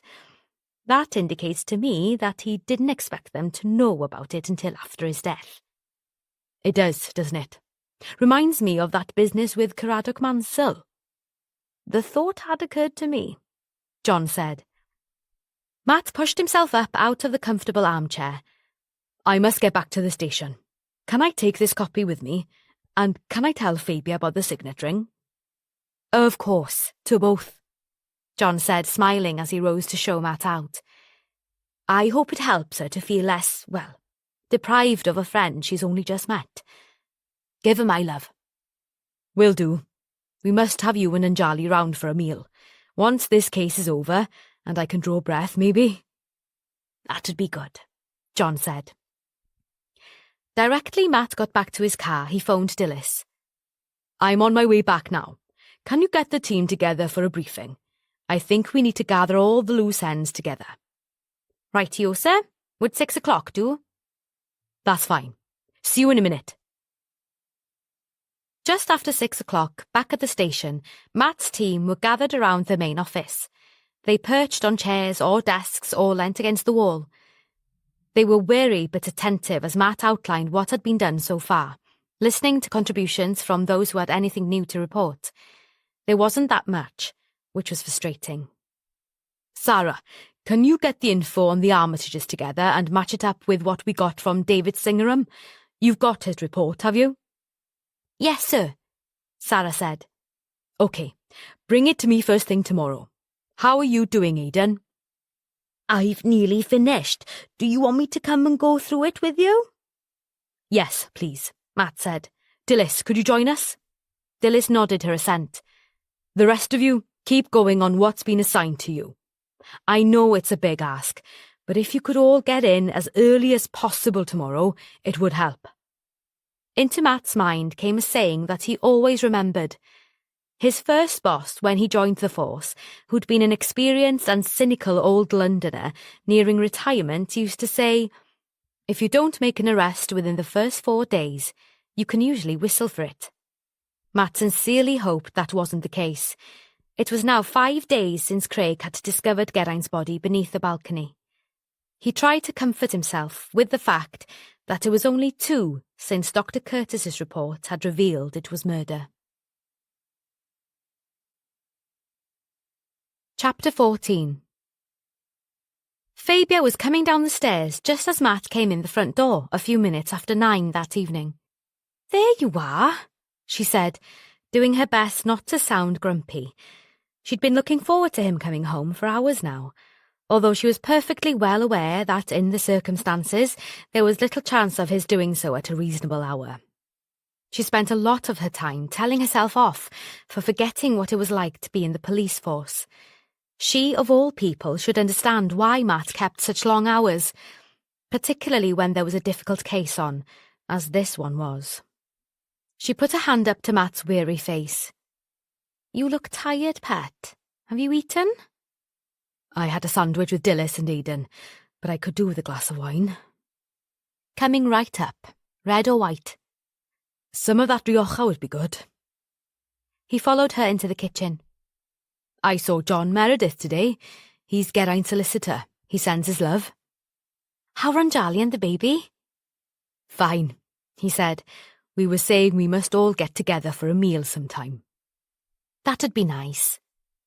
But Fabia was preoccupied. There was something she was very keen to tell him. It had been nagging at her since the day before, but she hadn't had the chance to talk to him about it. She poured Matt his glass of wine, made tea for herself, then they settled in the sitting room and she decided to plunge right in. "I had a bit of a nosy through some gossip magazines and stuff on the internet." Matt looked round at her but didn't comment.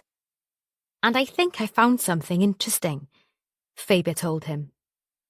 "To do with what?" "The case. Geraint," Fabia said, trying not to sound irritated. "Ah." There was silence for a moment, then Fabia demanded, "Well, do you want to know what it is?" "Yes, of course," Matt said. He didn't sound as if he did, but Fabia ignored this and pulled forward her laptop, which was on the coffee table in front of them. She tapped away for a moment, then turned it so that Matt could see the screen. "You see that photo?" she said. "The caption says that it was taken at a fundraising event in Los Angeles. The magazine it came from is called Entertainment Monthly. It's dated November 1989. That woman there is Selena Spencer, Geraint's ex-wife." "OK, so why do you think this is useful?" "Well, look at that person there, next to Selena." Matt leant forward, frowning, then shook his head. "Nah, I don't get it." "Doesn't it remind you of someone?" Still frowning, Matt shook his head again and Fabia, impatient, told him what she was thinking. Matt's eyes widened. "I suppose it could be. But how on earth?" "I don't know. And I may be wrong, but it's worth following up, isn't it? It is. You're not often wrong when it comes to faces. Thank you, said Fabia, smiling. It's the artist's eye. It's not a compliment, just a fact, Matt said. That puts me in my place. I didn't mean... Oh, never mind. Fabia rested her head on his shoulder. You're knackered, you poor man. Pretty much. Let's call it a day. Matt got up and helped Fabia to her feet. I'll be so glad when I can get back to normal, she said ruefully. It'd be good to be able to stand up without having to be hauled up. Maybe we should invest in a forklift truck. Matt laughed and put an arm round her as they went towards the stairs. Not long now, he said, giving her a squeeze. I suppose not. I've got an appointment with a practice nurse tomorrow morning. She wants to check up on me and Thumper because of that backache I had. Let me know what she says as soon as you've seen her, won't you? I'll text you, Fabia said, as she subsided onto their bed. Early the following morning, Matt sat at his desk feeling frustrated by their lack of progress. When it came to people who'd have liked to see the back of Geraint Denby, they were, quite frankly, spoilt for choice. Pinning it down to any one person, however, and bringing them here to Wales at the right time and place was going to be the devil of a job. He'd emailed both the Hotel de Guersigny and Jacques Hubert in St. Malo the day before and was still waiting for replies. But he hadn't checked his emails yet. Just as he was running through them, another 5 or 6 dropped into the box, and the last one was from Hubert. Matt clicked on it, hoping it wasn't just an automatic reply to his email. It wasn't. Bonjour, mon ami. It is a long time since I have heard from you. You are well, I hope. To respond to your question about this Stephen Lowe, I have spoken with the manager and the Hotel de Guersigny, and he tells me someone of that name stayed at their hotel from Monday to Saturday of last week. I showed to him the photograph you attached to your email, and he identified him. I will check with you this film producer, Theo Renier, and return to you. Do you wish me to contact the airlines as well? Cordialement, Jacques Hubert. Well, that seemed to get Lowe off the hook. Matt sat back in his chair and stretched his arms above his head. If this Theo Renier confirmed that Lowe had been working with him, did they really need to check the airlines and ferry services and the Eurotunnel? Perhaps it would fine, but Jacques had done enough. He would tell him they'd check from this end.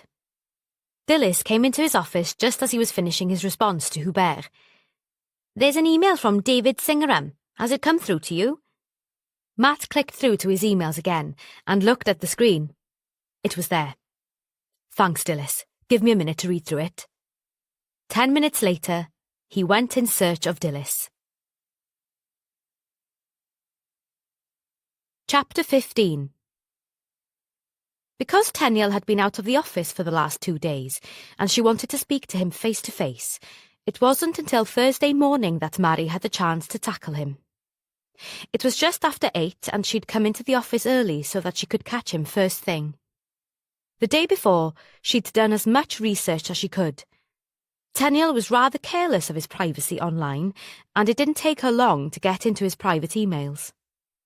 She felt guilty at first, but told herself needs must, and her guilt dissipated when she found some rather revealing emails to and from Jason Kennedy, one of which said, I'd like you to keep this between us for now.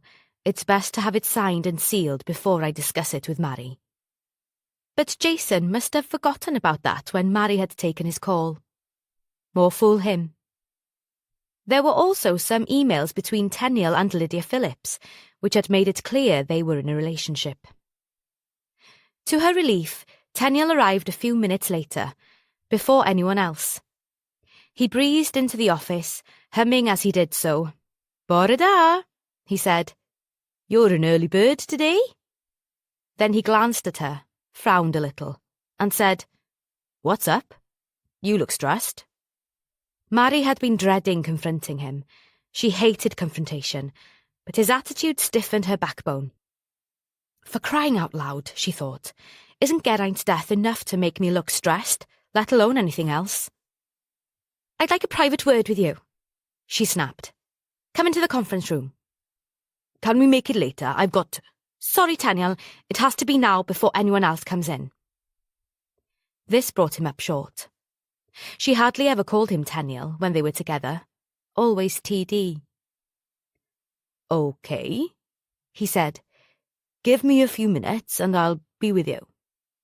No, now, Mary said.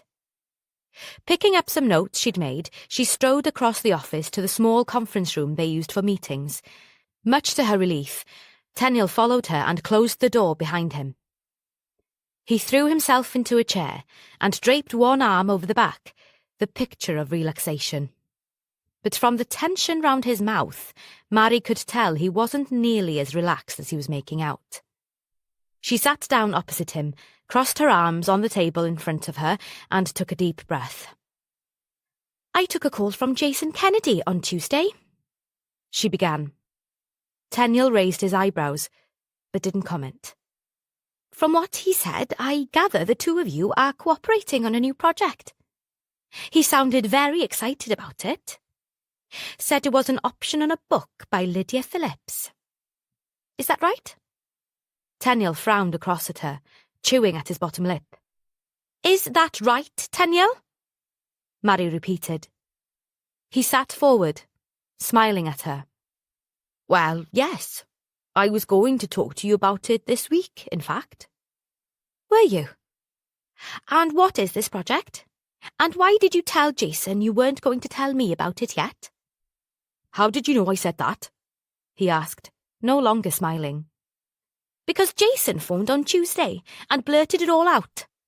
And it seems you're having an affair with Lydia Phillips as well. Now, my understanding was that Geraint had the option on her book. After all, he's known... Mary found it hard to go on and cleared her throat. Tenniel started to speak, but she held up a hand to stop him. Geraint knew her family from way back. He'd been wanting to make a show about the Rhondda mining communities for ages, and that book was an absolute gift. But he knew how easily influenced she was, and he didn't have much time for her agent. He was going to look after it himself. He talked to me about it, and now I find you stole the project from right under his nose. I gather you persuaded, probably pressured her to hand the whole thing over to you, without even mentioning it to me or my uncle. How could you? How dare you? Mary sat glaring across at Tenniel, breathing hard as if she'd been running. Silence reigned for a while. Then he stretched out a hand to her, but she sat back quickly, not allowing him to touch her. He sighed. Look, Mary, I thought it was for the best, and Lydia asked me to take it on. She told me about Geraint's interest, but wondered if he was fit enough to continue with it. And I thought not, so that's why she handed it over to me. As it happens, he wasn't fit enough, was he? Mary jumped up, rocking her chair back so that it nearly overbalanced, and slapped her hands flat on the table. He was murdered, you bastard, murdered! She shouted at him. Christ! Tenniel exclaimed. Oh, God, Mary, I didn't know that. Have you been going around this last couple of days with your eyes closed? With your hands over your ears? Well, now you do know. Her voice was shaking. She swallowed back tears and took a deep breath. When she spoke, her voice was quieter but no less contemptuous. And did you steal? It could happen to you from him as well? Isn't it convenient that someone has got rid of him? Now you can relax and get on with making money out of ideas that Geraint would have run with. Would have made a damn sight better job of than you and I will. Mary, you're not suggesting. I don't know. I just can't believe you've let me down, betrayed me, and shafted my uncle at the same time. Oh, bugger off, TD, just go! He stood up, looking across at her as he did so, opened his mouth to speak, but she swiped her hand through the air as if trying to swat a fly. Go! She said. As the door closed behind him, she collapsed into her chair and put her head down on her folded arms. A moment later, she searched for her phone, found it under some papers on her desk, and keyed in Cassie's number. She desperately needed to tell her what was happening. In her dining room, which doubled as a study, Fabia was trying to work. She stood in front of her easel, chewing at the end of a pencil as her mind wandered. Having clipped a piece of cartridge paper to the easel, she'd opened her box of Conte pastels and all the other paraphernalia that she'd need for the series of illustrations she'd been commissioned to draw. Everything was neatly arranged on the table beside her. Her agent, Sheena Morley, had emailed her to ask how far she'd got, and Fabia had replied that she was well on her way. But that wasn't strictly true. It was just a nice coverall phrase to keep Sheena happy. However, she desperately wanted to finish this work before the baby arrived, particularly after the news the nurse had given her. She must text Matt and tell him. Still, she stood there, gazing at the blank paper without seeing it. All she could think of was what she'd pointed out to Matt the day before, and the fact that she wanted to become more involved in the investigation. After all, Geraint had been her friend. Okay, that friendship had been short, but she'd still come to care for him. And Auntie Meg would want her to help find his killer, wouldn't she? But the timing, what with the baby and all, wasn't exactly helping. She thought back to Helen Tudor's visit. Had she said she would be in Cardiff for long? Fabia couldn't remember, but she had left them her mobile number, so would there be any harm in phoning her? Maybe they could meet up and Fabia could ask her. Ask her what? Well, about Al Paver for a start, and Selina Spencer's suicide, and Helen's relationship with Geraint. She felt certain Helen was not responsible for his death. Her instinct told her that. Fabia smiled to herself. She and Matt had always differed on the value of instinct as against facts. Matt's inclination was to think along straight lines, rely on what he knew to be true, rather than what he simply believed to be so. But Fabia had always relied on instinct and gut reaction. When she worked in the police, she'd often been teased about her hunches, but more often than not, she'd been proved right. She did, however, feel sure Helen could have told them more than she had. Maybe there were things Helen knew that she wouldn't even realise were relevant. Before she could chicken out, she keyed in Helen's number. There was no response, just a voicemail. She pressed the message icon and tapped in. Hi, Helen. Are you still in Cardiff? Perhaps we could meet up. How about a walk round Gwyddon Park? Or I could come into Cardiff. Let me know. Fabia. Helen had said she knew the area, so she should know the park and the pond. Now Fabia would just have to wait for an answer. To her relief, it wasn't long in coming. She was in such a hurry to get her mobile out of her pocket that she nearly dropped it. Hello? She said, sounding a little breathless. Fabia, it's Helen. Are you okay? I'm fine. I got your message. A walk round the park would be lovely. There was a short pause, then she said in a rush, To be honest, there are things I'd like to talk to you about. Anything specific? Fabia asked, trying not to sound too eager. I'll tell you when I see you. When did you have in mind? Would this afternoon suit you? Yes, it would, Helen said, and she sounded pleased. My cousin Olwen is out until later, and I'm sitting here twiddling my thumbs. Would 3 o'clock suit you? That'd be fine, and we can come back here for a cup of tea afterwards. That sounds lovely. I'll see you later. Once this was arranged, Fabia forced herself back to work. There was absolutely no point in speculating about what Helen had meant, she told herself, although that didn't stop her wondering. But in the end, she managed to get quite a lot done before glancing at her watch and seeing that it was 1:30. She went to the kitchen to heat up some soup for her lunch, then worked on for a while after she'd eaten it. Just before 3, Helen arrived. She was huddled up in a pale blue puffer jacket, her fair hair covered in a close-fitting woolly hat. She looked tired and strained. It's so kind of you to invite me, she said as she stepped into the hall. I'm not good at sitting doing nothing. I know what you mean, Fabia said. Shall we go straight out? Let's do that. It's brightening up, thank goodness. I'd forgotten how much rain you get around here. But then it wouldn't be so lush and green if you didn't. The sun had come out and it felt quite warm now. They made their way down Morwydden Lane and across Park Road, then took the path that meandered alongside the River Gwyn and around Gwyddon Pond, a bulbous widening of the river as if some giant had taken a scoop out of the land. Fabia loved the colours of the park. The soft, velvety brown of the water, the rich brown of the earth on the banks, and the jumble of paler colours of the pebbles scattered along the edge. The trees bent down, dipping some branches into the water as it passed as if they were tasting it. At first, they walked without talking, but the silence wasn't relaxed, as if both had things to say but couldn't work out how to begin. Fabia waited for Helen to speak. She didn't want to seem nosy, however much she was in reality, and had decided she shouldn't probe. Well, not immediately. But then it occurred to her that Helen might be feeling the same. Taking a deep breath, Fabia asked, You mentioned you had something you wanted to talk about. Helen hunched her shoulders and thrust her hands into the pockets of her jacket. Yes, I do. But it's difficult to put my finger on what's worrying me. I mean, losing a dear friend is bad enough, but the fact that he's been murdered, that makes it so much worse.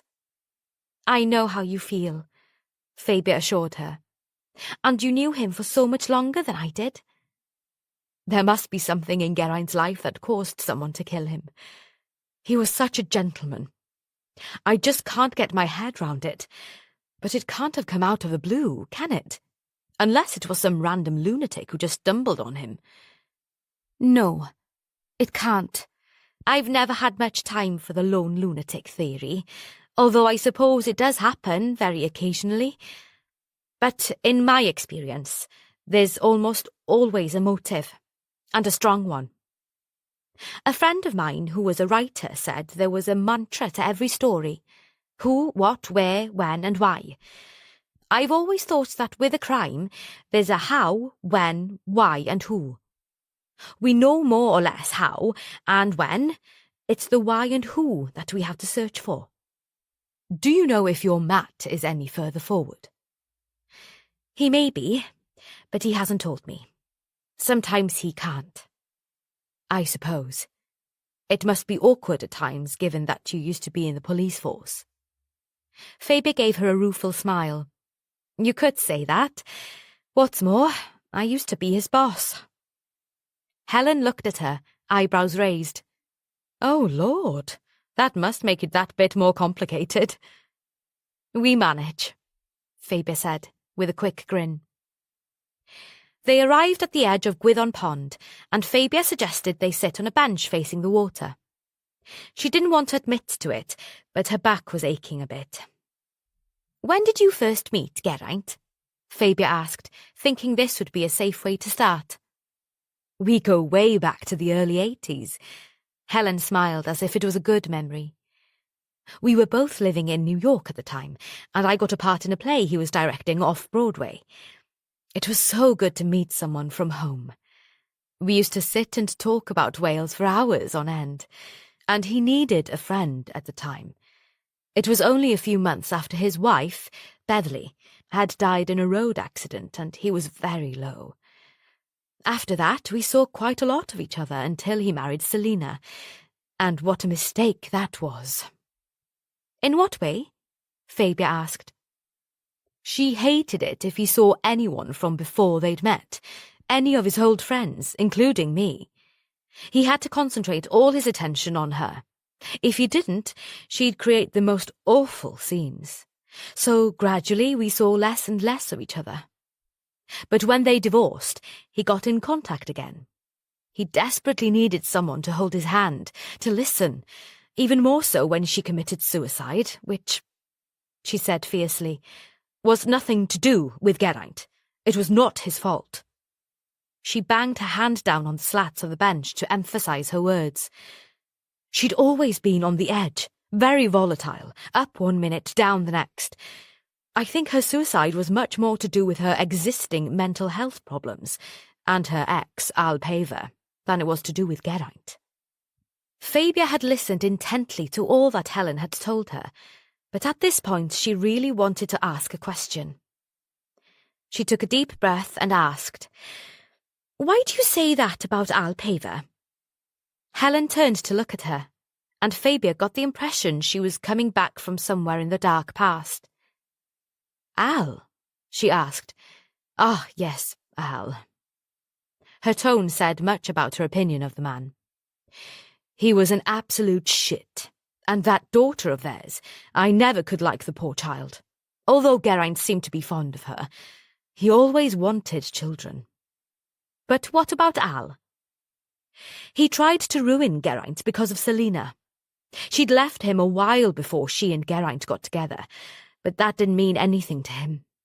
The reason she left Al was that he was controlling, abusive, but he would never accept that she'd moved on. And he kept up this constant drip of poison about Geraint until I don't think she knew what to believe. What was truth and what was lies? Talk about gaslighting. And he turned their own daughter, Rose, against her mother for a while, used her to get Selina back by threatening to stop her seeing the child. But after the divorce, Rose went back to live with her mother, and I gather they became very close. So when she committed suicide, it hit the poor child hard." Helen sighed. "Al was jealous of the close relationship Geraint had with his stepdaughter. So he tried to persuade Selina that it was unnatural, that Geraint was abusing the girl in some way. It was all very messy." "How awful," Fabia said. "Geraint had to threaten to sue Paver before the awful little man shut up. I think Geraint had found out about some of Paver's dodgy business activities and threatened him with making them public." They sat on for a while, watching the ducks and moorhens paddling busily across the pond. Fabia thought back to something she and Matt had talked about the evening before and wondered whether to ask Helen about it. There'd be no harm in doing so, surely. She turned to Helen. "Shall we go back and have that cup of tea?" "That would be lovely. And there's something I'd like to show you." "Oh? What's that?" Helen asked. "Better I show you without telling you about it first," Fabia told her. "I don't want you to prejudge it." And they walked slowly back to the house in companionable silence. Chapter 16. Chief Superintendent Erica Talbot had told Matt she would be down to catch up on his progress at 4:30. He'd offered to bring all his information up to her office, but she'd told him it would be more practical if she came down to him. When he'd told Dilys this, she'd smiled and said it was yet another example of the new regime. In preparation, Matt had set up a whiteboard in his office. It would be easier than sitting hunched over in front of a screen, breathing down each other's necks. He'd pinned the names of each of those he thought he could be in the frame for Geraint's murder and, after talking it through with Dilys, had listed them from most likely to least. The two of them had marked in the connections between each of the people mentioned on the board, and they'd also included a short explanation of who each person was. He stood in front of it, scowling, his shoulders hunched, his hands deep in his trouser pockets. There was something he knew was missing, but he still couldn't quite accept Fabia's idea. He may mention it, he may not. He checked his emails just in case anything had come in that would cause him to change what he'd outlined, and discovered an email from Jacques Hubert in Saint Malo confirming that Stephen Lowe had met up with the film producer Théo Renier, as he'd said. What was more, they'd found his airline bookings for the relevant dates. It looked as if Lowe could be eliminated from the list. There was also more information from David Singerham in the City of London Police, giving a few more details of Jonathan Armitage's financial dealings, but Matt couldn't quite match up these activities with murder, It just seemed over the top.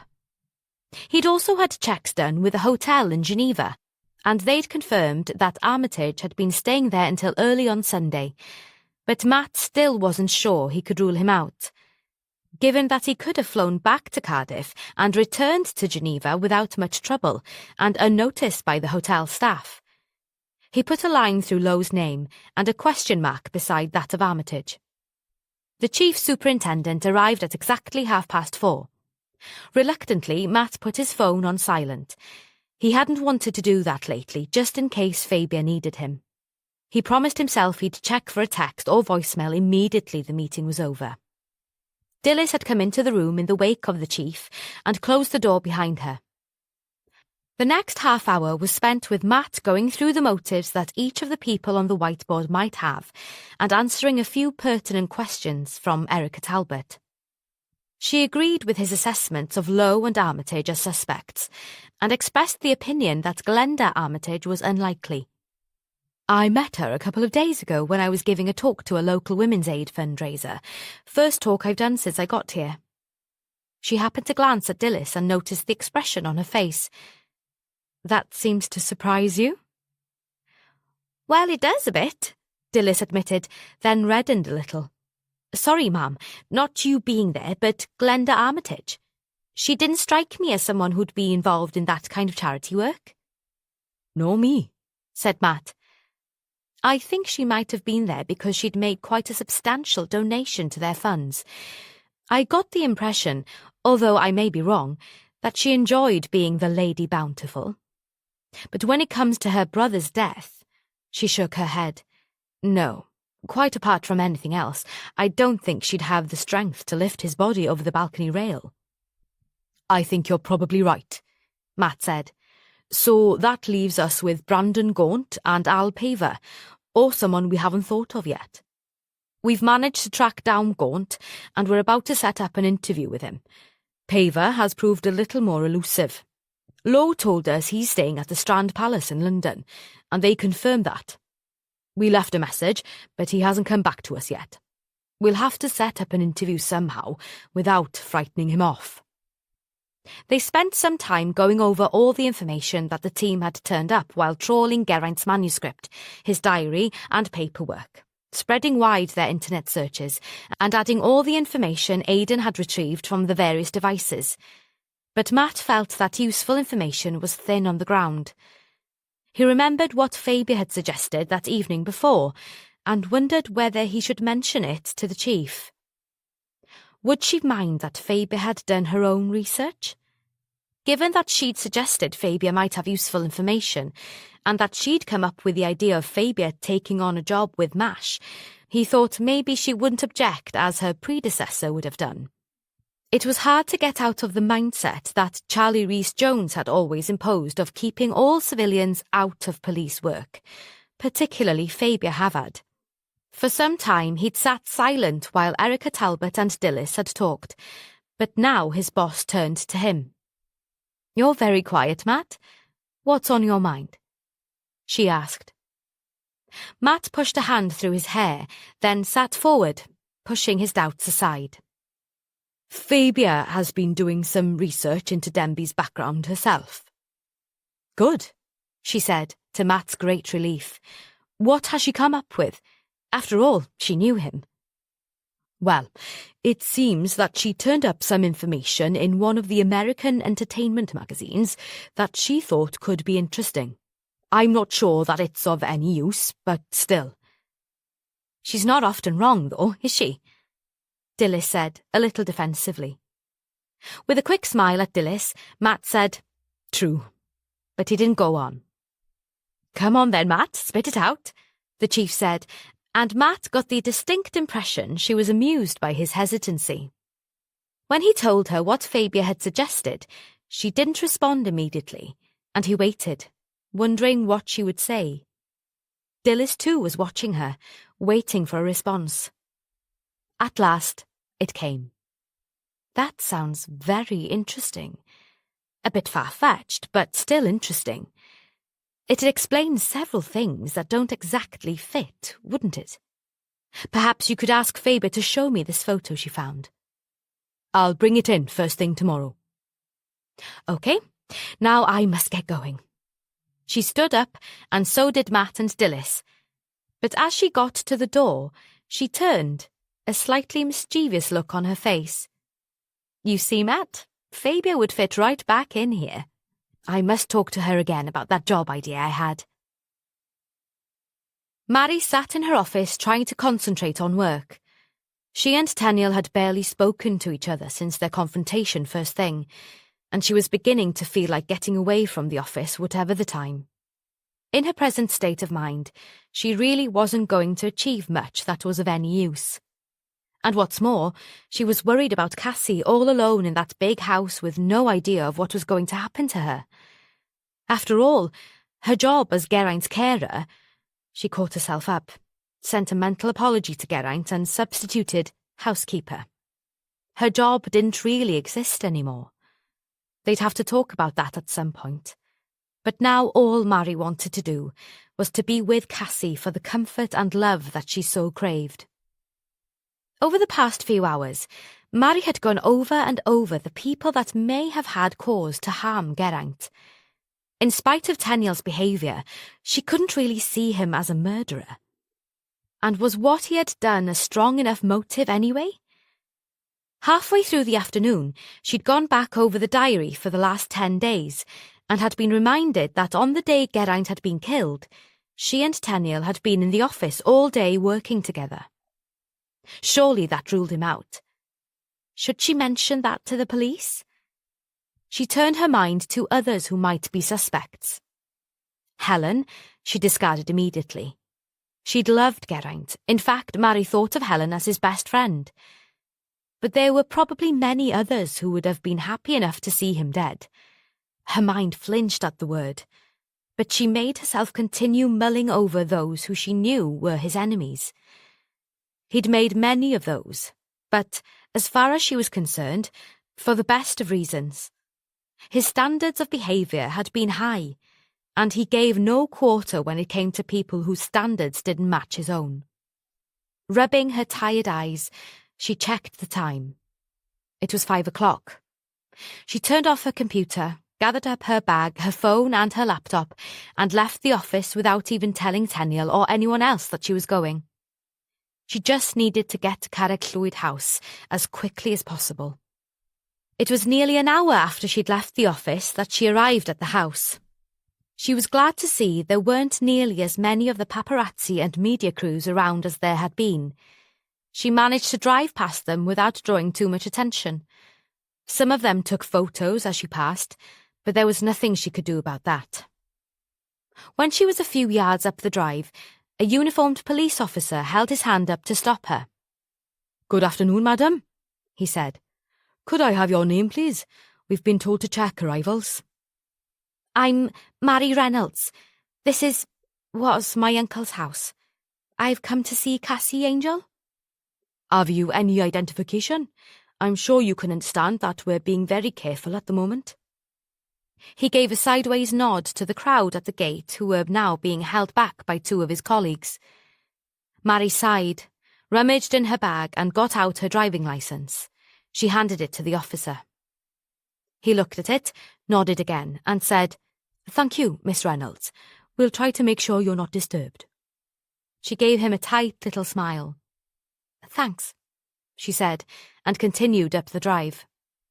Mary parked the car and walked round the house to the kitchen door. She found it locked, but her uncle had given her a key a while ago, so she was able to let herself in. There was no sign of Cassie. Mary looked around downstairs but couldn't find her, so she made her way up to the top floor where Cassie had her rooms. She finally found her in her small sitting room, sitting cross-legged on the sofa with her laptop open on her knees. "Hello, my love," Mary said, and Cassie jumped up and nearly dropped her laptop. "Jesus!" she exclaimed, clapping her hand to her chest. "You scared the shit out of me. I thought it was one of those lowlifes from outside."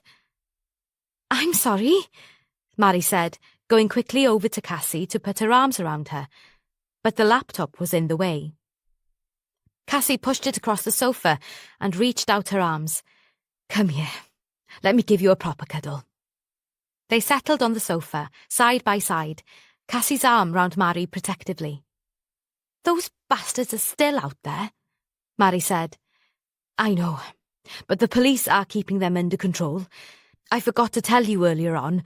One of the paps crept round to the kitchen door yesterday, and I whacked him. I think I broke his nose. I certainly trashed his camera.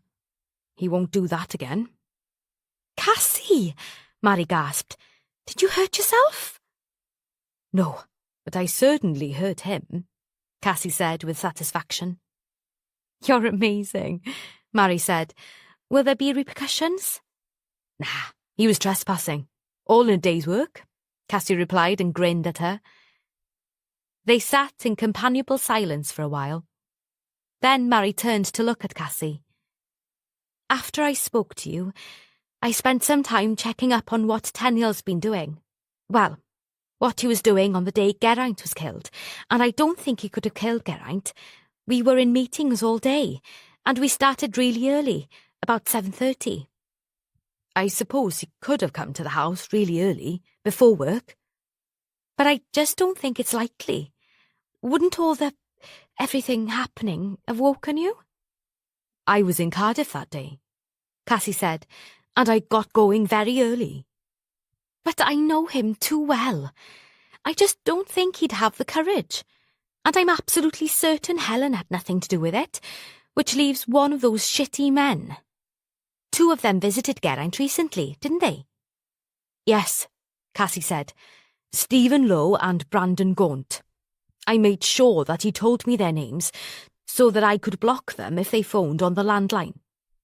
"The thing is, whoever it was, how did they persuade him to go up to the balcony?" "Oh, Cassie, it's all so dreadful. I can't bear it." She turned to bury her face in Cassie's shoulder and began to cry. Cassie just stroked Mary's hair and waited for her to recover herself. Slowly the sobs quietened, and then Mary lifted her head and rummaged in her pocket for a tissue. "Sorry, it's just been so awful." I know. Cassie soothed her, rubbing her hand up and down Mary's back. "It's been a really shitty few days, and it'll probably get worse before it gets better. But it will be over one day, you know that. And although you'll always miss him, I will too. It'll become easier to bear. Believe me." "I think it'll be easier when we know what bastard is responsible," Mary said, sounding very unlike her usual quiet self. "One person I think might have something to do with it is that bloody Al Paver man. He actually accused Geraint of abusing Selina's little girl. Can you imagine? And then, when Selina committed suicide, he blamed Geraint again. The shit." "Isn't Paver in the US?" Cassie said. "I don't see how—" "But he could have come to the UK, couldn't he? I'm going to mention him to the Chief Inspector. Suggest he finds out where he is." "Wouldn't he have thought of that? They took Geraint's manuscript away. He was probably mentioned in it." Mary didn't respond immediately, just sat chewing at her bottom lip, and frowning at nothing in particular. Then she said, "But the more I think about it, the more I'm convinced he had something to do with Geraint's death. He tried to ruin him, Cassie. Geraint was telling me about him a while ago, and Helen's told me a bit as well. I really think I should mention it to Chief Inspector Lambert, don't you?" "It does seem very likely, but let's not think about it now," Cassie said briskly as she pushed herself up from the sofa. "I'm going to get us a good stiff gin and tonic each, and then I'm going to fix us something to eat. And you're going to eat whether you like it or not. So none of that I couldn't touch a thing nonsense, my girl." 10 minutes later, Cassie was back with a brimming glass chinking with ice, a slice of lime floating in it. "There you are," she said. "Get that down, you. And what would you like to eat?" "I would actually love an omelette." "Omelette coming up, then." "Oh, Cassie, what would I do without you?" Cassie smiled down at her. "I've no idea," she said as she left the room. Now Mary had thought about Al Paver, she couldn't get him out of her mind. The police might have missed mention of him in Geraint's autobiography. There'd be no harm in suggesting they check on him, would there? Helen had suggested she speak to them, although that had been about Tenniel's activities. She decided to think about it. She'd go and give Cassie a hand with their meal. Mary pushed herself up from the sofa and, in doing so, knocked Cassie's laptop onto the floor. She bent to pick it up, and as she lifted it, it opened and the screen came alive. It showed a half-finished email. All she noticed at first was the address at the top, maybe because the name had been so much in her mind. al.paver53@gmail.com.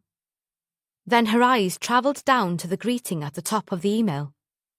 "Darling Dad," it said. Darling Dad.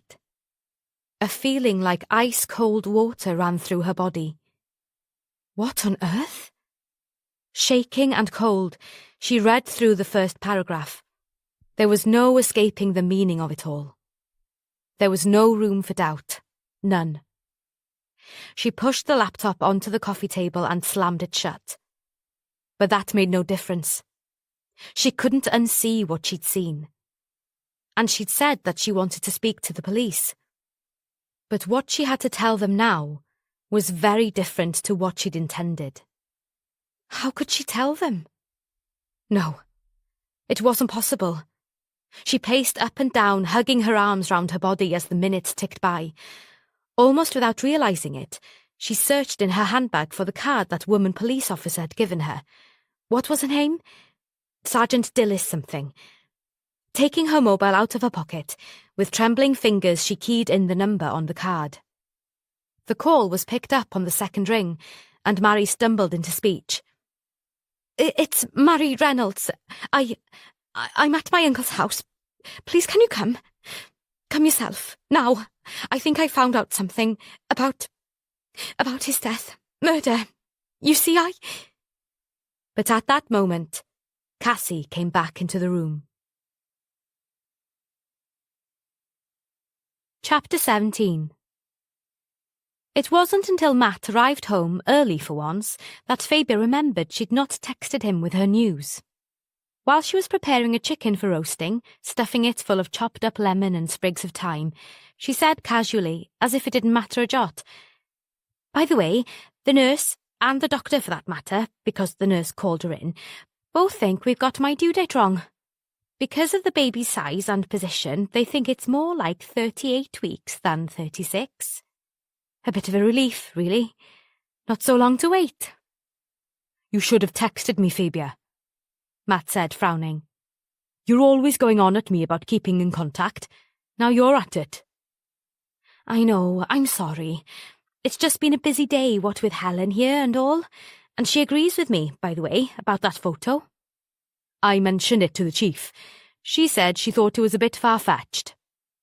He glanced at Fabia's face and added quickly, "But she also said she'd like to see the photo. She asked me to bring it in." "Good. I've got a strong feeling about this." He put his arms round her. "You and your feelings." "Well, I'm often right, aren't I?" she said, looking up at him with a grin. "True. I have to admit you are."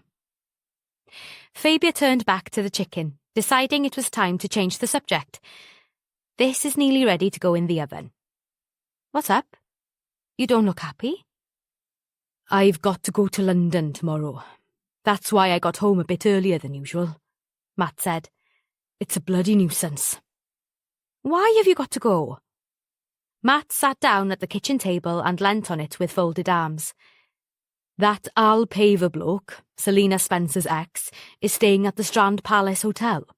He's the one Stephen Lowe suggested would be worth interviewing, you know, when he came to brag about all his alibis. I fixed it with the Met, and I've managed to fix an interview with Brandon Gaunt in the afternoon. I'm going up first thing, taking Sarah Gupta with me." "Why not Dillis?" "I want her here in charge while I'm out of the office, and I thought it would be good experience for Sarah.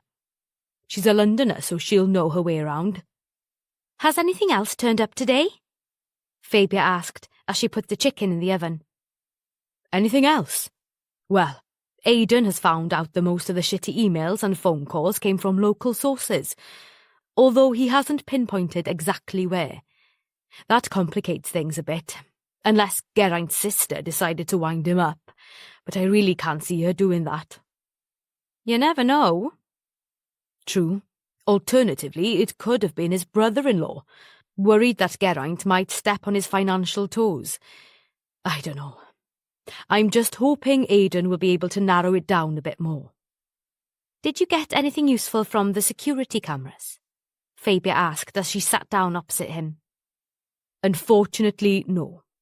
There's a snatch of film when Stephen Lowe followed Craig round the house to the garden, which pinpoints when he visited Geraint, but it just confirms that he was telling the truth. About that, anyway. There are serious gaps. The system wasn't exactly state-of-the-art. Was it tampered with, perhaps? Could be, but it's difficult to work out who could have done so. Fabia glanced at him, then away. Well, if I was right... Matt gave her a sideways look.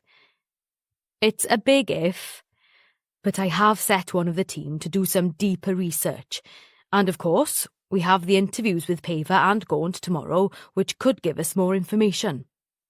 Maybe one of them will confess. We'll make an arrest, and that will be that. Fabia laughed. Since when have you been living in Fantasyland? Matt grimaced and said, I have this gut feeling, don't laugh, that it has something to do with him. And given what Geraint said about him, and his relationship with Selina, and his attempt to destroy Geraint, it wouldn't surprise me at all if we found out that he was responsible.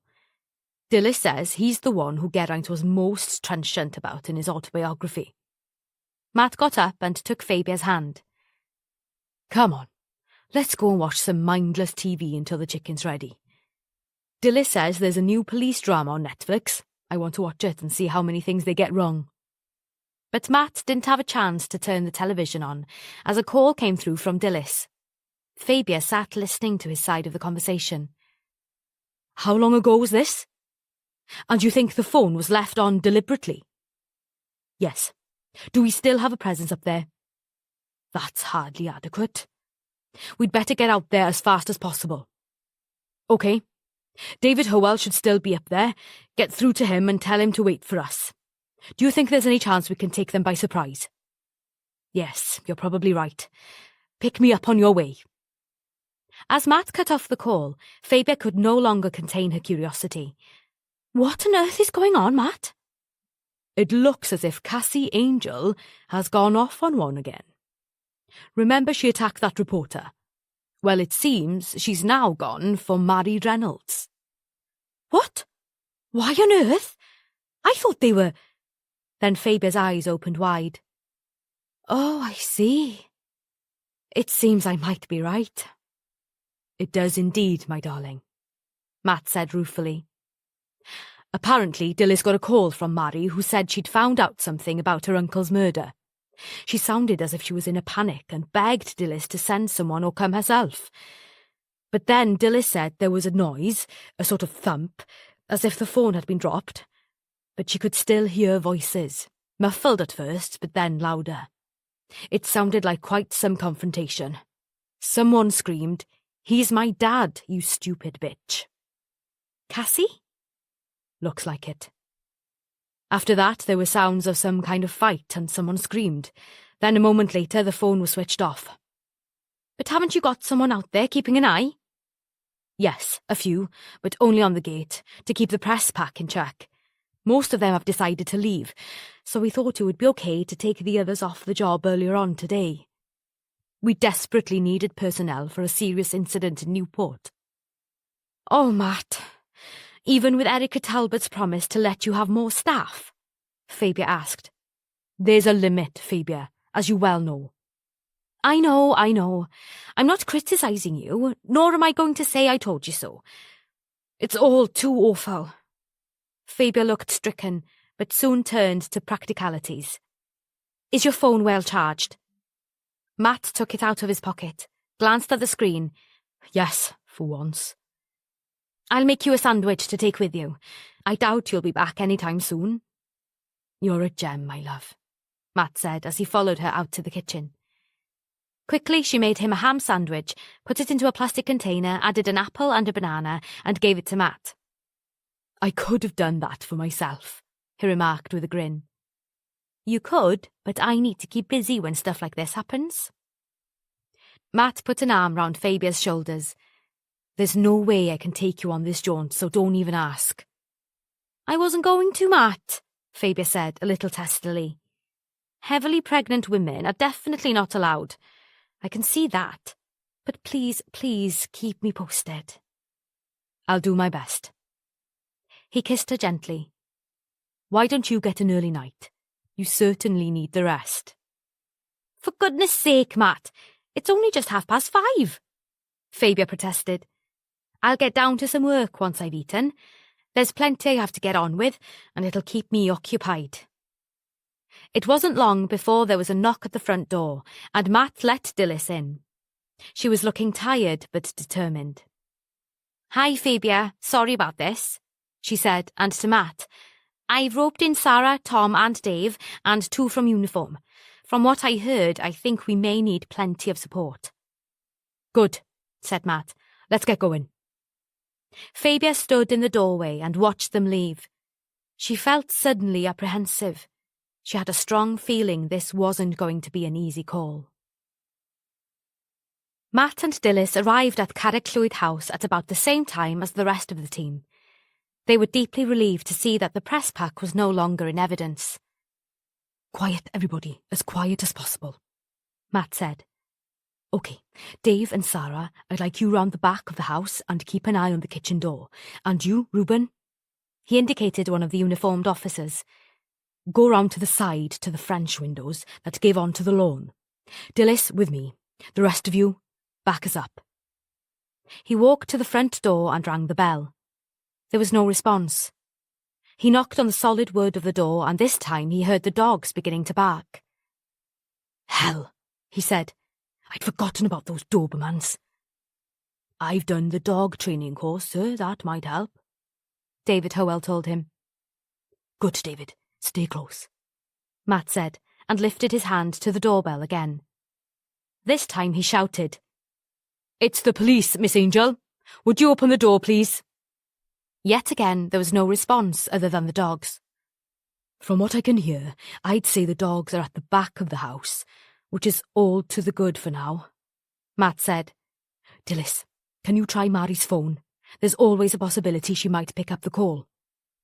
Dilys did as he asked, but all she got was a mechanical voice telling her that the person was unable to take her call. She tried the landline, but it rang and rang, then was picked up by the answer phone, and she looked up Cassie's mobile number, but that went to voicemail as well. A bit of a standoff, isn't it, sir? She said to Matt. He didn't comment, as at that moment, Reuben Trent came hurrying round the corner of the house to the front door where they were gathered. Sir, sir, he called softly as he approached. I tried the French windows, and they aren't locked. We could get in that way. Well done, Reuben. Yes, we could, Matt said. Dilys, you come with me. The rest of you, be ready if things kick off. But before Matt and Dilys could make their way round to the side of the house, they heard a sash window pushed up with a crash just above their heads. Matt stepped back in order to see who was there, and what he saw made him freeze to the spot. Cassie Angel was leaning with her elbows on the sill, both hands wrapped round a wicked-looking revolver. You can fucking well leave, and right now, or I'll use this, Cassie said, her normally calm voice tinged with hysteria. Both Matt and Dilys froze in their tracks, then slowly held up their hands. Around them, the others did the same. Matt said as calmly as he could, We were just looking for Mary Reynolds. Is she with you? Yes, and she's not leaving. But you lot are. She waved the gun around to indicate that she meant all of them. Okay, Matt said, keeping his voice low and level, his hands still in the air. We'll leave now if that's what you want. But could we speak to Mary first? Go away, fucking go away! She screamed at them, and slowly they all backed away. The only two who were left were Sarah Gupta and Dave Parry by the kitchen door, and once they'd moved back far enough to be out of sight of the window Cassie was leaning from, Dilys radioed them and told them what was happening. Luckily, all the vehicles were also out of the window's line of sight, but there was no knowing if she'd choose another one, so within a few minutes, obeying Matt's low-voiced and rapid instructions, they all piled into the cars and made their way back down the drive until they were completely hidden from view, parked up on the grass verge by the gate. Immediately they were stationary, Matt got on to headquarters, while the others stood around exclaiming about the developments and discussing tactics. "You've got your taser, haven't you?" Dave asked. "Yep, definitely." "Was this expected?" "No, the boss wouldn't have brought us all here if it had been." This from Sarah, who indulged in a bit of hero worship when it came to Matt. Quickly, Matt explained the situation and asked for help from the Joint Firearms Unit. "How long do you think it'll take? Do you know where they are right now?" he asked. "Cwmbran, right. 20 minutes, give or take. Good. Then, at Dilys's prompting, he asked for a crisis negotiator. "We'll stand by here. I hope our apparent absence will have calmed her down for now. We really need to know if Mary Reynolds is all right. Get the chief super to contact me here." After this, they began to set up the blue and white barrier tape, but other than that, all they could do was wait. Tom Watkins and Dave Parry had offered to try to get around to the back of the house, but Matt vetoed this. Although it would have been possible, he wasn't having them going off on their own. "I don't want any of you taking unnecessary risks. We'll have no heroics under my watch," he said firmly. Both Tom and Dave looked a little disappointed. Matt turned to Dilys. "Tell me again about that call from Mary." "From the little I heard," she told Matt, "I'm sure as I can be that Mary was very scared. I could hear her voice trembling with a few words she managed to say. Then there was a sound like someone had been slapped, and I heard her cry out. At least I'm pretty sure it was her. Then the noise, like I told you, of the phone being dropped. Not long after that, the call was cut off." Matt's mobile rang. He listened intently. Before we turn the next page of this journey, take a few moments to unwind with this gentle piece of music. We appreciate your time and trust.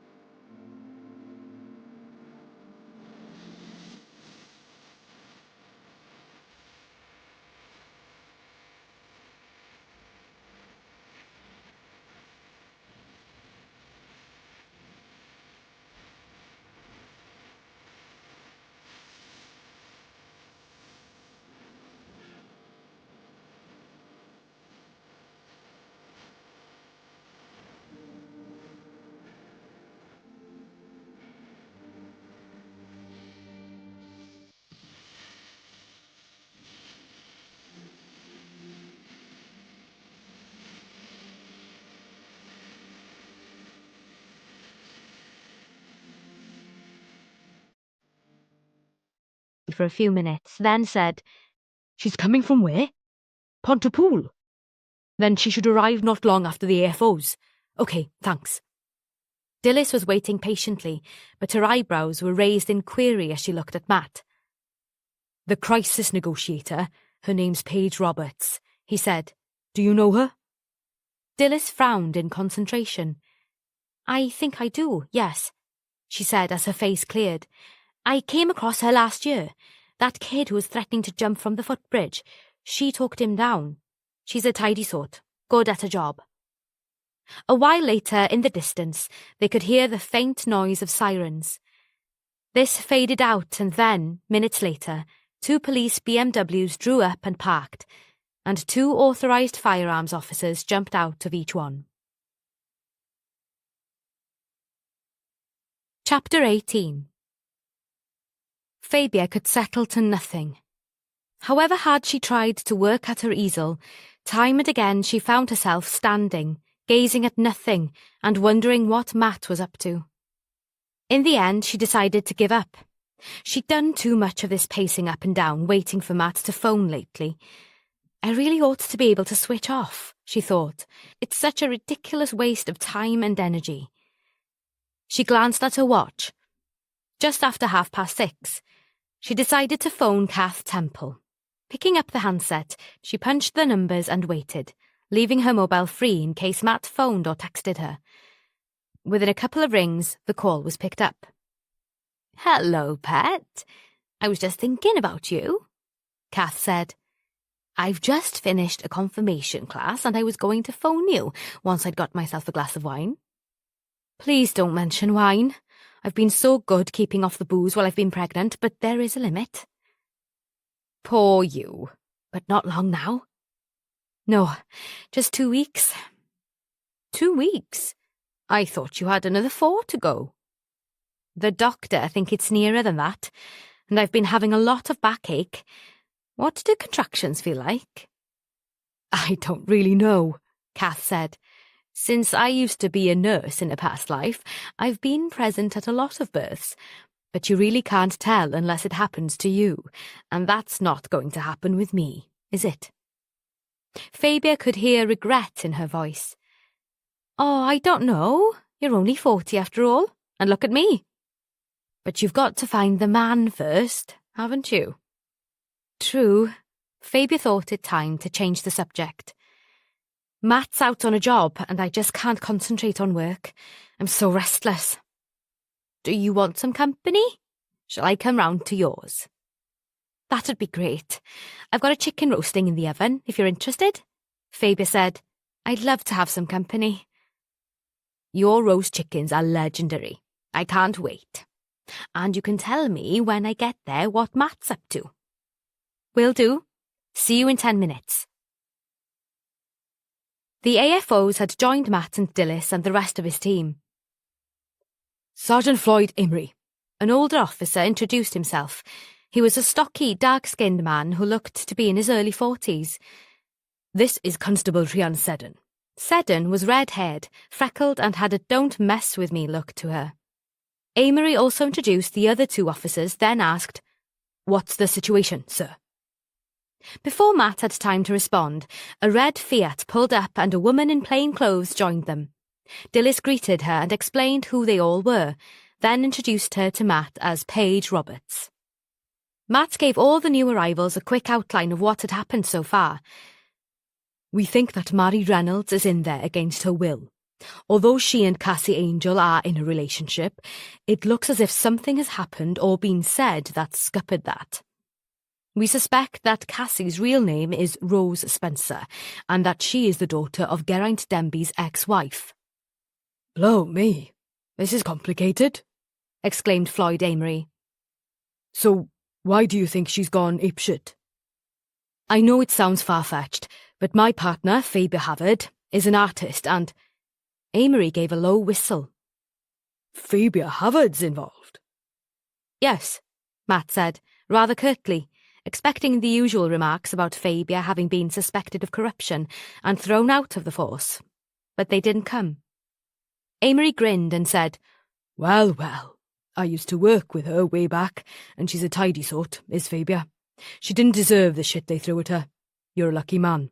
But what's this about her being an artist?" "That's what she's been doing since she retired," Matt told him, feeling relieved that his view of Fabia was a positive one. "She was doing some unofficial research into Geraint Denby's past life.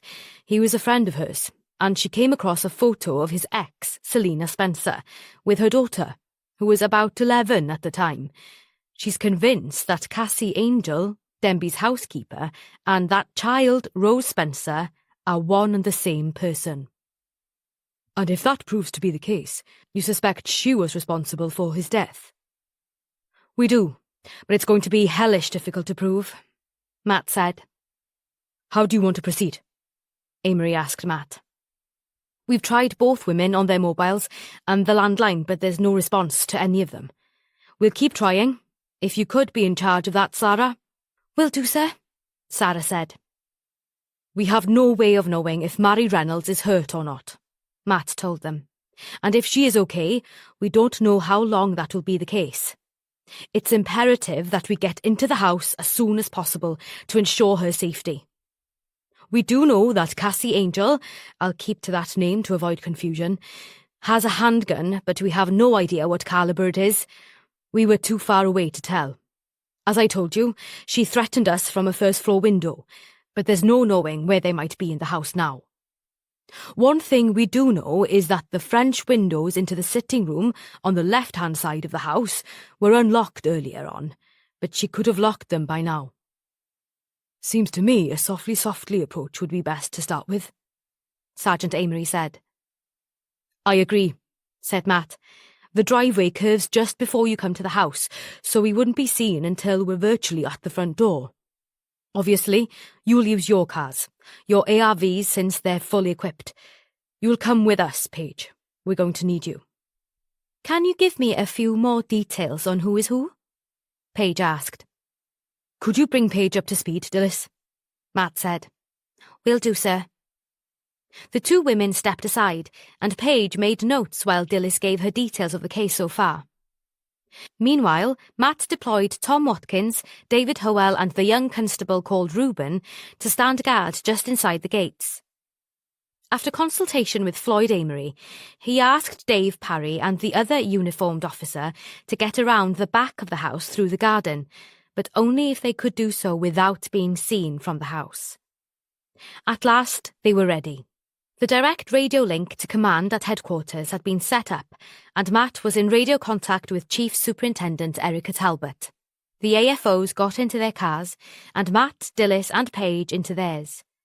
By this time, Matt calculated that they had about another half hour of daylight to work in, but he had a feeling this could be an all-nighter. He realised he hadn't spoken to Fabia since they'd arrived, so, since Dilys was going to be driving, he took out his mobile to give her a quick call. She picked up almost before the phone had time to ring. Without giving her a chance to say anything, he said, Fabia, this looks as if it's going to be a long haul. He gave her a brief explanation of what was happening. I probably won't get home until the early hours, if then. There was a short pause, then Fabia said, Don't worry, but keep me posted, and don't take any risks. She sounded rather odd, and Matt asked, Are you okay? Yes, I'm fine, she said, sounding a little too bright and breezy. Kath's come round and we're having a catch-up. But, Matt, be careful, won't you? Absolutely, he said, putting more confidence into the words than he felt. I've got to go now. Love you. Frowning, he cut off the call. Trouble at home, sir? Dilys asked. No, I don't think so. But he wasn't too sure. Fabia put her mobile in her pocket as Kath asked, Why didn't you tell him your waters have broken? I couldn't. They've got a shooter to deal with. Kath gasped. They've had to call in the AFOs, Fabia told her. Who are they? Authorised firearms officers. Fabia leant on the back of a chair, breathing deeply. And a crisis negotiator. The whole shebang, she said a moment later. Okay, said Kath decisively. You've had, only a couple of contractions so far, and they're pretty far apart, but given your age. Fabia grunted in disgust, but Kath ignored it. Given your age, she repeated firmly, and the fact that this has all kicked off a bit earlier than you anticipated, I'm going to take you into the hospital right now. Have you got your bag packed? Yes, I did it earlier on today. I suddenly got the urge to be ready for anything, Fabia said, giving her friend a lopsided grin. I got the cradle sorted and everything, and I cleaned the bathroom. A sure sign. It's called nesting, Kath told her. Fabia sat down at the table and put her head down on her folded arms. This isn't the way I wanted it to be, Kath. I wanted Matt to be with me. The words came out in a muffled wail. Kath put a hand on her shoulder. I know, pet, but babies don't know about timetables and all that. They do their own thing. Now, come on. Let's get that bag of yours and get going. We'll give Matt a ring when you've been assessed, and we know what's happening. Fabia sat back, shoulders sagging. "I know you're right," she said as she pushed herself up from the chair. "I'll get my bag." In a moment, Fabia was back downstairs. "I'll just leave Matt a note, in case I can't get hold of him. I don't want to leave him a text. If he reads it, it'll distract him." She pulled a piece of paper towards her from the random pile of odds and ends on the kitchen table, scribbled for a couple of minutes, weighted the note down with an empty mug, then straightened and took a deep breath. "Okay," she said to Kath, giving her friend a brave grin. "You're an absolute gem, my friend. What would I do without you?" "Heaven knows," said Kath. "Shouldn't I phone the hospital or something first?" Fabia asked. "No, waste of time trying to get through. Okay, let's get this show on the road." While they were driving into Newport, Kath tried to persuade Fabia to text Matt and tell him what was happening, but she wouldn't. "I can't, Kath. I really can't. I know what it's like when you've got a shooter to deal with. He needs to have his whole mind on the job, not be worrying about me. Anyway, I doubt that anything much is going to happen for hours." Another contraction gave the lie to her words, but she tried her best to sound confident and unperturbed when she'd breathed her way through it. "You're with me. What more could I want?" "And I'm staying until Matt arrives," Kath said decisively. Fabia said nothing in reply. She was feeling a little tearful, but she told herself to stop being a wimp and grinned at Kath instead. Evening was drawing in, and even though it had been a sunny day, the light had faded fast. It was almost dark now. They had driven slowly, in convoy as far as the curve in the driveway. Matt knew that he'd have to leave the 4 AFOs to make the decision on when to move further up towards the house.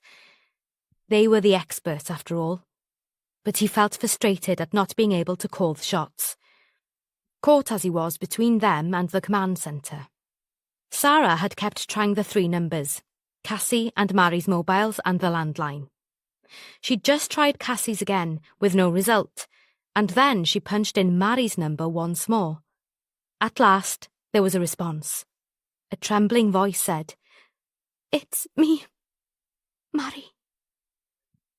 Matt saw Sarah's eyes widen as she held up a hand to attract his attention. They all listened intently as Sarah put her phone on speaker and asked, "Can you talk?" Both Floyd Amory and Matt signalled for complete quiet around her. "Please, help me. Please," Sarah heard Mary say in a trembling whisper, but those close enough to her managed to hear it. "Is Cassie with you?" "No, she's gone to the kitchen. She said she wanted a drink." "Has she still got the gun?" "Yes, she took it with her. She'll be back in a minute." Amory had been scribbling a note. Now he held it up so that Sarah could read it. He'd written, "Suggest that she puts the phone down but leaves it on. We'll get you out of there as soon as we can. Put the phone down and leave it on. Which room are you in?" "We're downstairs, in the sitting room," Mary whispered, then, Shit, she's coming back." "Don't turn your phone off. Leave it on. Just put it down. Put it down," Sarah said firmly and clearly. She held her mobile up so that everyone could hear as much as possible. They could just make out a door opening and a voice saying, "There we are. I've brought coffee." It was as if this was a social occasion. "That's what you need." Matt and Dilys recognised the voice as Cassie's. Chapter 19. Inside the house, Mary sat on one of the armchairs in the sitting room.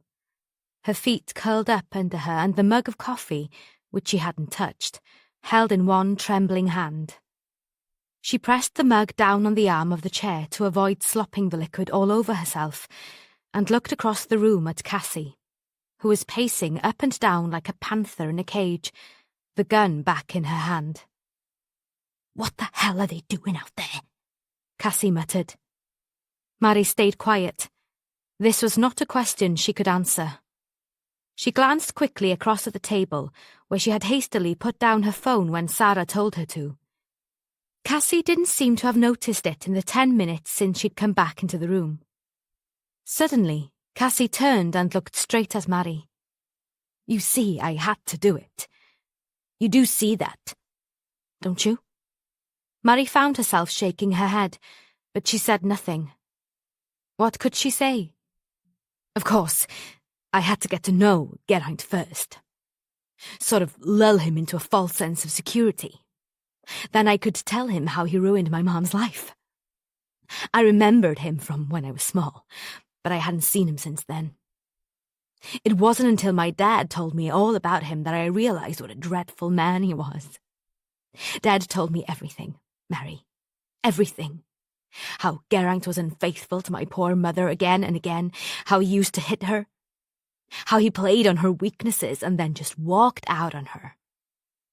That was why she killed herself. It was all his fault. He might as well have killed her himself. Mary shook her head and made a little sound of protest, and Cassie swung round on her, almost snarling. "It's true, you stupid woman. All true. He killed my mom," she shouted, spitting out the words one by one. "You have to understand, I had to search him out, avenge her in some way." But you didn't have to kill him," Mary said, her voice catching on a sob. "Yes, I did." She scowled at Mary. "Apart from anything else, I was afraid he'd find out I'd sold some of his precious artwork." "Cassie!" Mary couldn't stop herself asking, "What did you sell?" "Never you mind."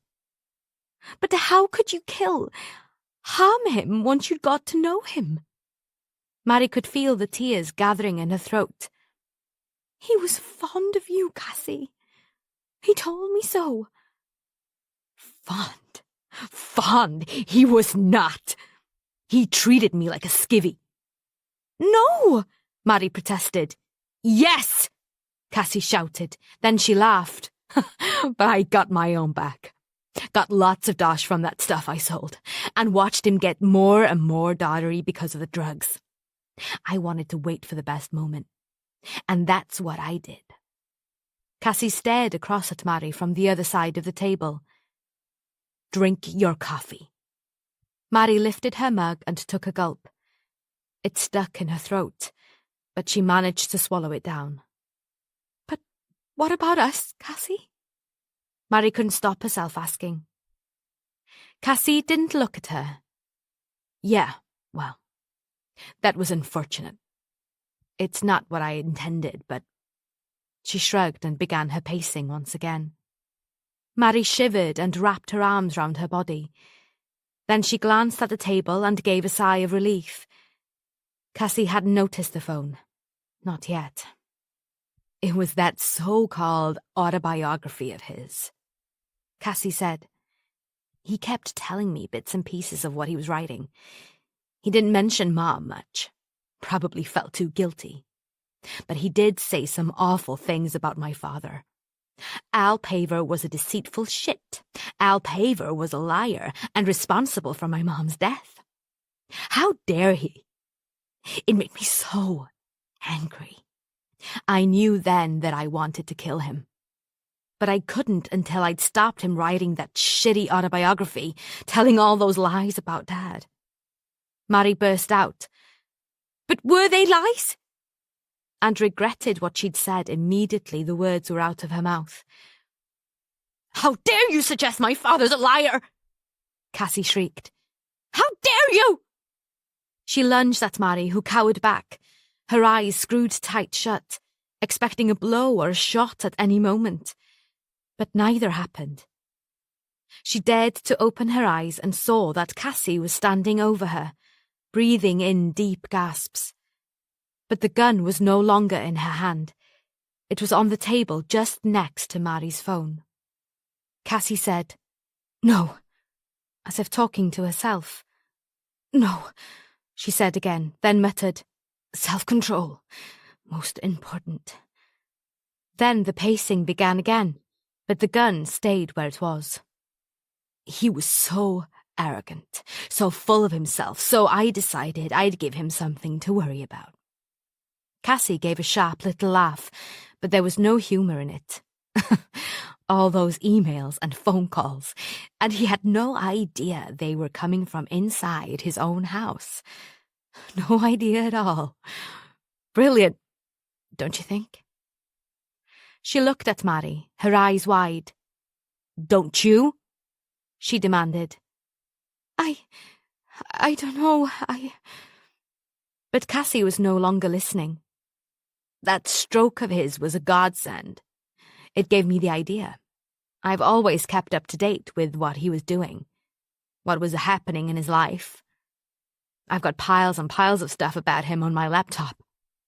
She sounded very proud of this. You see, I knew one day I'd find him, and then I could deal with him. So when I saw all the news about him having a stroke and then moving back to Wales, I thought, why don't I follow him? Of course, getting this job was such a stroke of luck, but then I thought, it's meant to be. The fact that I got it, well, it was sort of confirmation that I was doing the right thing. I knew it was up to me to get revenge. But why? Cassie, why? Mary pleaded, unable to stop herself asking the question. Aren't you listening? Haven't I told you already? Because he killed my mother. An eye for an eye. She was standing right over by the French windows now, staring across the room at Mary. Then she turned to look out of the window. Almost without thinking, and before she could stop herself, Mary sprang forward and grabbed the gun. She jumped up, stood behind the table, and, holding the gun in a trembling hand, screamed at Cassie, Get out! Get out! I'll shoot! I will!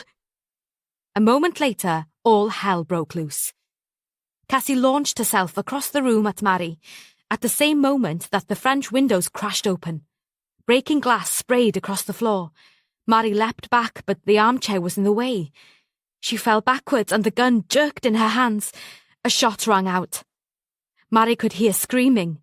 Didn't know if it was her or Cassie. She curled up in the chair, shut her eyes tight and put her hands over her ears, then realised the gun was still in her hand. There were shouts of, Armed police! And, Put the gun down! Put the gun down! Repeated several times. She let go of it and it fell with a clatter to the floor. Then there was more shouting. Hands above your head! Hands above your head, now! Mary lifted her hands and opened her eyes. The room seemed to be full of police dressed in black armour. At first, they were crouching behind a big shield, but she could see that they were armed and pointing their weapons into the room. Cassie was crouched on the rug in front of the fireplace, her hand clutching her shoulder. Blood was oozing between her fingers. You lousy bitch! She screamed. Very slowly, one of the police officers moved forward, his gun still at the ready. The others stayed where they were, guns pointing both at Mary and Cassie. Then the officer who had moved further into the room reached down and picked up the gun. An hour later, Mary was curled up on the sofa in the sitting room, cradling a cup of hot, sweet tea in her hands. Sarah Gupta was beside her, taking down a full statement. When it had been suggested they could wait until the following day, Mary had insisted she wanted to get it over with now, before she went home. Do you live alone? Sarah asked. Yes, although I used to spend a lot of time here. As she spoke, tears began to trickle down her cheeks. You really shouldn't be on your own after all that's happened. Is there anyone we can call to be with you? Mary wiped at her face with the back of her hand and frowned as if she didn't understand the question, then said, I suppose I could call my mother. She lives in Caerleon, but she might not want to come. Give me her number. I'll call her for you. She'll come, Sarah said. Coming from a loving family, she was unable to imagine that a mother would not want to support her daughter at a time like this. Mary hesitated. I don't think... I'm sure she would want to be with you, Sarah said firmly. As if she hadn't the strength to protest, Mary gave Sarah the number and listened as Sarah spoke to Glenda, wondering in a detached sort of way what her mother's reaction actually was. But it seemed that Sarah had got through to her. She says she'll be here in half an hour to pick you up, Sarah told her, then stretched her arms out to hold Mary as she finally broke down and cried as if she would never stop. Dilys came over to check that Sarah could cope, but Sarah gave her a quick smile as she continued to hold Mary's shaking body and mouthed, "Leave her to me." Dilys nodded and left Sarah to it, telling herself she'd mentioned Sarah's behaviour to Matt. She deserved praise for her handling of the situation. Matt had tried to question Cassie, but she had stayed stubbornly silent. She did react, however, when he told her he had been due to interview her father the following day. "Dad? My dad?" she said, looking up at him while a paramedic was putting a temporary dressing on the wound to her shoulder. For the first time, she seemed a little vulnerable. "I want to see him," she said. "Did you know he was in London?" Matt asked. "Of course I did.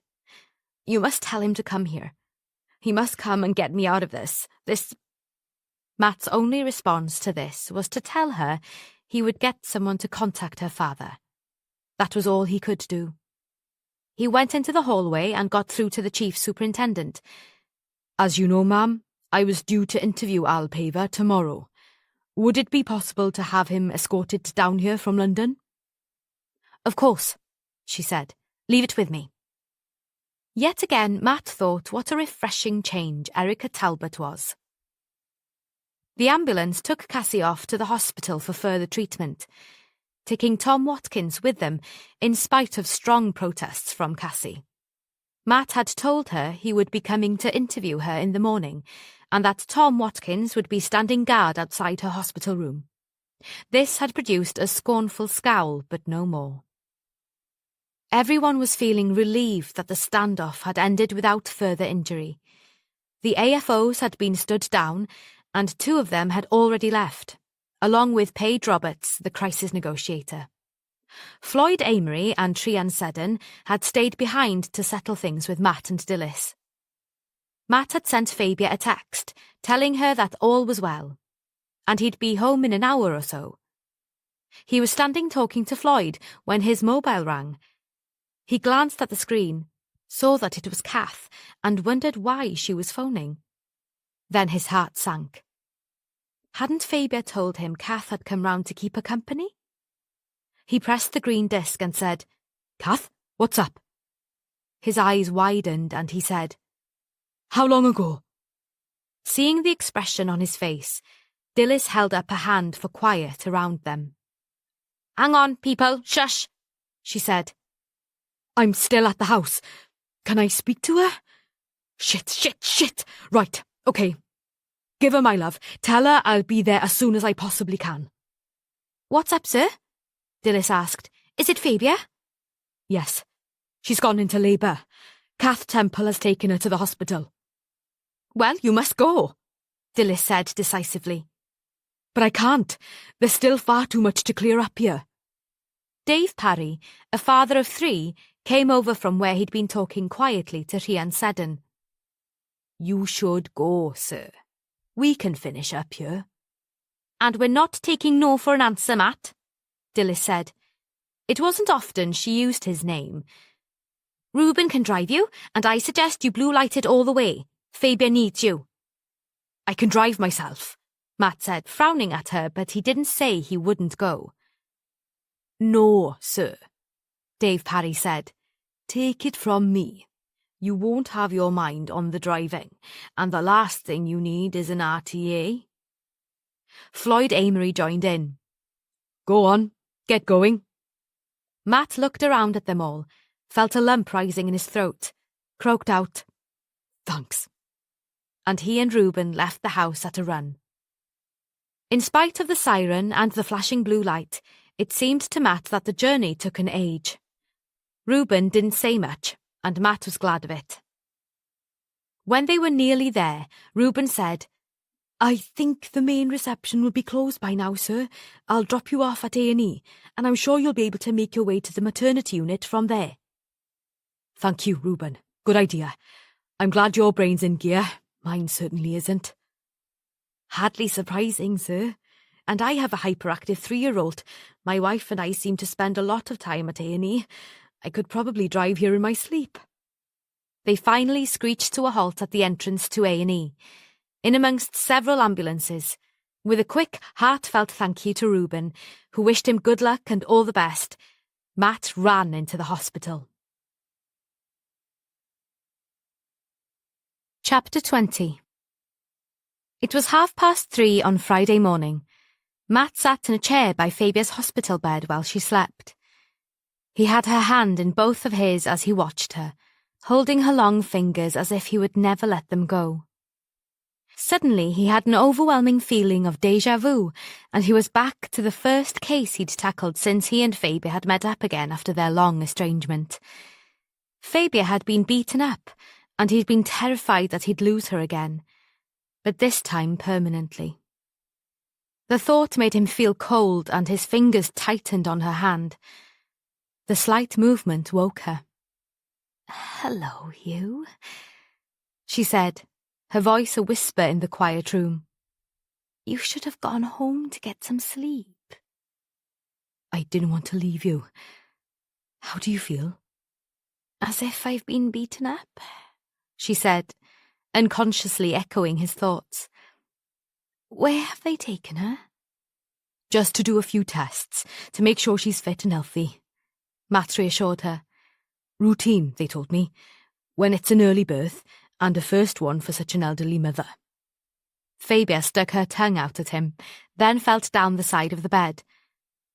"Where's that remote control thingy that lifts this end of the bed?" Matt searched for it and gave it to her.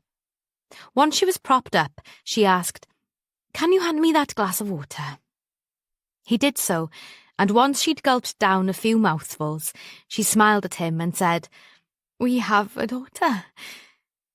Her voice shook a little as she said it. Matt grinned. "Hard to believe, isn't it?" "I think it probably will be for quite some time," Fabia said, then, looking worried, asked, "Did they tell you how long they'd be?"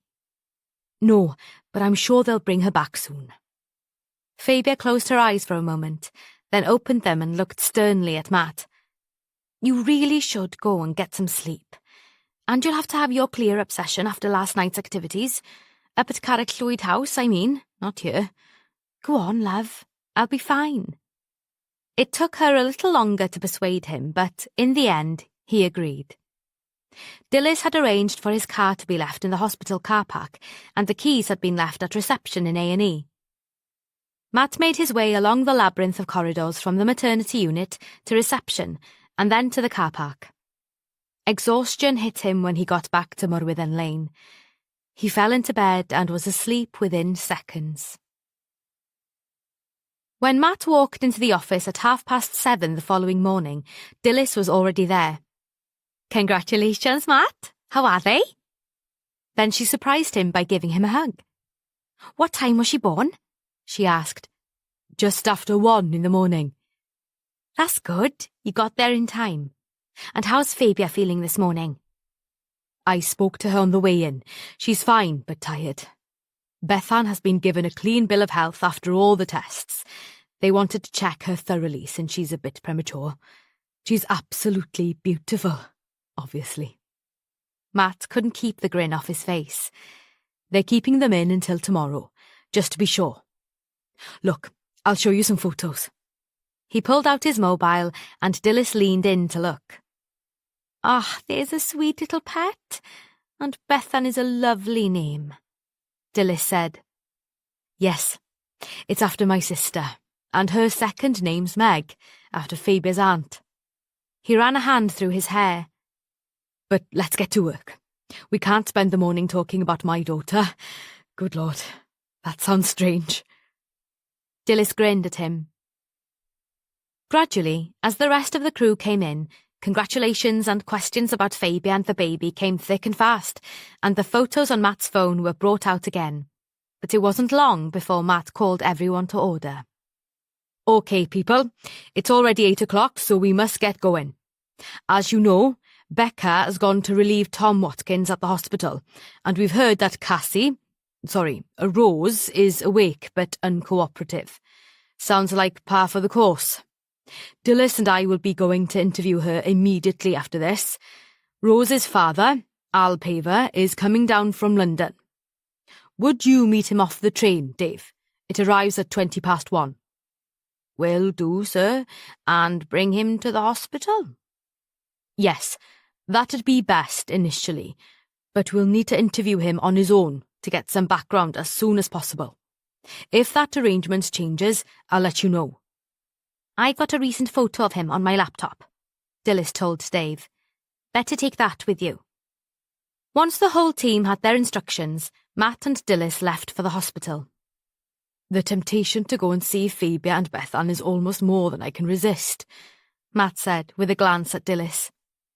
You could after we've interviewed Rose. Depends how long it takes. On arrival at the Royal Gwent, they asked to speak to the doctor who was looking after Rose Spencer, as they now knew her. For Matt, it seemed surreal to be back at the hospital so soon, but for such a very different reason. He told himself he must concentrate on the job and try to push thoughts of Fabia and the baby out of his mind. He wasn't very successful. They were led along endless corridors to a lift, went up one floor and continued down yet another corridor to a room where the doctor, a dark-haired young woman who looked as tired as Matt and Dilys felt, sat at a desk. She rose as they came in. Matt introduced himself and Dilys, and they showed their warrant cards. Then he asked, "Is the patient up to being interviewed?" "Yes, I think so. The wound was very small, a graze, nothing more," the doctor told them. "But I'm not so happy about her mental state. Can you tell me what was behind the incident?" Matt gave her a brief explanation of the case. Her eyes widened as he spoke, but she made no direct comment. "I can understand your need to interview her," she said, "but she is my patient, and I have a duty of care. Has she any family who could support her?" "Yes," Matt told her. "Her father is coming down from London. He arrives later today." "Good. That makes me feel a little happier." She got up from her chair. "If you'd follow me, I'll take you in to see her." They made their way to a room a few doors down marked Staff Only. The doctor tapped in a code on a keypad and they followed her in. It turned out to be a small side ward. DC Becca Price got up from a chair in the corner as they came in. She said quietly to Matt, "Nothing to report, sir." On the bed, with her back turned to the door, lay Rose Paver. On her shoulder was a neat white dressing. She looked round as they came in, scowled, then turned her back again. The doctor went around the bed to speak to her, took her pulse and then persuaded Rose to sit up and helped her to do so. "These police officers want to have a word with you, Rose." "I don't want to talk to them," Rose muttered. "I think it's best if you do," the doctor said, then looked across at Matt and said, "I'll send in a nurse in case there are any problems, but I'll leave you to it." Matt walked round to take her place, followed by Dilys. "I'm afraid you're going to have to talk to us at some point," he said. "Why not get it over with?" She glared at him. It was a silent battle of wills. "Do you wish to have a solicitor, or do you wish us to contact the duty solicitor?" "I don't need one," she snapped. "Are you sure?" asked Matt. Rose just nodded. Dilys got out an iPad, tapped away for a bit, then gave the date and recorded those present, and where the interview was taking place. "We'll be recording this interview," Matt told Rose. You do not have to say anything, but it may harm your defence if you do not mention when questioned something which you later rely on in court. Anything you do say may be given in evidence. Do you understand?" This was received with a sneer, but still she said nothing. There was a knock at the door, and Becca opened it to let in a nurse. She was stocky and grey-haired, and didn't look as if she'd take any nonsense from any of them. "I'll get 2 more chairs," she said. When she'd done so, she stood by the door, impassive, ready for anything. Late on Saturday morning, Matt fetched Fabia and Bethan from the hospital. Their occasional cleaner, Mrs. Pritchard, had been in and done a thorough job on the house. The whole place looked tidier than it had in ages, and the small room above the front door that they'd decided would be a nursery was all ready for the new arrival. Fabia had spent some time painting a mural of colourful animals on one wall, but for now the newly renovated cradle was set up in a corner of their bedroom. That first day he kept off the subject of work, which allowed the 3 of them to begin to become accustomed to this enormous change in their lives, although they both knew it would be a great deal longer than just one day. They'd arranged for Dilys to come round and meet Bethan on Sunday, and it wasn't until then that they got round to bringing Fabia up to date on the case. Dilys had arrived laden with presents and cards from Matt's team, including a soft toy red dragon from Chief Superintendent Erica Talbot. Dilys bent over the buggy where Bethan lay asleep, her tiny fists held up either side of her face. "She is gorgeous, Fabia. Such a pet," Dilys said. "I know. I just can't believe she actually exists." They sat down next to each other on the sofa. "There are so many cards," Fabia said. "I think we'll have to make 2 rows of them on the mantelpiece, or start spreading them around in the kitchen. Now, you 2, she went on. "While Bethan's asleep, I want a comprehensive update on everything that's happened." "This could take a while," Matt said. "I'll get some coffee." When he got back to the sitting room, Dilys and Fabia had unwrapped the rest of the parcels and were admiring the baby clothes and toys revealed. Matt stretched himself out in an armchair and asked, "What do you want to know, then?" "All I know is that Cassie—" "Rose," Matt corrected. "Rose? This is so confusing. That Rose is Selina Spencer and Al Paver's daughter, as I suspected from the likeness between that photo and the adult Cassie," Fabia told them, then went off at a slight tangent. "You know what made me sure about it? It was the last time I visited Geraint. When she opened the door, she wasn't wearing her glasses, and I saw the slight cast in one eye. Then Helen mentioned it, and she made the connection when I showed her the photo. I also know that she's confessed to killing Geraint and that she had a gun and you had to get the AFOs in, but you managed to get the gun off her." "Well, Mari did. She was incredibly brave, poor girl," Dilys said. "When her mother arrived to pick her up, she collapsed completely. Glenda Armitage was like a different person, wasn't she, sir?" "No, sir, needed, Dilys, and yes, she was. I thought she showed a motherly side I wouldn't have expected from her." "Nor would I," Dilys said. "A bit of a contrast to that Al Paver. When we took him in to see his daughter at the hospital, he was desperately trying to deny all responsibility for anything Rose had done.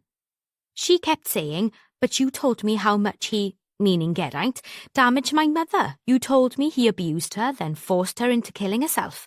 You said she wouldn't have committed suicide if he hadn't driven her to it." Matt picked up the story. "He blustered a lot, but it was pretty clear she was telling the truth. He must have been drip-feeding her this poison for years." "But how did she get the job with Geraint?" Fabia asked. "That was a stroke of luck for her. Not for Geraint, though," Matt said. "She came to the UK a few years ago and worked in London, then came to Wales a year later. She was doing a pile of research on him while she was in London, although it seems she'd been collecting information about him for some time. When she arrived here, she applied for the job in the normal way, through an agency, and got it. She was making a tidy bit of money by selling off some of his smaller treasures. We've got to find out exactly what and see if we can trace them. Then she proceeded to undermine his health by feeding him barbiturates, which was why he was becoming so uncertain on his feet. She got them online, Fabia suggested. Yep, easy enough if you know how. The first time I visited him, she came in with pills for him to take, Fabia said. He obviously thought it was a normal routine, prescribed by his doctor at least. I think so. Probably. We'll have to contact his doctor to find out more, Matt said. How did she persuade him up onto the window? Fabia asked.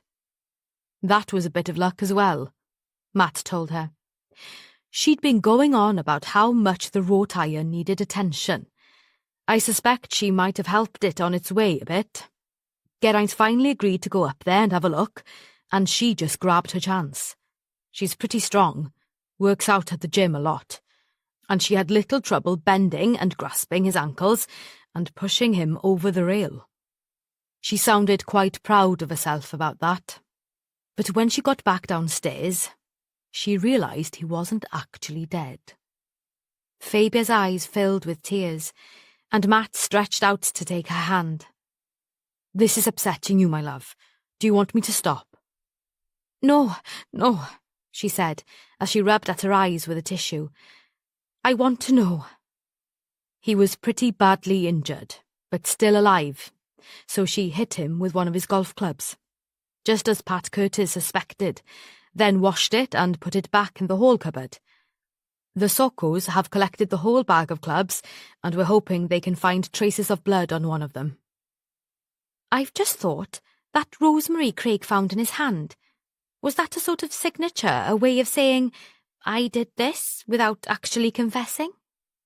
Yes, she actually smiled when she told us about that, as if she was pleased and wanted us to tell her how clever she was. And we found a Fair Isle jumper in a room, which we think will match up with fibres found under Geraint's nails.